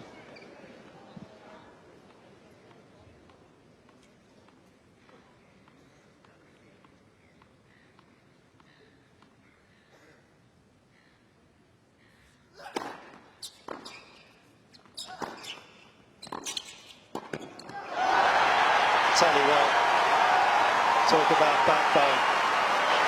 Yeah, that's character, Petch, right there. Use.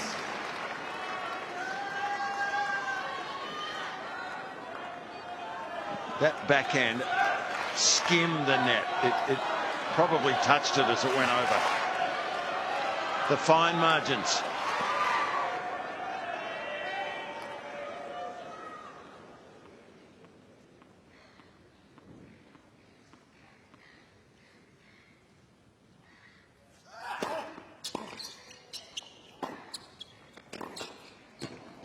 He's done it this time when it matters. He's been searching for that angle. And are we about to take a massive diversion in this match? Medvedev. A luminous piece of skill from Medvedev. And this match may tilt decidedly towards him.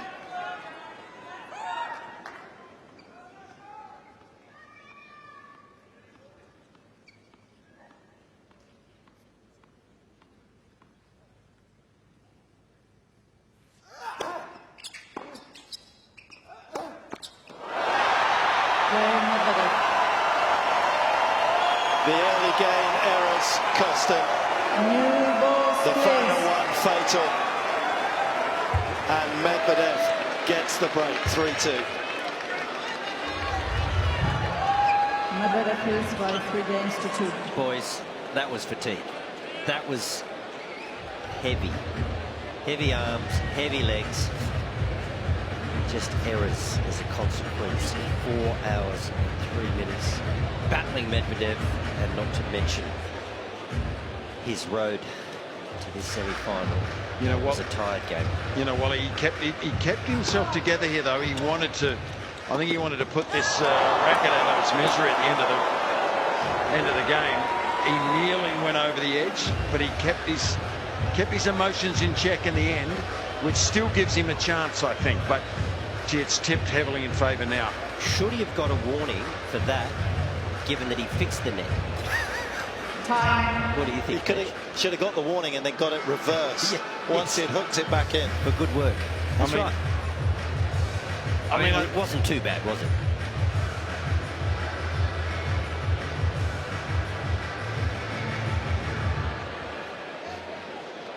Well, a night full of potential disappointment, but for us, drama. And ultimately, for one of these two players, triumph. Right now, it is advantage Medvedev. Zverev sitting in his own malaise, hopefully not marinating in it after what was a very disappointing game.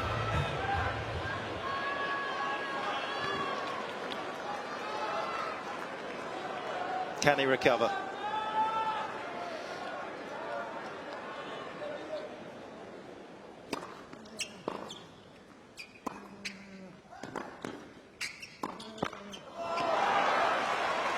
sure he can recover, but if his performances over the course of January in Australia are anything to go by, he's not going to go down meekly. He was monstrous for Germany in the United Cup.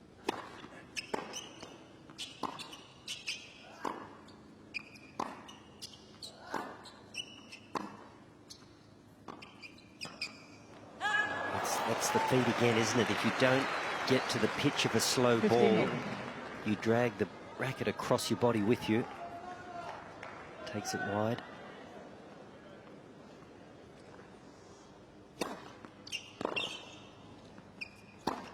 And look at Daniil, the crafty, wily 30-15. minx. I mean, seriously, 167, the first two serves to that corner, 167, making sure he drags the big German wide and has him on the run from the get-go.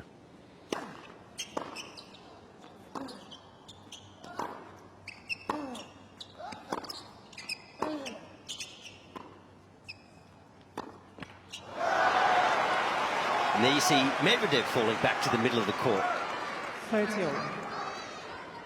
Those little adjusting steps on the slower ball at this stage of the night, so important. Interestingly aggressive game here from Medvedev.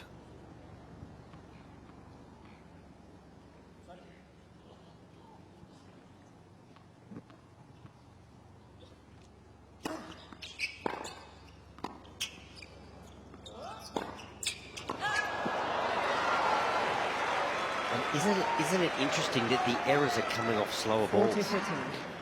I'm interested how often he wants to take it line against Medvedev. His favourite shot is the forehand cross angle, three-quarter length off the court, and more often than not, he has missed going down the line. In those moments, surely you've got to go with your favourite shot.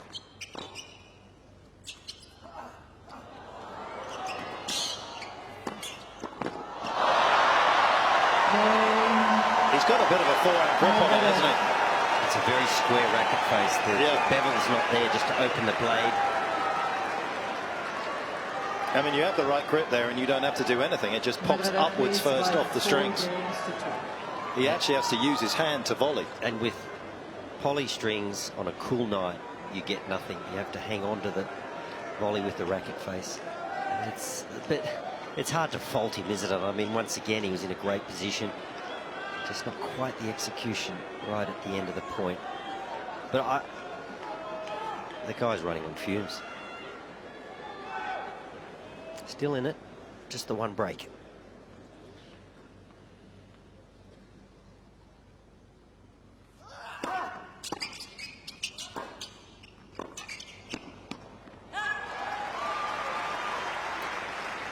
But it kind of goes back to the point you made about technique and mental strength earlier in the match, Wally. If you have the right technique in these moments, it's just instinctive. Subconsciousness takes over and you make those volleys that he's missed in the last couple of service games.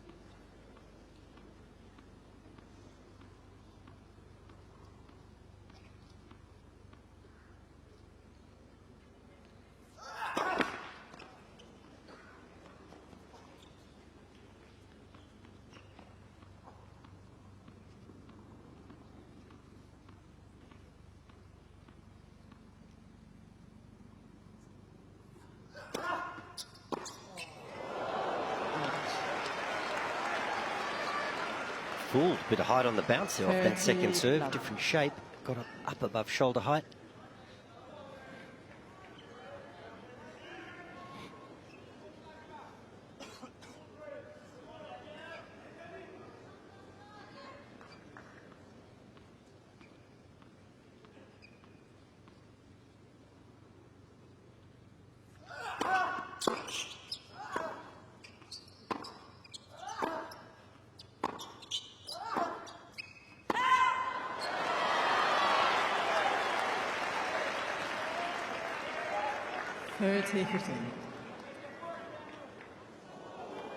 Coasting to crisis.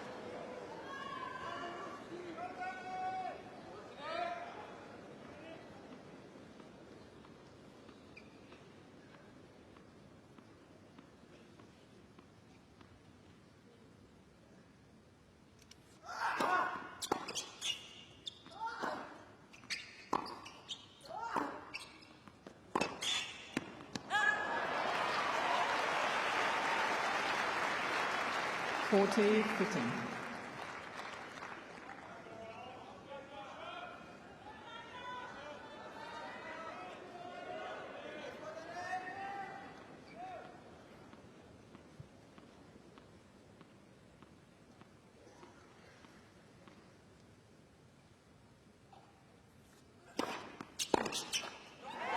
Daniil Zverev. Gives himself a couple of chances potentially to recover the break in this final set. Zverev trails 3-4.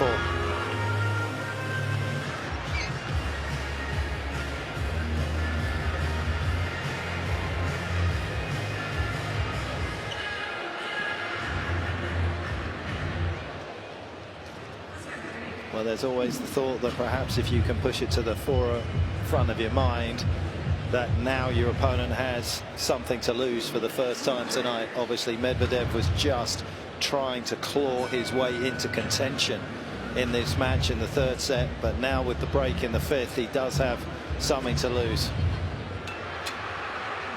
At stake, of course, is a place in the final of the Australian Open.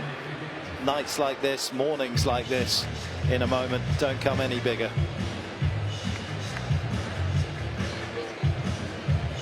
Time.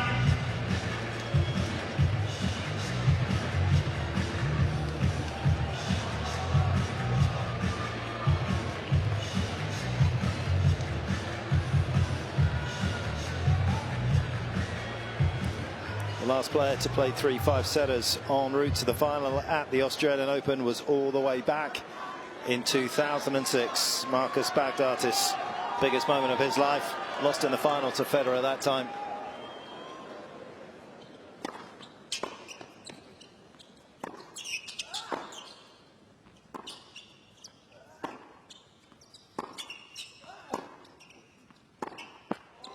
It is going to be true for either of these two players tonight. Love 15. We've seen some very brave tennis from both men, but that was interesting there because Medvedev was 2.5 meters inside the baseline. Looked like he had an easy shot to come forward. He scampered back, retreated, safety first, and ended up netting the ball. So we'll see how he approaches this. He was pretty aggressive in the game to consolidate his break. Once again, it's the slower ball he just gets out in front of. 15 all.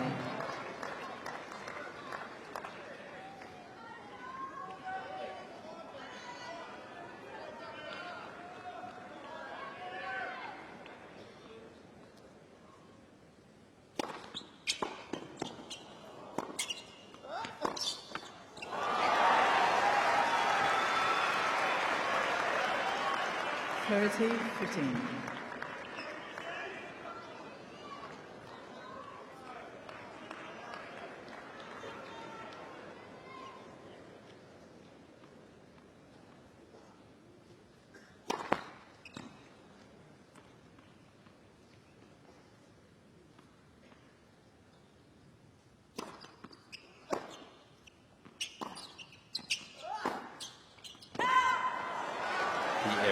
They're flowing, aren't they? 40-15. There it is, the stroke of midnight. He's tired. He feels heavy. The air's cooler. You've got to hit through it, create your own pace.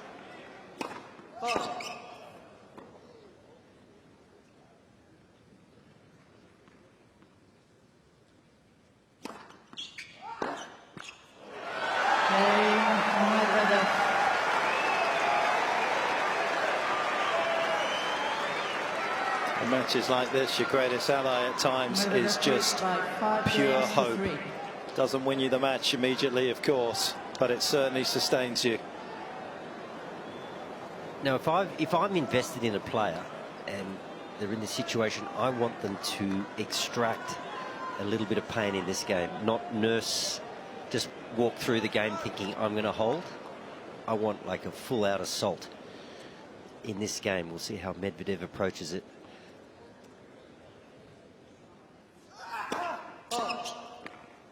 I basically want the player to approach this game like it's 4-all. Not sort of go into a coasting mode thinking they'll just serve it out.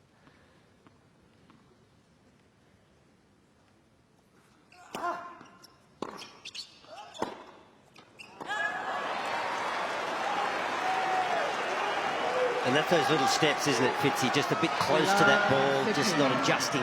And I think mentally he's just dropped off a fraction now. That break of serve almost broke him, I think, literally. He's missed a lot of balls in the last 5-7 minutes.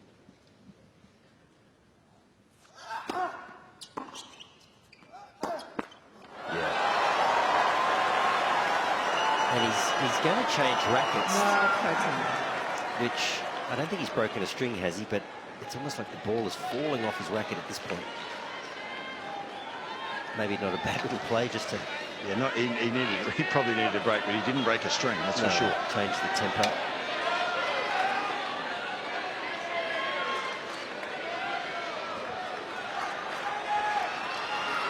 Pretty thin frame that he uses, isn't it? It's not a powerful racket necessarily. All of a sudden, 2 points away.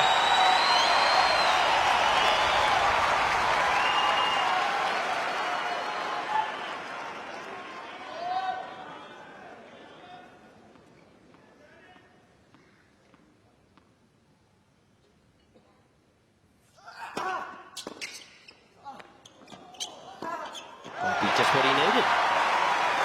Fresh restring.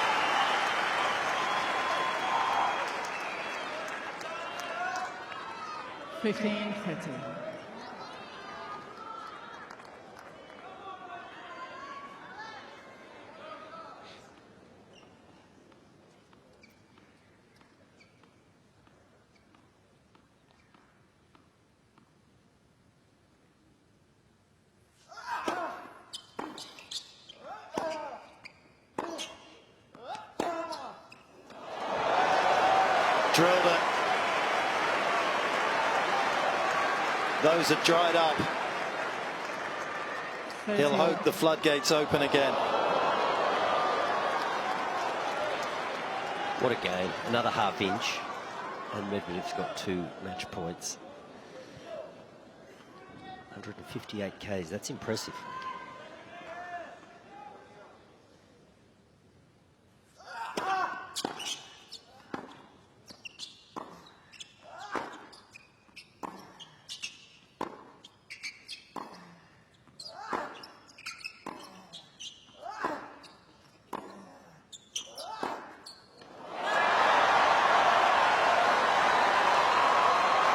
The 2 sets to love, and the way that Medvedev was hobbling, we would have had to cast beyond the moon to believe that this scenario was possible. 30-40. Almost unthinkable, but now most definitely reachable. A place in the final of the Australian Open.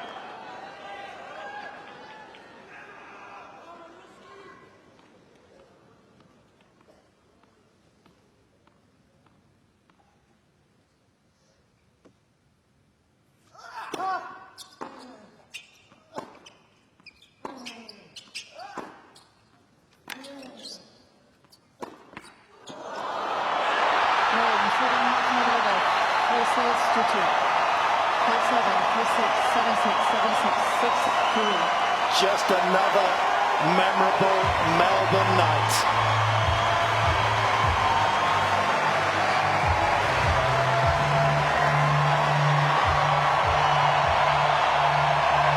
More lovable mayhem from Medvedev.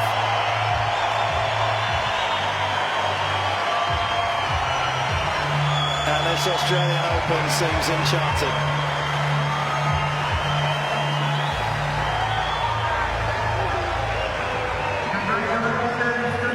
What a sport, what a night, and what a future we have over the weekend. Highly entertaining. Not just the points that were played, the different tactics that were employed over the course of the match and how each player responded to the scoreline and the situation they were facing, but highly entertaining. And he waved goodbye to the crowd. He made a lot of friends tonight. He is a competitor. But Petch, I just love the contest. I mean, these 2 men went at it. Yeah, there might be a little bit of feeling between them, but You could see that at the end with energy. there's a lot of professional pride, isn't there? Yes. And there is respect because they threw everything that they had at each other. They both had tough roads to get to this point of the tournament.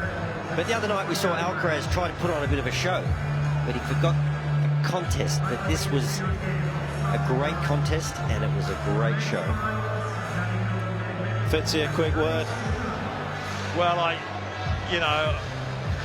often think how lucky we are to see stuff like that, and in our sport that we care about so much, to see two guys just lay it all on the line for over 4 hours. It was a pretty special night. You don't see 2 sets to love comebacks all the time. They're reasonably rare, and takes a lot of guts, a lot of fortitude to do it. But it also took it from Sasha Zverev too. I thought both of them were so admirable, and the way these guys hit the ball, Mark, it's quite staggering when you see it up close. So a really memorable night for me. Interesting as well, since Rafa's first Roland Garros triumph in 2005, Daniil comes the first person outside of the Big Four to make multiple Grand Slam singles finals as well. That is a amazing effort, consecutive singles finals for this man. And can he put to bed the disappointment of the 2 previous visits to the Australian Open final in 2021 and 2022? This might be just as much fun as the match. Here he is with Jim. Daniil, it was a couple of hours ago you sat down after the second set, down 2 sets to love, and I think we all would like to know what was going on in that big tennis brain of yours at that point in time. At that point was tough because first set, honestly saying, I think we both played not very good.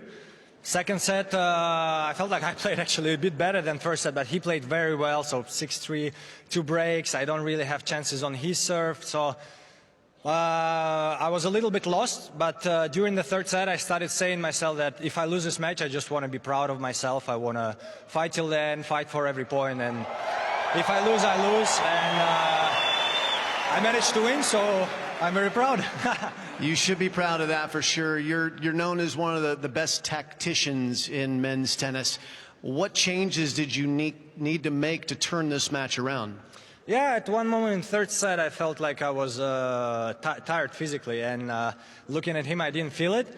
So I was like, I actually cannot run anymore for 40 rallies that we did in the first set. So I was like, okay, let's go more aggressive. And same again, if it doesn't work out, I tried. I tried what I thought would work, and it started working. I started to make some good shots, better shots that I didn't do before. Started to serve much better, put a lot of pressure on my serve. And then tiebreaks, pretty unbelievable. A little bit lucky on 5-0 return, but that's tennis, you know. You didn't mean that shank return winner? That was not intentional? The slice was intentional, but the drop shot with a backspin or something against the wind was not really intentional. But when I touched it and when I saw it going, I was like, just don't touch the net, just don't go into the net, because it was either it touches the tape or it's in, and it's tough for him. So. Yeah, sometimes you need to be lucky, and today's my day.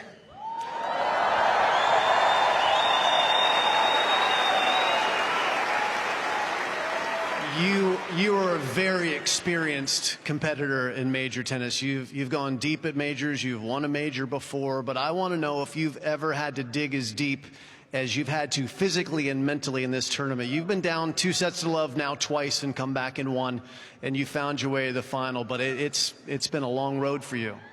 Never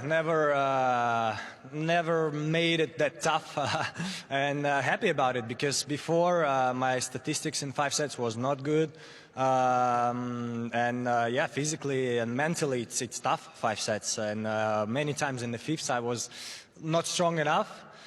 So I'm happy. That's 1 month ago I wanted to change a little bit even more, to try to be even more strong mentally, and to think less about one guy in the crowd who screams something at me, or when I think the referee has done something wrong. I try to focus more. I'm still yet far from being perfect, but I'm trying. That's your New Year's resolution. Okay, we got it. You're going to face a player in the final who's never played in a major final. Jannik Sinner has been so impressive in this tournament, and I'd like to get your view on what he's been achieving in this tournament. I would imagine you've watched him play some of his matches. Yeah, impressive, as you say. 5-1 against Andre. I was sleeping at the time, but 5-1 on the tiebreak against Andre. Won the tiebreak. 6-1, 6-2 against Novak, who is 10-0, was 10-0 in the semifinals on this court. So very impressive. Yeah, I need to recover well. Try to be 100% on Sunday. I hope you guys can enjoy and we can have a great show.